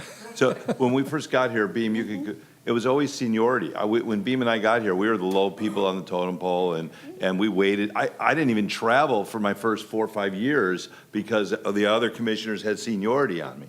But I'll second your motion if you want right now about making the next mayor, 2 or 3 year terms, or do whatever you want. I'm sure Beam will do it. We're good. We're just having a conversation. Okay, we're looking at other things. There's nothing wrong with us taking a look at how we do stuff. It should be fair, and I think we all agree with that. Yeah. I would like to amend, you get a second term immediately. Immediately. Let's do it. Commissioner Fisher, I know you need to go. Okay. Anybody else on this? You got 5, okay. The one thing that, I'll just weigh in on this. Does anybody want to weigh in on I it? think we're going to talk about it next meeting, so let me get to our. It's a long day. Oh, you want to talk about it next meeting? Go ahead. It's just, she wants to. Well, the next meeting is just a reorg meeting. It doesn't matter, we'll get it the next meeting. No, you mean just Whatever. the main meeting in December. Oh, okay, okay. All right, December 9th? so we'll all think about this. December 9th. So if I want to put elected December mayor on, 9th. that would be that meeting to do it as like a part B. Let's go get the delegation first. Well, that doesn't have to go to the delegation. That I just have to convince Senator Rich, and we're good. Okay, Elected mayor. all right, so I'm not sure where we ended up with this, to be honest. It's a discussion, but Bring it back in a few. you can bring it back. Okay, okay, all right, thank you. Okay, with that, I think that's everything. Is that everything? Okay, so we'll do a non-agenda, starting with you. I'm going to forgo in the essence of time. Okay? Me too. I don't want to be in this regular building. Okay, I do have one thing I want to just bring up. Okay. I have one thing I want to bring up, and I just want to, first of all, thank our administrator, our deputy county administrator, and many of the staff for all the work they did to help put together the press conference that we convened on November 3rd regarding food insecurity. We did it right here downstairs in the lobby, and it was incredible. We brought together so many of the key players in Broward County that needed to be a part of this so that we could have some significant contributions to help, to help, yeah, it's okay, to help raise money to see that our food banks and our food pantries could have a lot more food than they currently had. Our food banks were at the lowest in years, and That's Feeding South Florida and Farm Share. And so we had both of the hospital districts. We had the Children's Services Council, the Health Foundation of South Florida, United Way of Broward County, and as I mentioned, Feeding South Florida and Farm Share, and then, of course, ourselves. And I just have to say that we have raised just about $1 million in institutional dollars that are going to help create more of a supply in this community, because there's such a tremendous need for food, with regard to food insecurity. I want to just say that we have kind of two tracks. We have the institutional monies going through the Health Foundation of South Florida. United Way has been wonderful. We have individual donations are coming into United Way to their offices, and it's just incredible because it's such an example of the true collaboration in Broward County, all of us working together when there's a serious problem. Last thing I want to say about it is, it's not over. It's not over. Even when the SNAP money comes back, which will take weeks, when it comes back, we had this problem with the SNAP money. We don't have enough money to provide for food and feeding of people in Broward County. So we're planning on continuing this. United Way right now has been doing a weekly distribution, over 300 people each time going through their parking lot. These are the TSA people that were not getting paid and going to work every day and not being able to have food and pay their rent and so forth. So there's just been so much going on here. And there was a particular quote that I used that day, because 40% of those that have food insecurity are children. And the quote was from the Nobel laureate Gabriela Mistral. "Many things we need can wait. The child cannot. Now is the time. His bones are formed. His mind is being developed. To the child, we cannot say tomorrow. The child's name is today." So, thank you. Okay, thank you. Vice Mayor Bogan? Yes. Your mic. Can we use funds from our excess campaign account, that account that we have? Can that be used to buy the goods or donate to those nonprofits? I think so. They can. That's my understanding. Yeah, we'll take a look, but I believe that charitable contributions are within the office accounts, but I always like to look at the statute before opining. We will get back to you, and we'll send an email out to everyone on that. Because I'm having a food distribution on the 21st, or I think, whatever, and I would love, because of that, I have county employees glad to come to my events, and I tell them, come, that's your taxpayer dollars working for you. So don't believe county employees don't benefit and value what we're doing. Okay. Vice Mayor Bogan? Tuesday, I'm announcing a new program. I hope you support it. It has to do with feeding people who are hungry. All serious. You'll hear about it. Commissioner Udine? Our former library director, Sam Morrison, he was a Broward pioneer. So I was a Broward pioneer also for the city of Parkland. We did a big event in Hollywood last week. I thought when you're a pioneer, I guess that means you're getting older if you get nominated as a Broward pioneer, but it was great to see all the different people with all their different contributions to the county and to making South Florida better. Food insecurity, I agree, we need to do what we can as a commission here. We talk a lot about the affordability issues. Today there was a study that foreclosures have now jumped 20% year over year. I think that the economic recovery that we're seeing, I think, is branching in different ways. If you have dollars, your recovery is okay. If you don't have dollars, you're going to be in for a world of hurt pretty soon. I think we're going to see a lot more affordable housing, because I think you're going to see a lot more housing values go down as more of this supply gets out on the market. But I guess we've been saying that before. I guess we're going to get a judge of that pretty soon, I think, as to how this plays out with housing prices. Great job by the National Championship Committee. I know Monica was on the dais yesterday. They did their kickoff lunch. They want to do a lot of stuff in Broward County. The economic impact in Broward County is enormous.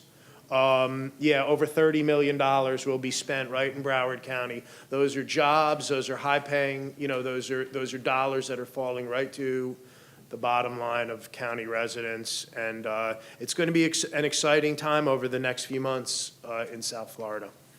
Those are my comments, plus whatever else I forgot. Senator Geller. Couple things. First, briefest, I've been having my town meetings that I have in every city repeatedly. Had one yesterday in Davie. Secondly, all of us have seen what the CFO has been saying about our overspending. County Attorney, I have sent you copies of the links to all of my 4 emails that I have gone into in great depth, both in English as opposed to county budget speak. Our county, our budget numbers showing where the money comes from, where it goes, that although the governor refers to our $9 billion budget, which is really $8.775 billion, our general revenue is either 1.9 or 1.65. It's 1.9, but that includes 265 million in reserves. So if you take that out, our general revenue that we spend is only 1.6 billion. I know the sheriff today put out a reel saying our budget is 5.5 billion. Again, the money that's available to us to spend is about 1.6 billion, something that is, when you see my emails, it's important to understand that the CFO essentially made up his numbers when he said that we had overspent. The standard that everybody uses for population in the state of Florida is BEBR, Bureau of Economic and Business Research from University of Florida. That showed our population grew by 70-something thousand. CFO said it grew by 50,000. When he was asked where he got that number, he declined to answer, said several sources. Inflation in Broward County during that time was, according to the CPI, official federal CPI for Dade, Broward, Palm Beach was 29%. He came up with a number 24%. When asked where he came up with that number, he declined to say. He said it was from a number of sources. And then we have 2 budget numbers, the budget book and what's the other number? AFRA? ACFR. ACFR, which stands for something else. But the 2 numbers measure different things, and one is always $100 million higher than the other. He started with the lower number, the budget book number, and finished, or started with the ACRA number and finished with the budget book. It's accurate to compare ACRA to ACRA or budget book to budget book, but you can't compare one to the other because they're different numbers that measure different things. If you look at the correct numbers, even under his phony numbers, Broward was, of the 8 counties he studied, 8 entities, 6 counties, 2 cities, we were the lowest per capita at $90 a person. But more importantly, if you use the correct numbers, we met his test. I'm sending you all, or the county attorney will send you all of the emails I've done. All of this information is in there. Nobody's going to read my emails, but you should because they'll give you the answers. The last thing is, I don't know if I'm asking Monica or Kevin or Mike, but Sheriff, we were served, Drew, when was Friday, was it? Friday. I believe we have 5 days to respond to that. I think it's 5 business days, I hope. So my question is, I've got a twofold question. Number 1, what are we doing on that? And number 2, I have been asking for Plan B for at least 3 years now. Do we have Plan B? And if so, what is it? The sheriff earlier today in his reels item said, well, of the 820 million. 33. 30, somewhere around there that we give them.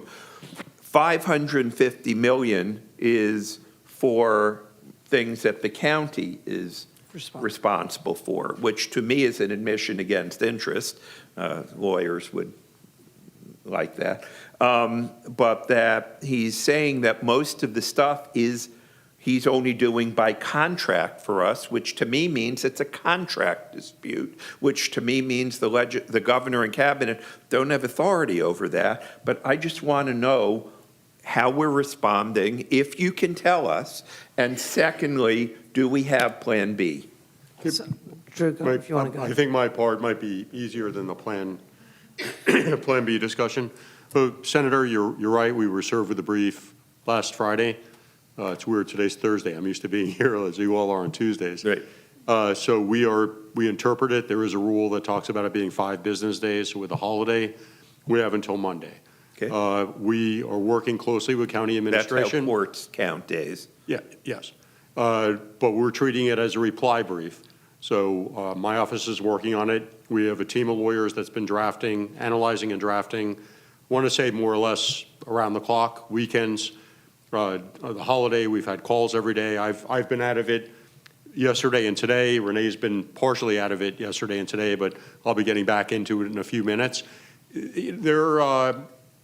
The statute, like many statutes, is not written with such incredible clarity on issues like you mentioned in terms of the scope of the appeal, but we're raising the issues. We think we have good arguments.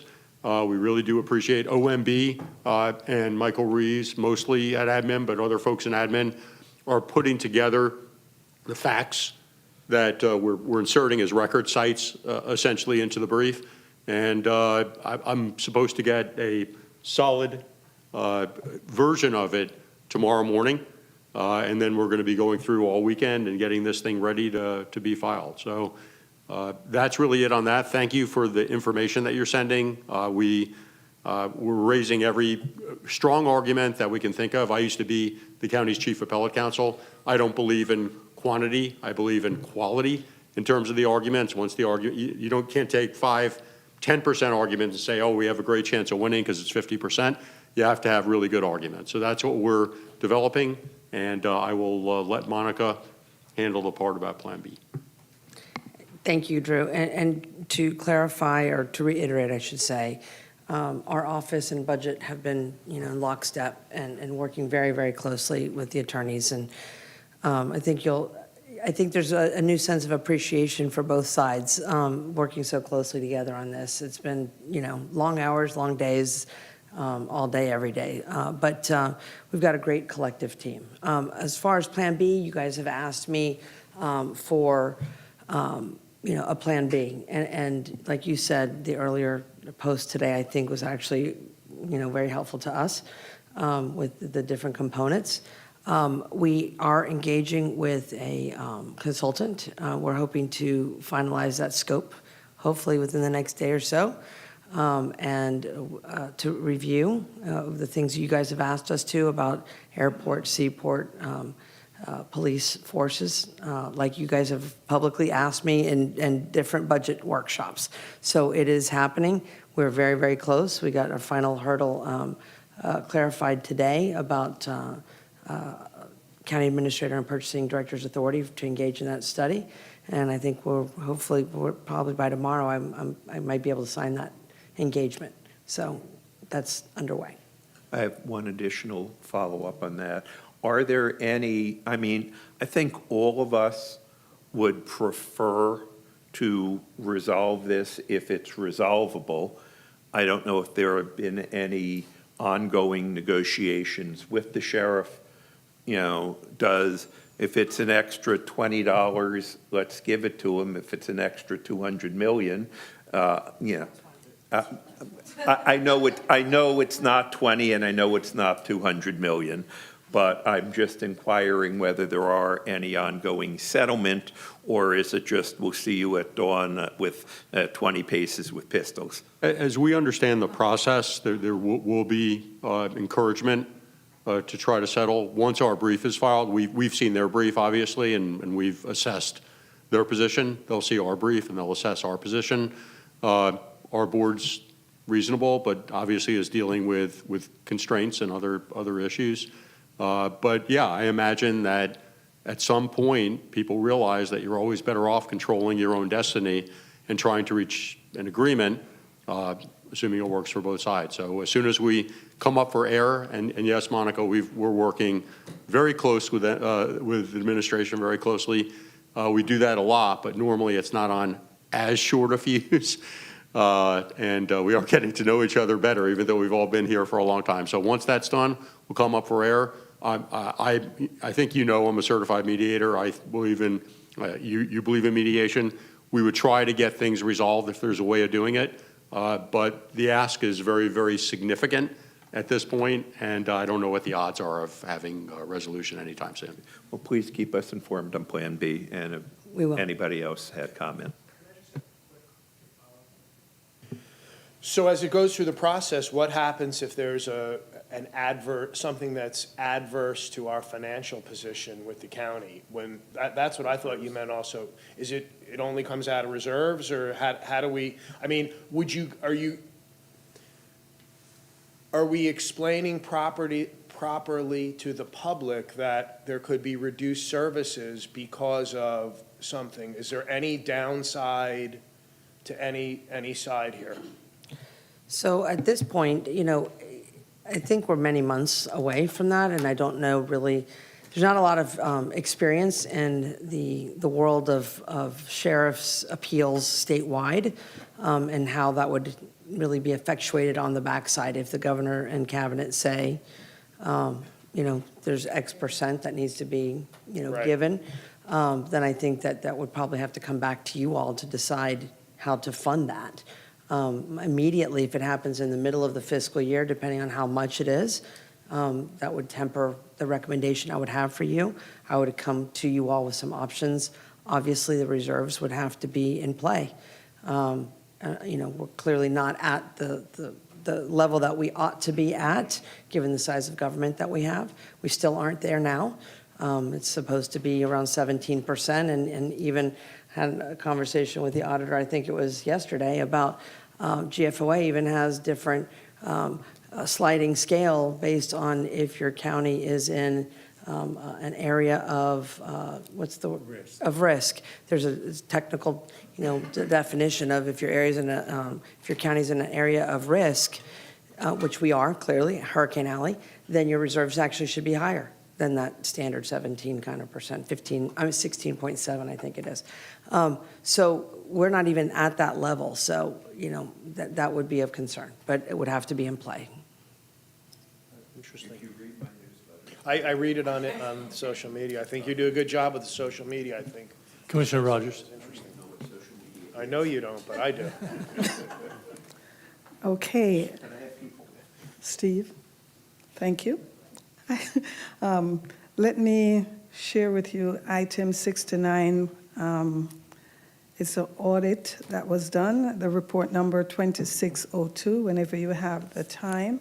But I can tell you that I asked for the review, which resulted in greater collaboration between the auditor and our administrator. That's the most time I've spent on any one topic. I just want both of you to know. I don't usually do that, but what came out of it is what I love. I love the transparency. I love the fact that we work together and to come up with solutions, as long as the county auditor and the county administrator continue to be transparent and working to everything through and discussing and evaluating the best approach. I know we'll be getting the best response from us because, we hear the auditor and the manager doing well, all is well with Broward County. So I just wanted to acknowledge that. And there was a young lady that I forgot to mention. Her name is Colleen Goodsmore, and she was the director for the Lauderhill Chamber of Commerce, executive director, young lady, and she passed. And I just did not want her family to think I forgot her already. She was a good friend of mine, so just wanted to acknowledge her. And that is where I'm going to stop. until I would love to brag on all the things we're doing and things that have been done, but it's been a long day. Yeah. And I have another 4 o'clock appointment, so guys, cut it out. Okay, I'll be real quick. First, I just want to thank a few all filled in for me while I was gone. Thank you at the Levon Center. I think Fisher did it with some cruise stuff. All of you all filled in. A lot of press conferences going on while I was gone. It was like, oh, all right, a lot of stuff going. Stuff that, just real quick, stuff at COP, since the U.S. has retreated from COP, there was a lot of excitement for the U.S. cities to be there. That's what we felt, because they felt like that's where the momentum would keep going. So that I'll fill you all in a little bit more on that later. But it was a very good trip, and we learned a lot. Friday is an industry day for the airport, for looking at all. Were you about to go into this? No. Oh, okay. Oh, tomorrow. Yes, that's right. I'm still thinking it's Tuesday too. Finally, after 5 or 6 years of having a plan together, we're inviting all of the industry in to look at what's going to be built. And that's a major milestone, so I'm glad to see that. And just real quick on animal care, having done this year, they have broken a number of records. 3,894 adoptions, which is great. Found 568 missing pets.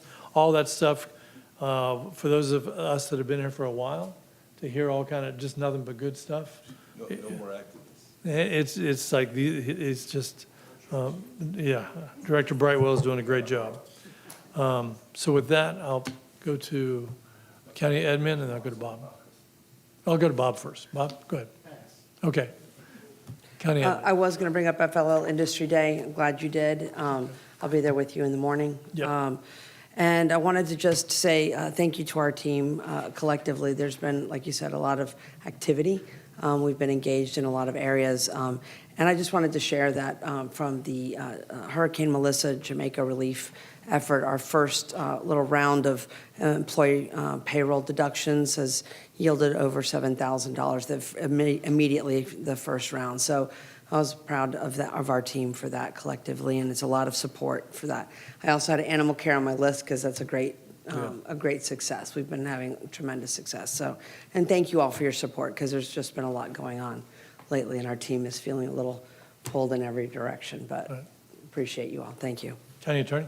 And Mayor, just very quickly, as you thank folks while you were out, I just want to thank the CAO team for getting everything done while I was out, and things in great shape, and in particular Renee and Anika for sitting here and doing a great job during the meeting. So, hey, you know what? That's what I was afraid of. Yeah, that's what I was afraid of. So, okay. Anyway, thank you. Thank you. And lastly, this is my last meeting. I will not seek nor accept a nomination for another term. Thank you. It's been fun. Yep. Thank you. Next meeting.